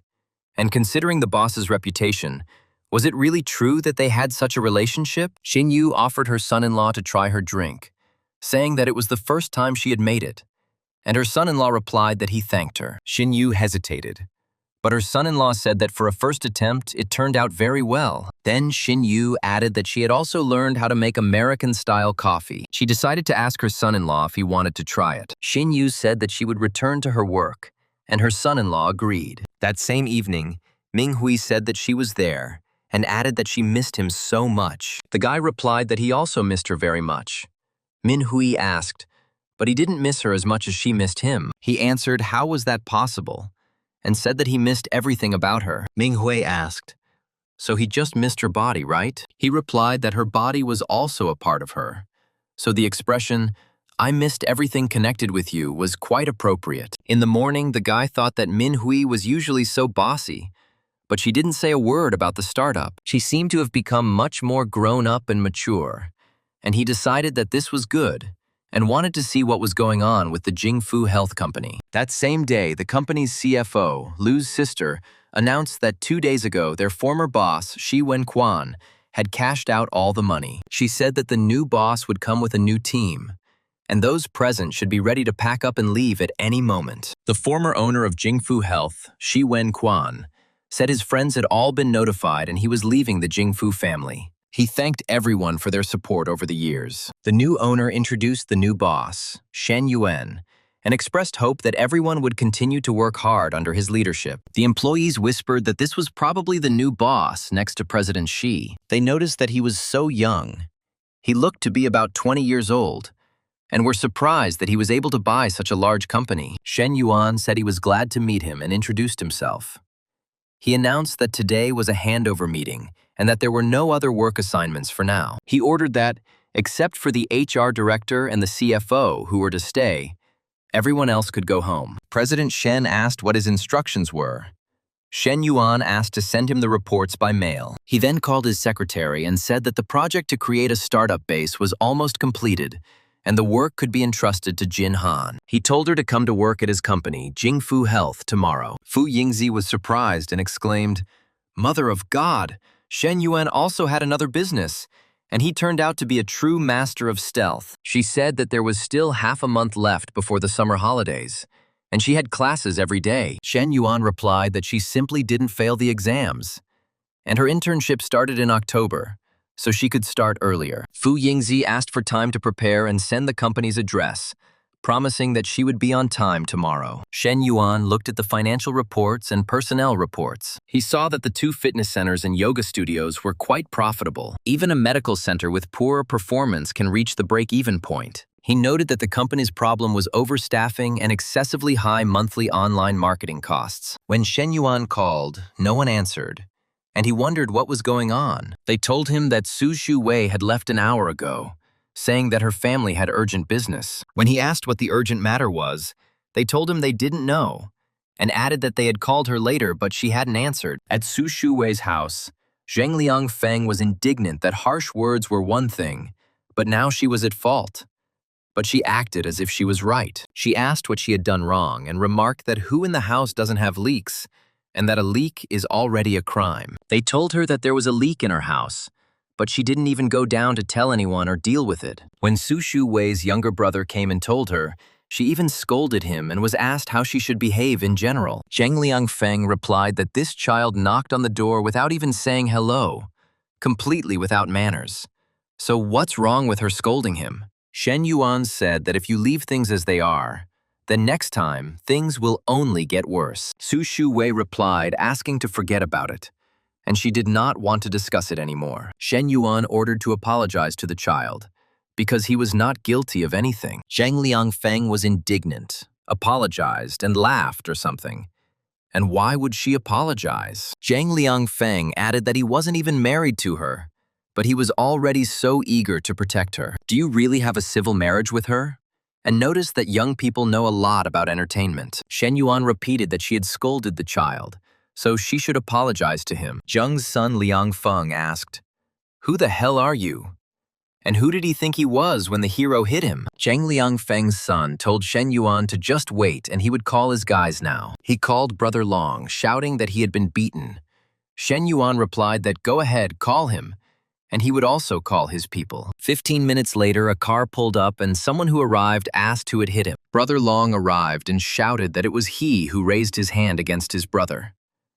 Shen Yuan asked if he should call the police. Brother Long said that fighting wouldn't solve anything and that the police were needed for this matter. At that moment, the police arrived. Brother Long was indignant that if he called the police, then why did he call him? His brother replied that he didn't know, and he thought it would be guys like them. Brother Lon called him a moron. The deputy head of security at Guansha police station, Shen Wei, turned out to be Shen Yuan's cousin. He asked Li Wenlong why he was everywhere and what happened this time. He told him to stand there while he inquired about the situation and asked his younger brother what had happened here. Li Wenlong apologized to Brother Long and said that he didn't know the guy had such connections. He thought that he had money and it could be squeezed out of him. Brother Lon told him to handle it himself and he was not going to get involved in these problems. Shen Yuan suggested that they simplify things, and if the woman apologized to the child and fixed the water leak, they would simply forget about the matter. Zheng Liangfeng apologized to little Jia and said that auntie was too harsh. Let him not take it to heart, and his aunt is very sorry, and she apologizes to him. Shen Wei said that the matter was resolved then, and let them go back and fix the water leakage problem. They promised that everything would be fixed and said goodbye. Shen Wei asked if this was his girlfriend. Shen Yuan replied that not yet and asked to keep it a secret for his sake. He added that after the incident, they would no longer dare to disturb Su Shu Wei's family, and other families would look at the Su family differently. Su Shu Wei hesitated and thanked him, her favor level rising to 61. Shen Yuan thought that she finally had a good impression of him. He asked, "And so she says thank you. And how about expressing gratitude in another way?" Su Shuwei was scared that there were a lot of people upstairs. Shen Yuan said there was nothing to be afraid of, and that this was just a normal hug, asking that it be considered a friendly farewell. He thought that her full, firm contours were very generously endowed by nature. Su Shuwei's younger brother brought eggs and said that his mother told him to bring them for his older brother. Shen Yuan was surprised that there were so many, and asked if she gave them to him, would there be anything left for the family? The boy replied that his aunt had brought quite a lot. Shen Yuan said, "Okay, from now on, when he sees him, don't call him elder brother." But then, the boy asked his older sister what son-in-law meant. Su Shuwei repeated in confusion, and her son-in-law mumbled in embarrassment in response. Shen Yuan suggested that Su Shuwei move to another apartment, closer to her company. Su Shuwei replied that she too would like her family to live better. But with their current income, it was impossible. Shen Yuan said that he would help her find a place and asked her not to worry about money. He promised to cover the rent for now, and as soon as she started earning more, she would be able to repay him. Su Shuwei replied that she appreciated his kindness, but there was really no need for it. Su Shuwei thought that he was doing this again. Her brother said that her brother-in-law had left and suggested that she come back, sister. At home, Shen Xuan told her brother that he had returned so late and she was simply starving. Shen Yuan replied that in the future, if she was hungry, she should just go and eat. Shen Xuan said that her sister-in-law told her to eat first, but she and Xin Yu really wanted to wait for him, and she would be ashamed to eat alone. Shen Yuan asked if she was ashamed, and if she knew what shame was, then why did she still live here and not go home? Shen Xuan replied that she liked it here, and besides, she was not an outsider, so let her stay. She asked her brother when he would bring his daughter-in-law to meet his parents, and he would also bring Coach Liu. Shen Xuan called him shameless, and the dinner ended with laughter and jokes. Later, when Xin Yu was in the shower, Shen Yuan accidentally saw her. He silently prayed to Buddha and apologized, saying that he really didn't mean to, and the steam was very strong and he didn't see anything. Xin Yu replied that it was not his fault, and that she forgot to close the door. Shen Yuan thought that she even took her phone with her to the shower, but he had to say that she and Chen Na were indeed equally good-looking.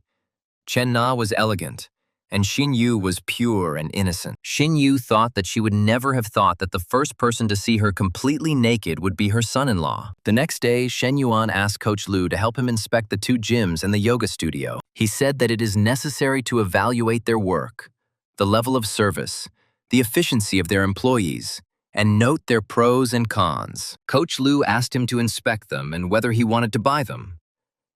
Shen Yuan replied that he had already bought them, but he didn't really understand it yet. Coach Liu wondered if this was serious.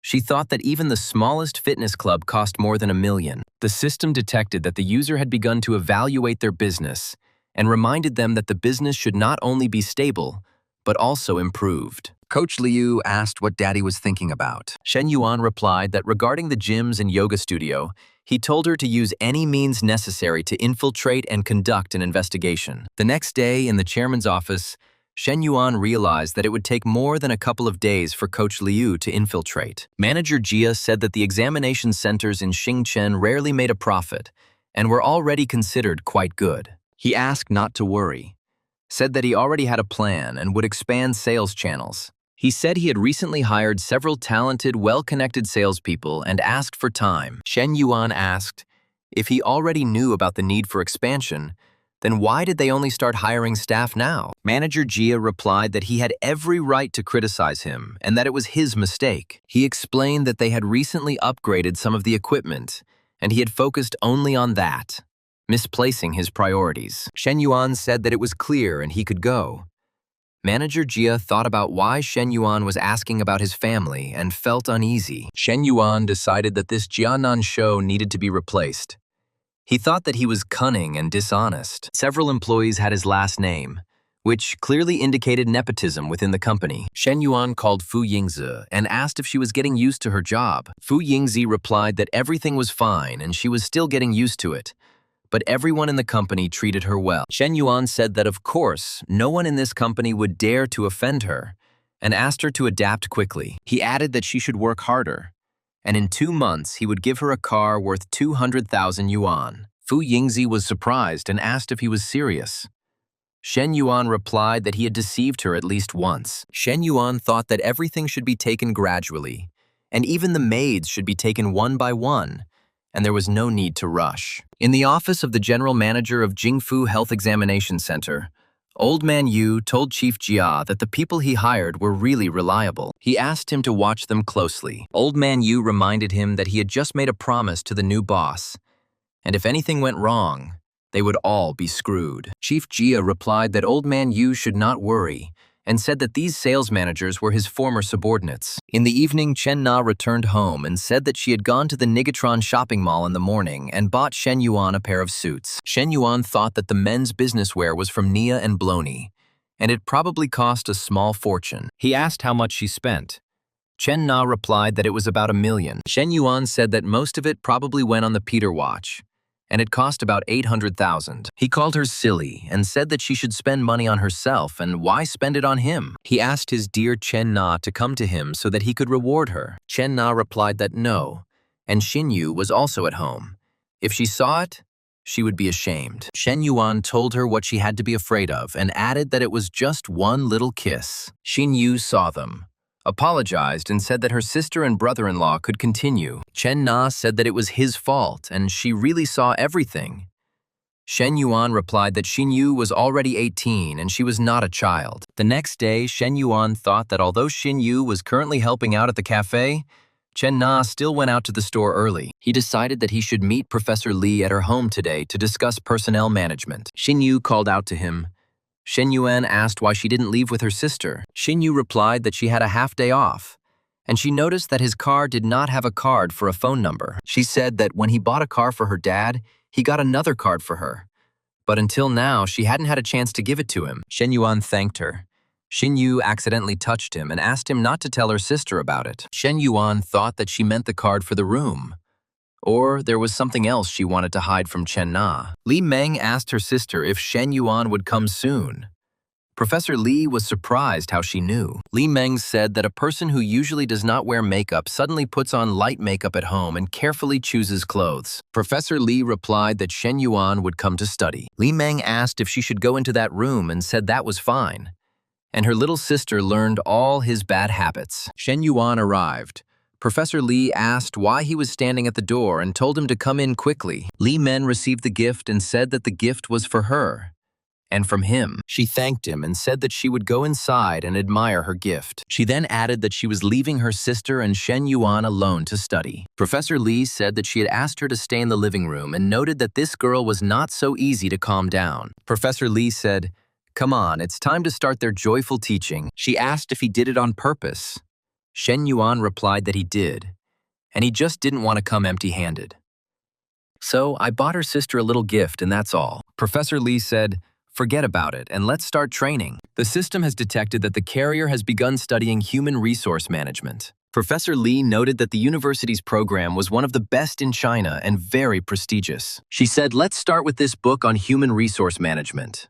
Shen Yuan agreed. After an hour and a half, Professor Li thought that if it had happened earlier, Shen Yuan would have already tried to pounce on her. She found it strange that he studied so seriously, and she didn't buy it. She decided to check him again and called his name. Shen Yuan asked the consultant and said that he came to study and what she was trying to do. He said that she had just played with fire. Shen Yuan asked what she was up to and noticed her clothes today and asked if she did it on purpose. Professor Li replied that she was simply tidying herself up before meeting him. She asked that when they were alone, they stop calling her a consultant. The girl said that if he really couldn't hold back, she would help. Shen Yuan asked how. The girl looked away in embarrassment and began to sink to the floor. The protagonist's eyes widened when he realized what the girl was up to. At this time, the girl's sister was watching everything from behind this wall. Professor Li asked for a little more time to prepare and asked how he thought a man should restrain himself at such a moment. Shen Yuan replied that he could now concentrate on his studies. Professor Li said she had to leave for a meeting at the university soon,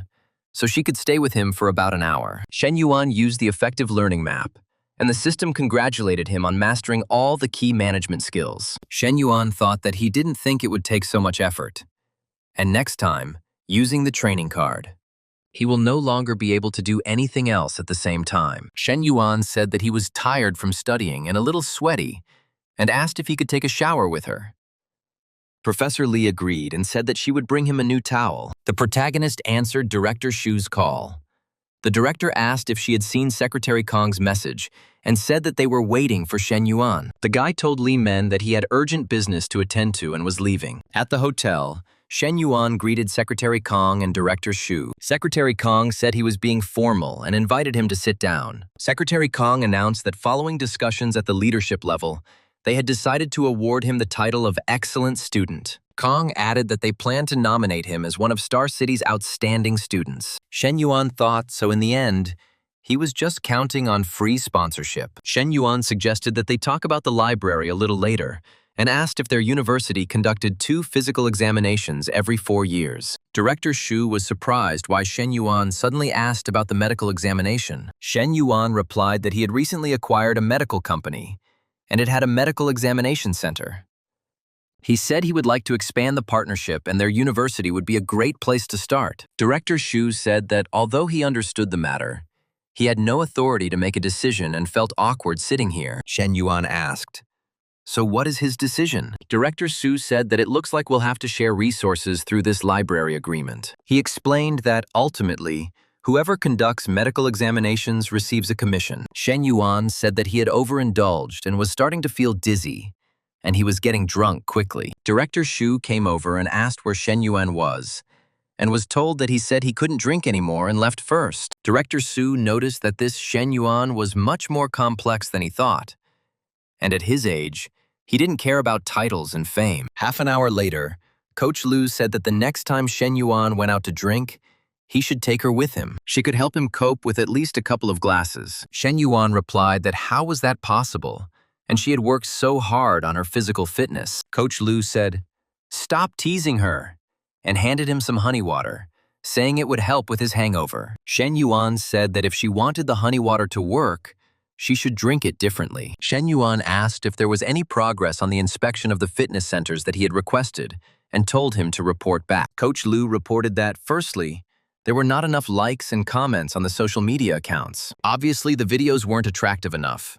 And secondly, the level of service was average. There was no sophistication, no premium, no professionalism, and the staff's reaction could be described in one word: slow. Shen Yuan said it was not bad, and as expected from his personal trainer. During training, Shen Yuan looked at his health indicators and saw that his height was 182 centimeters. The weight was 75.2 kilograms. Health, 80. Body fat percentage, 14.9%. Immunity, 82. Coach Lu asked him to drink some water and noticed why he suddenly seemed different. Shen Yuan replied that he had completed the task she had given him. A month ago, she had told him to gain 5 kilograms. Coach Lu called him absolutely amazing, said she loved him and kissed him. Shen Yuan received a message from Su Shu Wei, asking if he was free tonight and wanted to treat him to dinner. Shen Yuan told Coach Lu that he was finished for today and had things to do. Shen Yuan met with Su Shu Wei and asked why she was waiting outside. Wouldn't it be better inside? Su Shu Wei replied that she was afraid that he wouldn't find her if she was inside. Shen Yuan said that was impossible, and she was so beautiful that he would notice her immediately. He asked why she was embarrassed when he told the truth. Then he said that he would find her a place to live near the company and everything was ready. He added that he had already rented the apartment, and if she, her younger brother, and her mother did not move in, the apartment would simply remain empty. Su Shu Wei replied that then she would consider the rent as her debt. Okay, she would return the money to him as soon as she started earning money. Shen Yuan agreed. Dong Qitao approached them. He was surprised that it was really Shen Yuan, and he had already thought that it was some kind of celebrity or idol. No wonder he barely recognized him. Qi Tao reminded him that they had met at Chen Na's house. Shen Yuan reluctantly said hello. Dong Qitao said that he was just having dinner with friends and didn't expect to run into him. He asked if Shen Yuan would like to have a few drinks. Shen Yuan replied that maybe next time. Dong Qitao said that he was in the business of sports equipment. If he suddenly needs something, let him know. They added each other as friends. Shen Yuan thought that the sports equipment could be useful and agreed. Dong Qitao's friend asked who this guy was and why he needed to curry favor with him. Dong Qitao replied that he was the boyfriend of the girl he once went on a blind date with. He said it wasn't about pride, and the guy had money. And if he could get his hands on him, maybe he could milk him later. He noticed that Shen Yuan's watch alone cost as much as his 2 cars. A friend asked if that girl was the one he was on a blind date with, and said that his friend screwed up and she was too young for him. Half an hour later, Shen Yuan asked if Su Shu Wei was going home and suggested that they take a short walk to aid digestion. The girl pointed at the cat and called him to her. She noticed that he was homeless and she needed to buy cat food. Otherwise, he would not come to her. Shen Yuan said that she couldn't behave like this. Su Shu Wei replied, "What is he talking about? And she doesn't do anything." She asked him not to behave like that. Shen Yuan said that there was no one around. Su Shu Wei replied that even that was not possible. Shen Yuan said that then what can they do? And every time he thinks about it, his head explodes. Su Shu Wei thought that he really thought about this kind of thing all the time. She noted that although he acted like a playful prankster, when he was serious, he surprisingly turned out to be responsible and even reliable. She thought he was so complex and hard to read. And yet, he made people want to understand him better. Her affection level jumped to 67. Shen Yuan was surprised why her affection level suddenly jumped to 67. He thought that with other girls, he would have to spend a few hours in the hotel to increase affection. Later, Su Shu Wei told her mother that they would move in a couple of days. Her mother asked them where they would move to. Su Shu Wei replied that she didn't know yet. But Shen Yuan said that he had already found a place to live for them. The mother asked if Wei Wei had thought everything through carefully, and added that once they moved, there would be no turning back. Su Shu Wei replied that yes, she had thought it over, and she thought that she liked him. The next day, the man asked if there was any news about the health screening partnership. Shen Yuan asked why he was there at 10 in the morning, and was told that since he had come, he should come in and sit down. Jingfu Health Medical Center's marketing manager, Yu Feng, wondered why Shen Yuan was here, since today was only the first meeting. Yu Feng cursed to himself that he had prepared the entire presentation, and Shen Yuan hadn't even glanced at it once. Shen Yuan told them to continue and ignore him. He added that he happened to be nearby and decided to drop in to meet Director Shu. He asked Director Su to continue, and said that he would leave them alone. Shen Yuan thought that the inspector had finally left, and thank God. He decided that if Ji Feng was capable, he could take Jian Nanshuo's place. But first, he needed to find out everything about him. He thought that if Yu Feng turned out to be the same as Jia, it would be unpleasant. Shen Yuan decided it was time to go to Jingfu Health, and he still had a lot to do. At Jingfu Health, Shen Yuan asked Manager Chen why online marketing was so bad and TikTok videos were so disgusting. Manager Chen replied that good promotional videos usually featured attractive female trainers. Shen Yuan asked why they needed models and couldn't their trainers appear in the videos. Manager Chen responded that some were camera shy and others did not want to be filmed. She explained that since online clients were distributed equally between the trainers, Shen Yuan asked if they hadn't addressed this issue before, and Manager Chen replied that the fitness club still received plenty of casual clients. Shen Yuan asked Manager Song what his opinion as the general manager was, and why the online traffic was low. Shen Yuan asked if he was wrong. Manager Song replied that he was not, but Shen Yuan said no buts, and ordered him to draw up an improvement plan and submit it tomorrow. Manager Song obediently agreed. Shen Yuan thought that their fitness center had always been the best in both scale and profit. Shen Yuan spent the day studying the documents, then returned to Chen Na's home. Xin Yu said that her son-in-law had returned. Shen Yuan asked why Xin Yu was there and where her sister was. Xin Yu replied that the cafe was full of people and her sister was busy. She was afraid that Shen Yuan would get hungry, so she sent her home early to cook for him. Shen Yuan asked when his sister would be back. Xin Yu replied that it would not be soon, and his sister had just written that they should not expect her for dinner. Xin Yu added that it might not be as tasty as her sister's and asked her to ignore it. Shen Yuan replied that as long as it was her or her sister, he would be happy with it. However, he immediately corrected himself and clarified that he meant the food they were preparing. Shen Yuan said it tasted good. Xin Yu said it was true, and she noticed that he liked these dishes. so she cooked them. The girl said that she needed to go to the bathroom for a minute. Xinyu then asked if she could call him Shen Yuan, but then she got scared that she almost said what she wanted. She told herself, no, no, no, and those words must never, ever leave her mouth. Xinyu thought that she needed to explain herself to her son-in-law. Otherwise, something bad would happen. Xinyu said that son-in-law. In fact, she didn't mean that. Shen Yuan replied that he knew and everything was fine. Shen Yuan thought that she wanted to explain herself.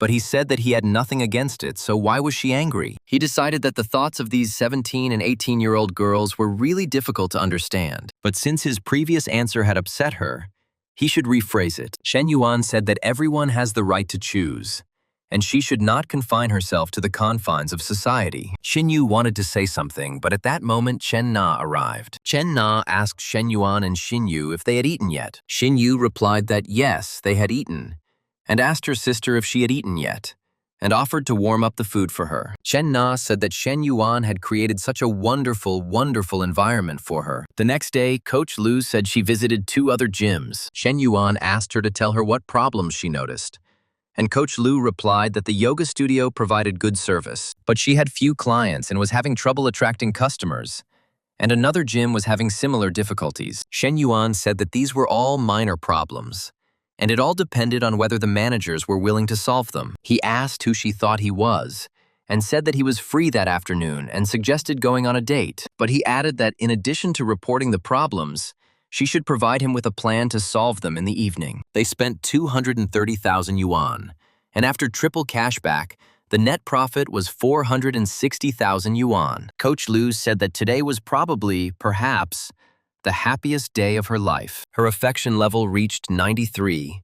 Shen Yuan thought that the cashback wasn't that important. The next day, the fitness center's general manager, Song Zheng, said she had conducted a self-analysis and provided improvement measures. She admitted that they might not be enough yet, and he was more experienced and asked him to take a look. Shen Yuan replied that there was no need for introspection and told her to sit down and give him a summary of the new measures. Song Zheng began reporting that if staff were late or sloppy in public places, they would be fined. The same was true for subsequent checks, which required constant monitoring, and any omission would lead to a reduction in work results. Shen Yuan stopped her and asked if these were all just punishments and no rewards. Song Zheng responded that the punishments created a sense of urgency, making employees take their work more seriously. Shen Yuan said that punishments are acceptable, but there should also be rewards. He ordered the use of rewards as the primary tool and punishment as an auxiliary one, and emphasized that the main thing is motivation. Song Zheng said she understood. She thought their new boss was incredibly capable and assertive, with such a determined attitude, and he's only 21 years old. She realized that the company's phrase, "the company doesn't need slackers," meant that if she messed up, she would be finished. And Shen Yuan scared her to death. Fu Yingzi thought about it and said that she wanted to tell him some inside gossip. Shen Yuan said they were alone and asked not to call him Mr. Shen because it sounded strange. Fu Yingzi revealed that the real person in charge of the university's work is Yu Ji Feng, and he used to work in marketing. Fu Yingzi added that she checked his background and he was the deputy general manager at another medical center, until his wife cheated on him with his ex-boss and he beat that man up and had to quit his job. Shen Yuan said that she was even able to dig up such rumors, and his little secretary turned out to be incredible. He said she was so capable and asked if she had a boyfriend. Song Zheng was at a loss, wondering why he suddenly asked her about this. He already had a bunch of girls. She assumed he was tired of the big ones and now wanted to try her baby. Fu Yingzi thought that the boss already had enough mistresses and he didn't need her, and it was better for her to just remain a hardworking bee next to him. She saw Ming Hui's daily posts and realized that she was completely in relationship mode. Ming Hui asked if he wanted her to bring him lunch, but Shen Yuan said that it was not necessary and that he would come to her after lunch. She asked him not to come to her house because she was already scared. He admired her thin waist and the perfectly curved line of her hips. The ratio was just insane. But she was wearing a mask and he couldn't see her face. The man told her to finish registering the client and call home to check. Then he asked why she was sneaking around like a thief. The girl told the main character that she was not him, and he had no idea how much she was risking. He asked if it wouldn't be better if everyone knew, but she replied that it was not time yet. And first, she needed to change. 5 minutes later, he said she knew her clothes were making it difficult for him to concentrate on his work. The hero told her to turn around. When she asked what, he said she should make it up to him. And when she asked how, he said on her knees. The girl cursed when she saw how they called her and said, "Oh shit." It was Zheng Xiang. He called Chen Na and asked if she was home now. She replied that yes, she was at home, and asked what. And he asked what she was doing. She replied that she was making dumplings, and he said that it was nothing important and that he just missed her and wanted to call. She thought she couldn't stay any longer and needed to go back. And knowing him, he would definitely come home to check on her. Her partner told her to just get through this period and everything would be fine. An hour later, my husband asked if she was still cooking and what the occasion was for dumplings today. And she replied that there was no reason. She just wanted some. I asked if he had said that he would be at a meeting with a client and why he suddenly returned. He replied that he heard she was making dumplings and wanted to go home to try them fresh. The protagonist thought that Yu Ji Feng was supposed to report to him about work today.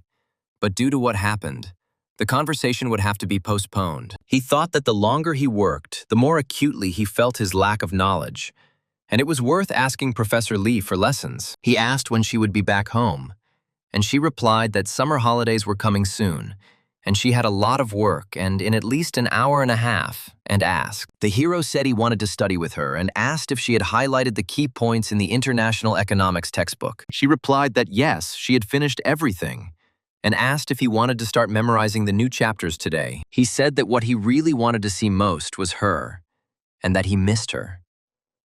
A colleague asked if she was dating someone, and she replied that the meeting was starting soon and to stop fooling around. The colleague said that she understood everything and smiled meaningfully. The girl remembered how the main character harassed her right at her workplace and thought that they could have been seen.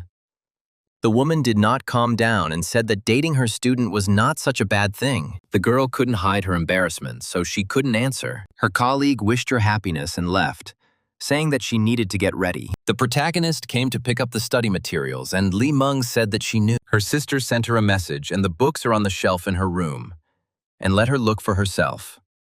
He cursed that this was what he was most afraid of, and Li Meng said, "Okay." It was none of her business. The main thing is not to irritate this daughter-in-law, God bless her. And she added that she needed to tell him something. The guy asked what.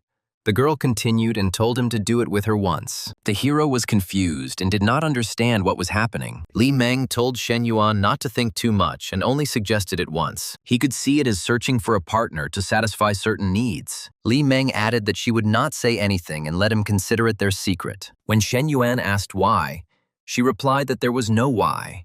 She just asked him to answer yes or no. Shen Yuan replied that he could control himself. Li Meng asked him to wait and asked if he was worried about something and if he had even thought about his sister's feelings. Shen Yuan cursed and thought that she was testing him in this way and was not at all afraid of being punished. She called him a nasty guy who pretended to be a noble gentleman and a guy she would never get. She added, "Ugh." And she gave him a chance, but he chickened out. Half an hour later, Professor Lee thanked the hero for picking her up from work. The hero replied that he was worried that she might run into bad people. Professor Lee replied that he was the worst person here and called him a terrible pervert. Shen Yuan asked how she could say that and when he was a pervert, and asked her to elaborate. Professor Lee repeated, "Pervert." Shen Yuan laughed and asked, "So he passed the test perfectly?" Professor Lee asked, "Testing?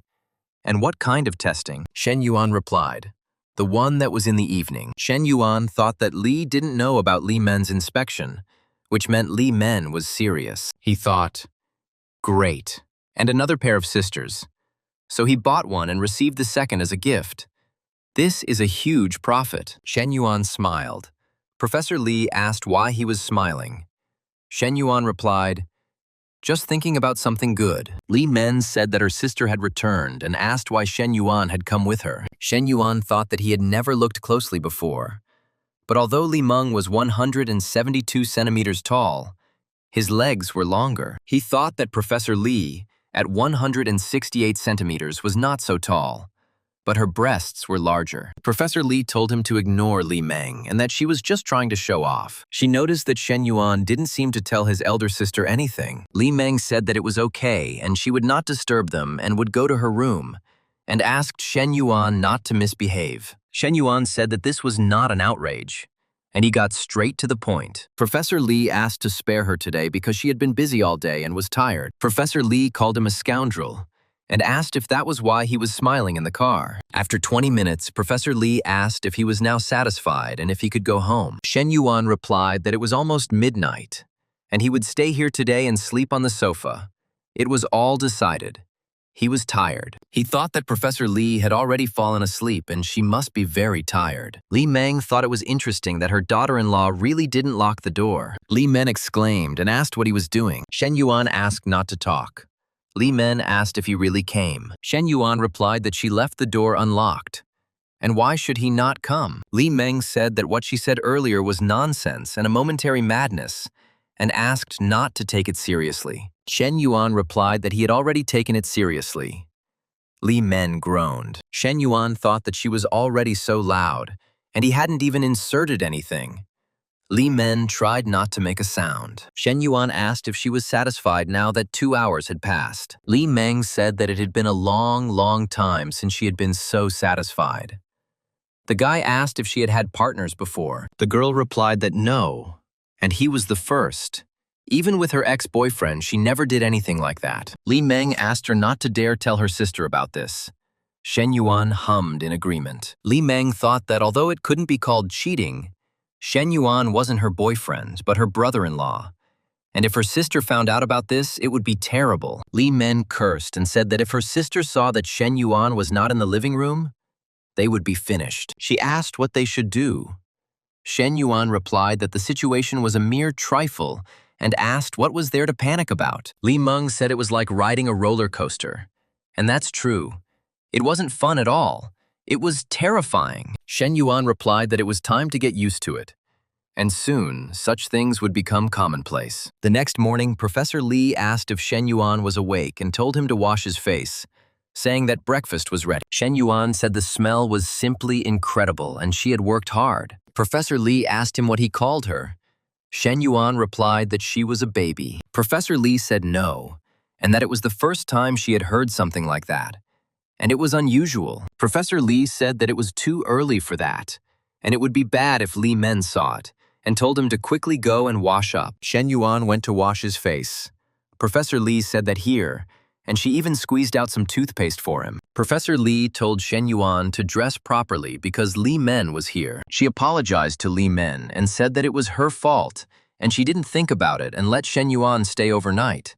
Then she promised that this would not happen again. Li Meng thought that her sister had misunderstood everything. If Shen Yuan doesn't come here anymore, how can she solve her problem? Li Meng said that everything was fine, really, and she didn't mind at all. Her sister asked if it was true. Li Meng confirmed it. Professor Li asked Shen Yuan if he had eaten too much and was really that hungry. Li Meng thought that yesterday, first with her sister and then with her, this guy spent a lot of energy. Shen Yuan said that she was simply a very delicious cook and had never eaten such a delicious breakfast in his life. Then he said that he was full and they could later. But then he changed his mind and said that he would return to his place. At the office, Shen Yuan showed Manager Jia the documents and said that this was only part of it, and that these numbers alone were enough to put him away. Manager Jia pleaded with President Shen that it wasn't that serious. Shen Yuan replied that it was his company, and he had stolen the company's money, and asked whether it was serious or not, and whether he should take it seriously. Manager Jia asked what he should do to get Shen Yuan to spare him. Shen Yuan said that he and his people should leave the company and tell him everything they knew. Manager Jia said that he would tell everything and leave the company. This is how Jiannan's show revealed all the inside secrets of Jingfu Health. Shen Yuan thought that after he took over the company, he didn't fire Manager Jia right away for 2 reasons. Fu Yingzi said that last time Shen Yuan told her to rent a place closer to Guanting and suggested looking at the option for 2,500. Shen Yuan said okay. Fu Yingzi replied that she would contact the owner and sign the contract. Coach Liu called and cried. Shen Yuan asked what was wrong. She continued to cry.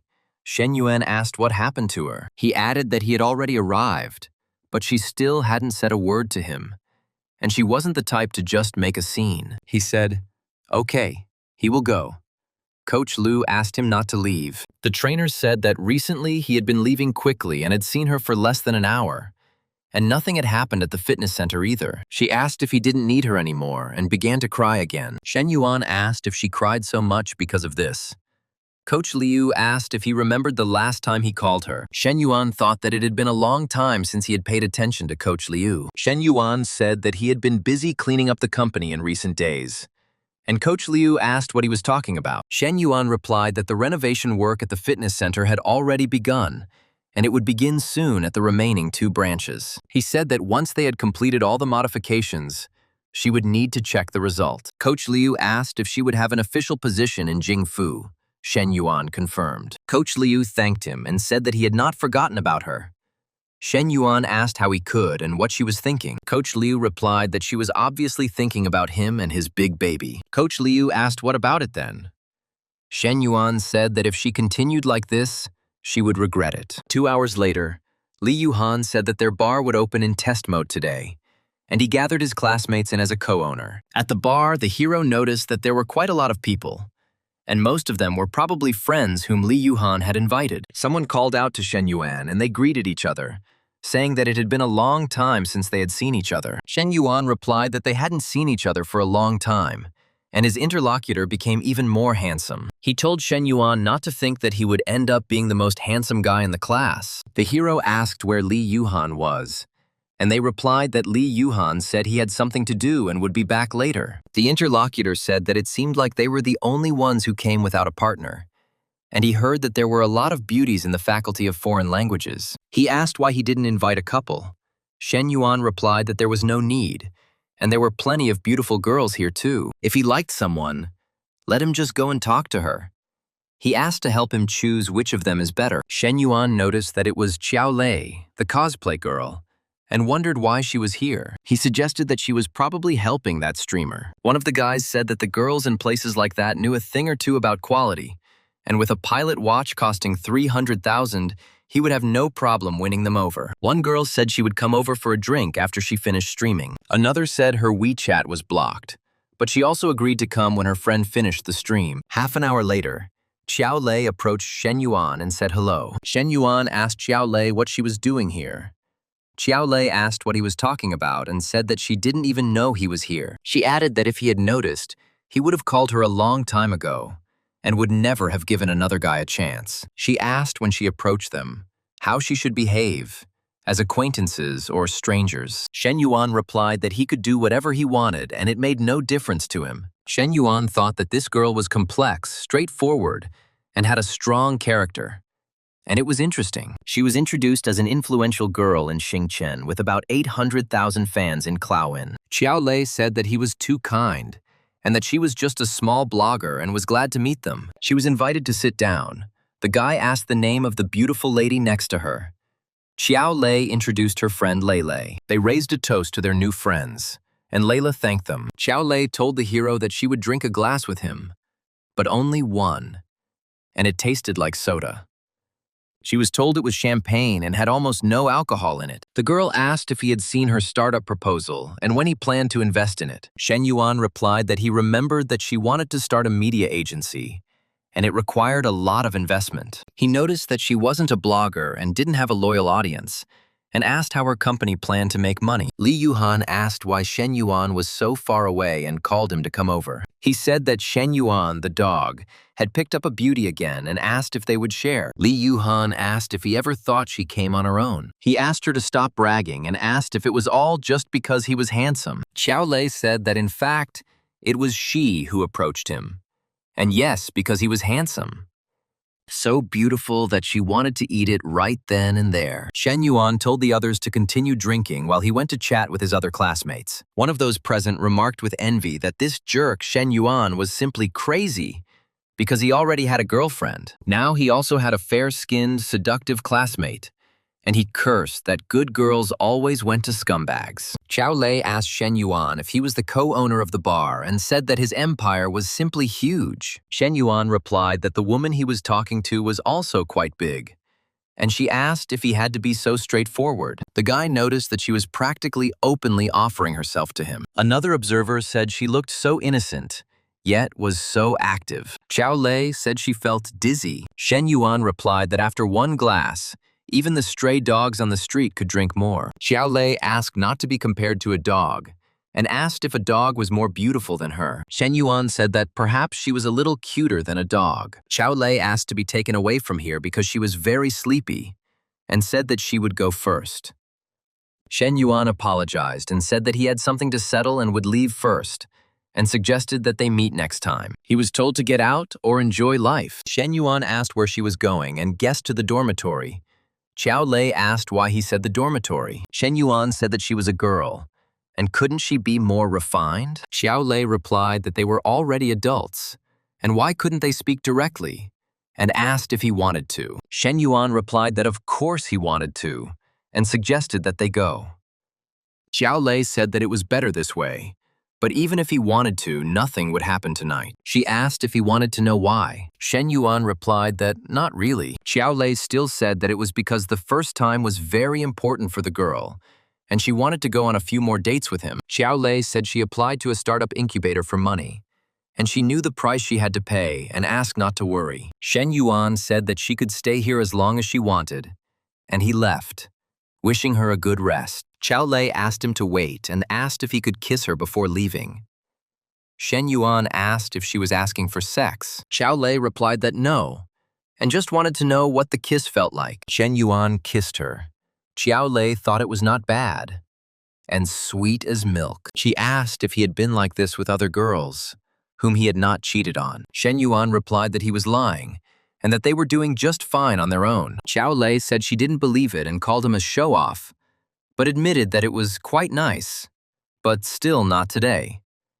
Shen Yuan said that whether it would work or not was not up to her to decide, and reminded her that she was just a backup. Xiao Lei asked what it meant and what it was and thought, oh my God, he was certainly the chosen one, but not that much. Shen Yuan arrived at Chen Na's house at 12:30. Li Meng asked why he came so late. Shen Yuan replied that he had been drinking with friends and could not find a place to spend the night. Li Meng said that her sister might believe this lie, but not she, and asked if he was looking for her or her sister. She added that if it was hers, then she was already asleep, and if it was hers, then forgive me, but this lady was also going to sleep, and let him come another day. Shen Yuan said he just wanted to sleep on their sofa. Li Meng asked if he wanted to use force. Li Meng told him to stop, and warned him that his sister might hear. Shen Yuan told her to relax, and they went to the bedroom. The door slammed too loudly. Professor Li asked if Li Meng was already asleep and what that sound was. Li Meng replied that she just went to the bathroom and slammed the door too loudly. Li Meng called Shen Yuan a fool and said that he was so damn brave, and asked if he was afraid that she would catch them. Shen Yuan asked, "Isn't it gentle enough?" And he's already holding back.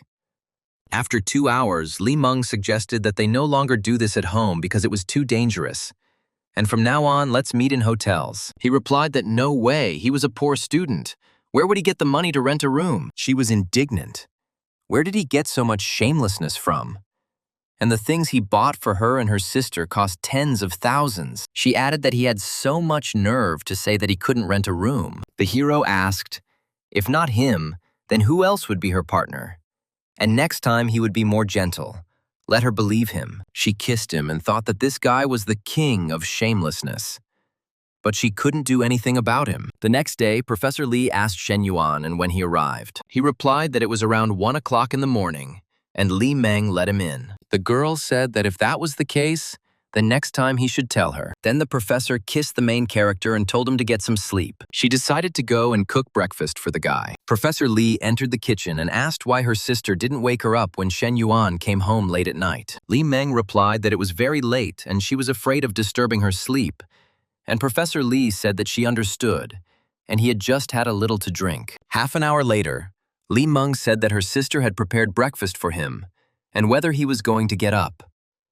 The guy stretched, and she said it was time to go eat. He did everything as he was told, and Li Meng thought he was her sister's boyfriend, and there was nothing wrong with him looking at her. Why did she get angry at him? And is she really jealous? They are just partners without any feelings. Is it really like the old saying that feelings develop over time?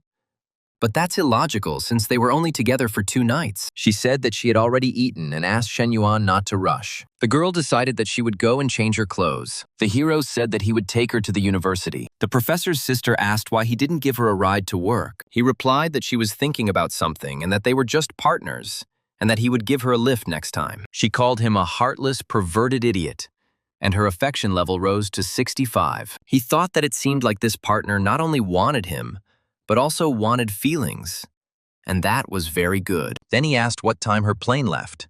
She answered that it was at 11 and asked if he was already kicking her out or something. The guy replied that he would first take her sister and then give her a lift. Half an hour later, the girl thanked me for the ride and said goodbye. She was surprised to see Teacher Song and asked what she was doing there. Teacher Song said that it didn't matter now, and she learned a huge secret. She asked what she thought, and in their international faculty, no one had such a huge Geländewagen. Professor Lee said she simply bumped into a student on the road and he gave her a ride. Teacher Song said that meant he was courting her and asked if they would start dating officially soon. She was right, she added, and she knew it since she had spoken with Shen Yuan on the phone. It's no wonder she reeked of love.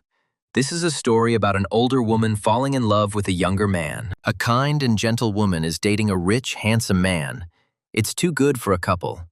And Professor Lee said to stop talking nonsense. In the car, Shen Yuan asked if the back seat was more comfortable, but Li Meng told him to mind his own business. She wants to sit in the front.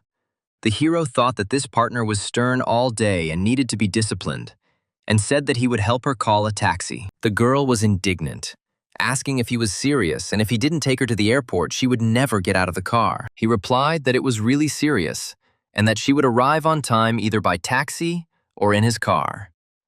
She said that he had completely lost all shame.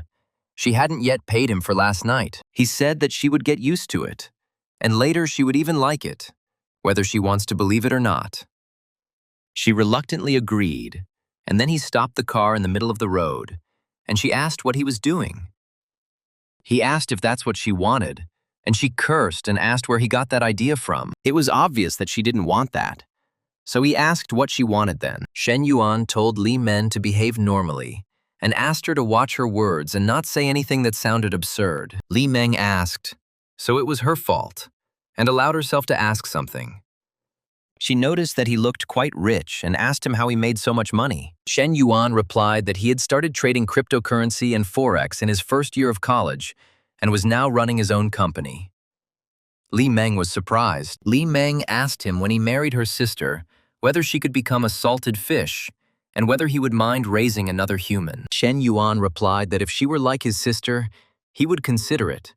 But so far she was not up to par. He suggested that she eat cabbage for 2 more years, and then they would talk about it. Li Meng called him a damn pervert and said that he was becoming more and more impudent. She threatened that when she returned from work, she would tell her sister to kick him out. Shen Yuan replied that if his sister left him, what would she gain from it, since she would lose her partner? Li Meng asked him if he would feel bad if he didn't use her, and said that she didn't want such a partner anymore. Shen Yuan said that if he looked, it meant she looked good, and asked why there was such dissatisfaction. He added that it was okay and that he wouldn't look next time even if she asked. Li Meng asked again if it was true. Passers-by remarked that it was cool to be rich, and that he would have such a beautiful flight attendant by his side. They cursed that damn capitalism was taking all the best things for itself. Li Meng said what he was doing, and it was not the road to the airport. Shen Yuan replied, who said they were going to the airport. Li Men said that she had a plane at 11 and she would be late. Shen Yuan replied that they had time. And it was only 9:50 now. And it was 15 minutes to the airport, so half an hour would be enough for him. Li Meng asked him to calm down. Shen Yuan said that he had long wanted to try this form with her. The little boy told his mother to look and pointed to the dancing car. Mom said that the machine had broken down and could explode, and told me to hurry. 45 minutes later, someone at the airport asked Li Meng if she had been on a date. A colleague noticed that it was cold outside and she had bare legs, and added that she had arrived in a car that cost a lot. Li Meng replied that he was not her boyfriend, and that he was more like a son-in-law. When asked what it meant to be called, she replied that her sister simply had not yet agreed. At Jingfu Company, Shen Yuan brought lunch and asked Fu Yingxi how things had been lately, and whether she was doing well. Fu Yingzi replied that everything was fine now, and she was returning to the university for important classes. But otherwise, she was working as usual. Shen Yuan asked how many people in the HR department she knew. Fu Yingzi replied that it was about 90%, and she would be moving to the online operations department next week. Shen Yuan said, "Okay, and now this was the key department, and the previous online traffic results were terrible." He added that in a couple of days he would hire a special consultant to check, and she would check the details, and Fu Yingzi would assist her. Fu Yingzi said she understood.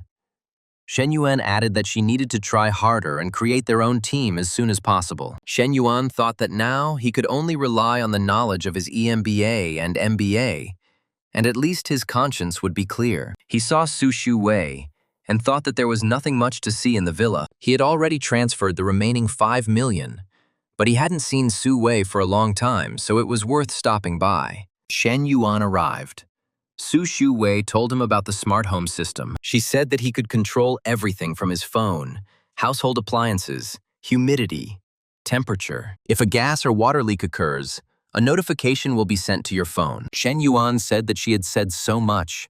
How could he remember it all? He suggested that as soon as she moved in, let her stay with him for a couple of days, and then he would show her everything. Su Shu Wei replied that she had to cook for her mother and younger brother every day. Shen Yuan said that they were a family after all, and there was no need for these formalities. Su Shu Wei asked him not to do it because the boss was upstairs. Shen Yuan suggested going to the media room and closing the doors. Shu Wei thought that he had already taken advantage of her in this way last time, and she didn't think that he would be even bolder this time. She asked him to be more gentle. Su Shu Wei said that the boss could come down at any moment. Shen Yuan thought it was much better than he thought. And it wasn't just the size that mattered, but the feel as well. Shen Yuan thought that she not only had a delicate and slender waist, but also elastic curves. And the more he looked, the more impatience burned within him. 20 minutes later, Su Shu Wei wanted to ask what was going on between them, but she thought that the guy should be the one to talk about it first. Shen Yuan asked what was wrong, and she replied that it was nothing and suggested that they have dinner together sometime. 2 hours later, Xuan asked Xin Yu what she ate as a child, and she replied that she ate regular food. The girl said that she was talking about food and pointed to her chest, adding that this is what it was for. The girl told her not to laugh at her and that she didn't know anything. Shen Xuan said that he had returned, and Chen Na asked if he would have dinner. Shen Yuan replied that yes. Then she asked if he wanted to take a bath, since he hadn't washed himself yet, and she would draw water for him. He agreed. Xin Yu noticed that her sister-in-law had spoiled her brother terribly, and said that she even drew a bath for him. Shen Xuan said that she came to take care of her daughter-in-law and Xin Yu, and of course she would sleep with Xin Yu. 2 charming girls will sleep together. They told her that, considering how lazy she was, and suddenly taking care of her daughter-in-law, it was enough that she would not have to take care of her. Shen Xuan asked her brother to leave her some chips. Xin Yu said that if he wanted more, then she would come down and buy them. Shen Xuan was indignant that Xin Yu, what she would buy, and even she spoiled him. Shen Yuan noticed that Xin Yu's affection was 60, and now it is 63. And it seems to be making steady progress. Chen Na said that the bath is ready. Xin Yu thought that it must be nice to be able to do something for her brother-in-law, since he had done so much for her sister and her family. Shen Xuan said that was right. They just made him into a giant baby. Xin Yu replied that these were just small things and they were worth nothing. Shen Xuan thought that if she were in her place, she noticed that Xin Yu. Why did she suddenly blush? She asked if it was true and said her face was just burning. Doesn't she feel anything? Xin Yu replied that she didn't know. The main character breathed a sigh of relief and said how good it was. Shen Yuan said that he felt every cell in his body relax. Chen Na said that was great and she would give him a massage. Shen Yuan asked if she knew how to massage and when she learned it. Chen Na replied that she was online and had done it to Xin Yu twice in the past few days, and Xin Yu said it was working out well. If he wants to do something more, let him tell her. Shen Yuan said that she learned something bad, and she replied that he taught her. He said that Chen Na was simply amazing in everything, and asked her to come to him.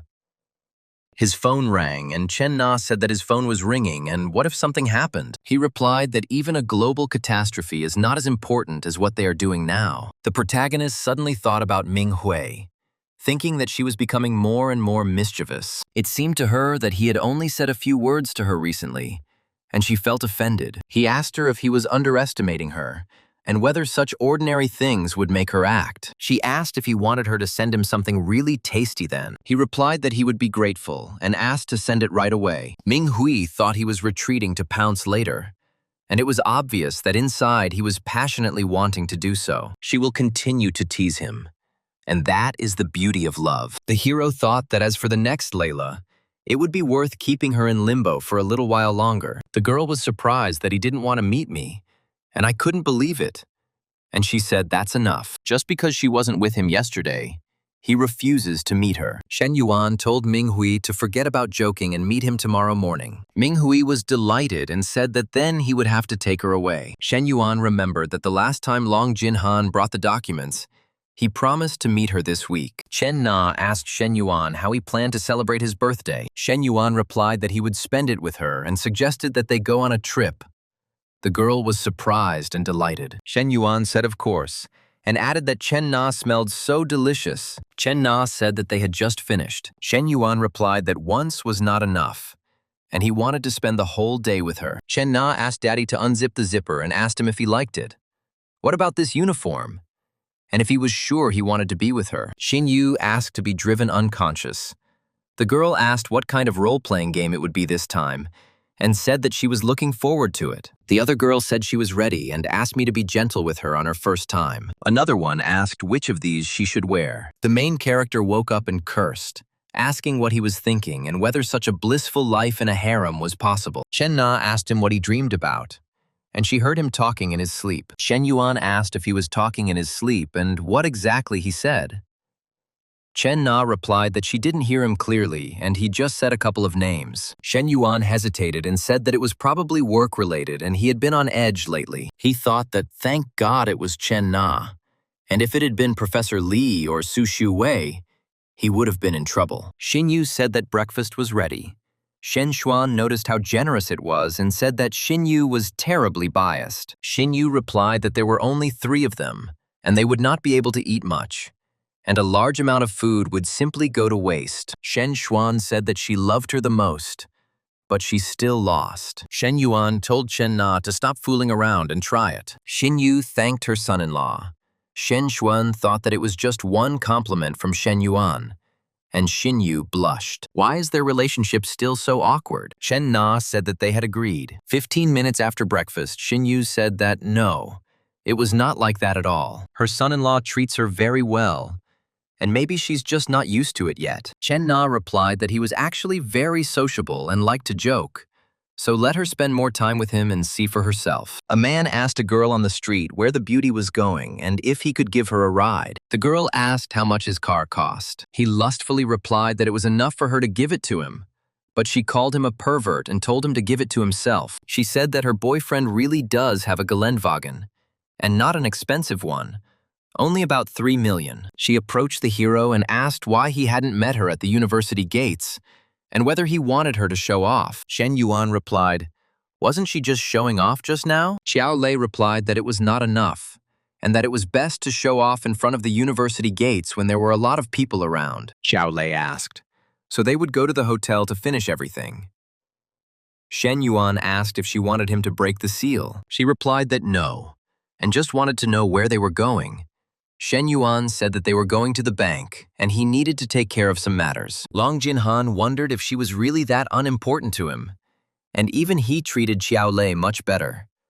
And why was that? Shen Yuan said that since they were going to the bank, that was the end of today's benefits. He thought she seemed to be very keen to take the initiative. But who did she take him for? And he would never follow her script. Xiao Lei asked why he was going to the bank.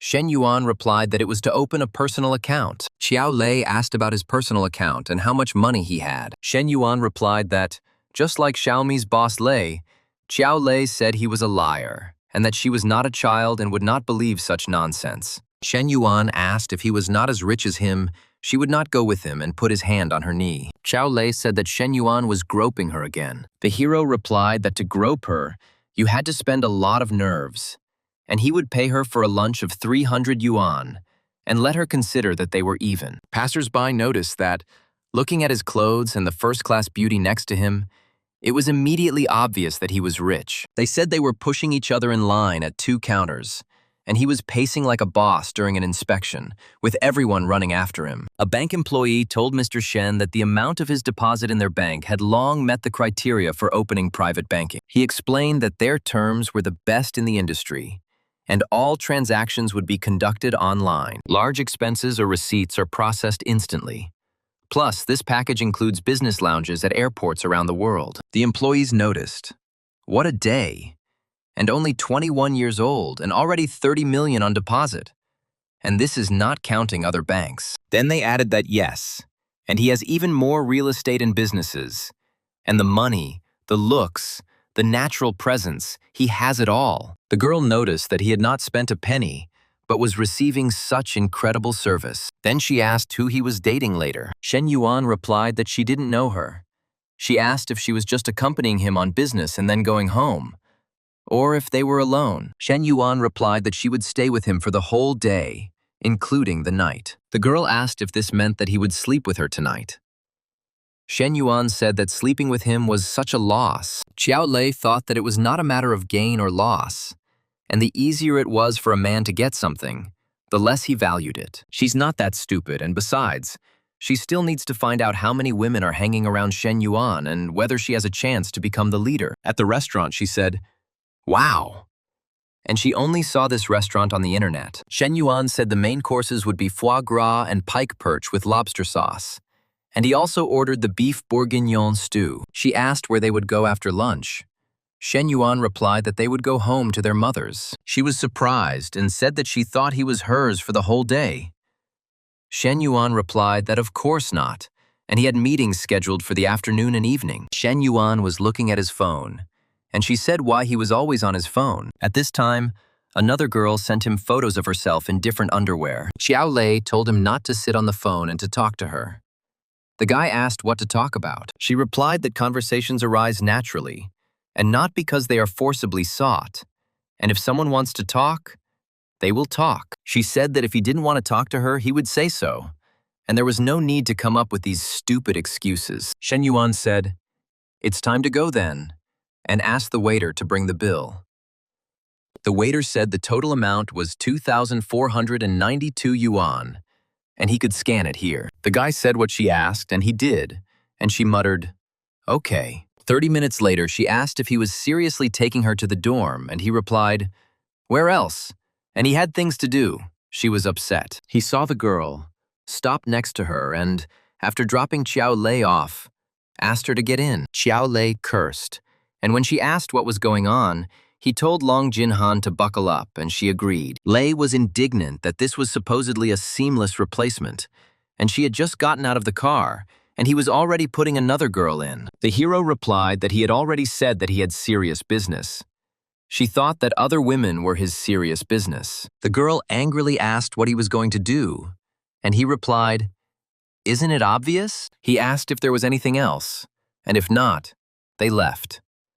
And she asked to wait. She said she would go with them, but he told her not to show off. He had serious business and asked to leave quickly. She asked if it was serious why she couldn't go with them, and she dug in her heels, not wanting to go out. Shen Yuan asked Long Jinhan if she was okay with it, and she was indignant but said she was okay with it. Xiao Lei thought that her rightful place next to the driver had been taken and even hidden. Long Jinhan asked if she could take his arm, and he said, "Of course." He wondered if Long Jinhan was naturally this timid, or if it was just with him. She does everything carefully and needs to be treated more gently. But Long Jinhan thought it was so stupid, and Shen Yuan really liked it. The girl behind her realized that she was the odd third wheel here and asked what she was doing. Long Jinhan suddenly thought, "It means that Shen Yuan spoiled Xiao Lei more." However, the main character told her to hold on tighter. The other one asked why she wasn't told to hold on tighter, and he answered, "Tighter than that." He thought it was a bit soft, of course, but one had to maintain decency. Look how many people are in the shopping center. And he asked to be more modest. Passers-by were outraged. What the hell is this? Are they filming a drama or something? And all they could say was that he is rich. They were wondering where the cool girls had gone. And it turns out they were busy with that rich kid. Shen Yuan thought that, looking at these looks around him, there was envy, anger, hatred, and immediately such indescribable feelings in his soul. The employee greeted Mr. Shen, saying that it had been a long time since they had seen each other. Shen Yuan replied that he had brought 2 girls, that is, 2 friends, to buy things. Another employee noticed that Mr. Shen was no longer bothered at all.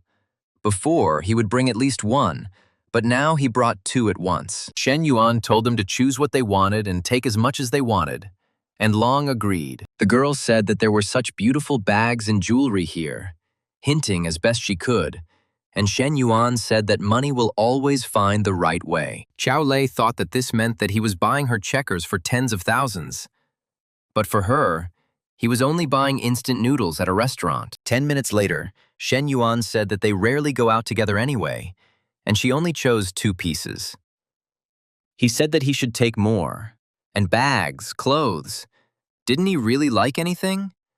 But the girl replied that it wasn't necessary, and he had already bought her a lot of things. She added that 2 would be enough today, and he said that today they would have to collect at least 100,000, and if they didn't like anything here, they would go to another store. Shen Yuan thought that although she tried to save his money, he only spent a little more than 10,000. Xiao Lei thought that she had 100 pieces, and she had 2,000, and she wasn't even the main one. After another 20 minutes, Long Jinhan said that was enough, and he agreed. Then he told Xiao Lei to choose something for herself too, and she was surprised. Shen Yuan thought that although Xiao Lei had not yet acquired sympathy glasses on her head, she still needed to give hers. Xiao Lei was self-confident and assertive, and she also clearly had a stubborn streak in her character. After 15 minutes, he calculated that he had spent 120,000 on Long Jinhan and 50,000 on Xiao Lei. But Xiao Lei's sympathy points never activated, and the system only returned the tripled amount.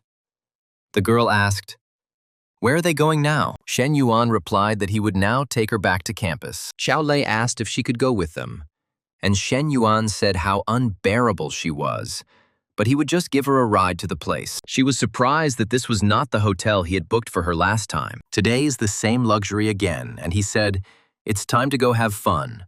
What else does she need?" Then he said that the 2 of them were going up, and she asked why on earth she should go somewhere else. He asked if she herself had said that when she jumped into the car, and she replied, "So what? Can't she be capricious or something?" The girl thought that she had only become attached to them in order to ruin their important affairs. Shen Yuan said that if she wanted to rest, he would rent her a separate room, and they could have dinner together in the evening. And she was delighted. She met the girl, introduced herself, and asked her name. And she replied that her name was Long Jin Han. She said she was a second-year accounting student, and Xiao Lei said her name was Xiao Lei. Long Jinhan said that she knew her and that she was very popular on campus for her cosplay. And Xiao Lei replied well. Long Jinhan said that yes, she has white skin and is knowledgeable about cosplay. And Shen Yuan made the right choice. Xiao Lei was indignant. What kind of help is this? She was just showing that Shen Yuan chose her before me. Shen Yuan thought that where there are women, there are intrigues. And over any trifle, they are ready to measure who is cooler, who met first, who is more important. Coming out of the elevator, he told the girls to go to their room and that he needed to answer a call. The hero picked up the phone and asked Minghui what happened. She said that Li Meng asked to go home today. She doesn't want to be alone in the dorm and asked if he could stay with her. And he said that it probably wouldn't work out tonight. She said, okay. Then she would go to St. Regis and spend the night in a suite there. The hero was surprised that she was going to St. Regis, and she said that she was almost there. He cursed. Why did he rent a long-term place for her? And while she was gone, he dragged Long Jinhan and Xiao Lei here. He thought that he shouldn't have rented everything in one hotel to make it more convenient. And the only luck in complete bad luck was that the rooms were different. Long Jinhan was asked if she knew who Shen Yuan was talking to on the phone in the hallway. She replied that she had no idea, and was asked if she had slept with Shen Yuan many times already. Then the girl corrected herself and asked him not to think anything like that. And she just wanted to understand why he treated her completely differently than he did her. Long Jinhan replied that she thought it was a big difference, and she would like to see how he behaved with another girl. She was asked what she was like and who this girl was. She replied that it didn't make any difference to her. Then she added that she didn't watch Niwao, and since there was someone cooler, it was better for them to stick together. That's the only way they could get to the top.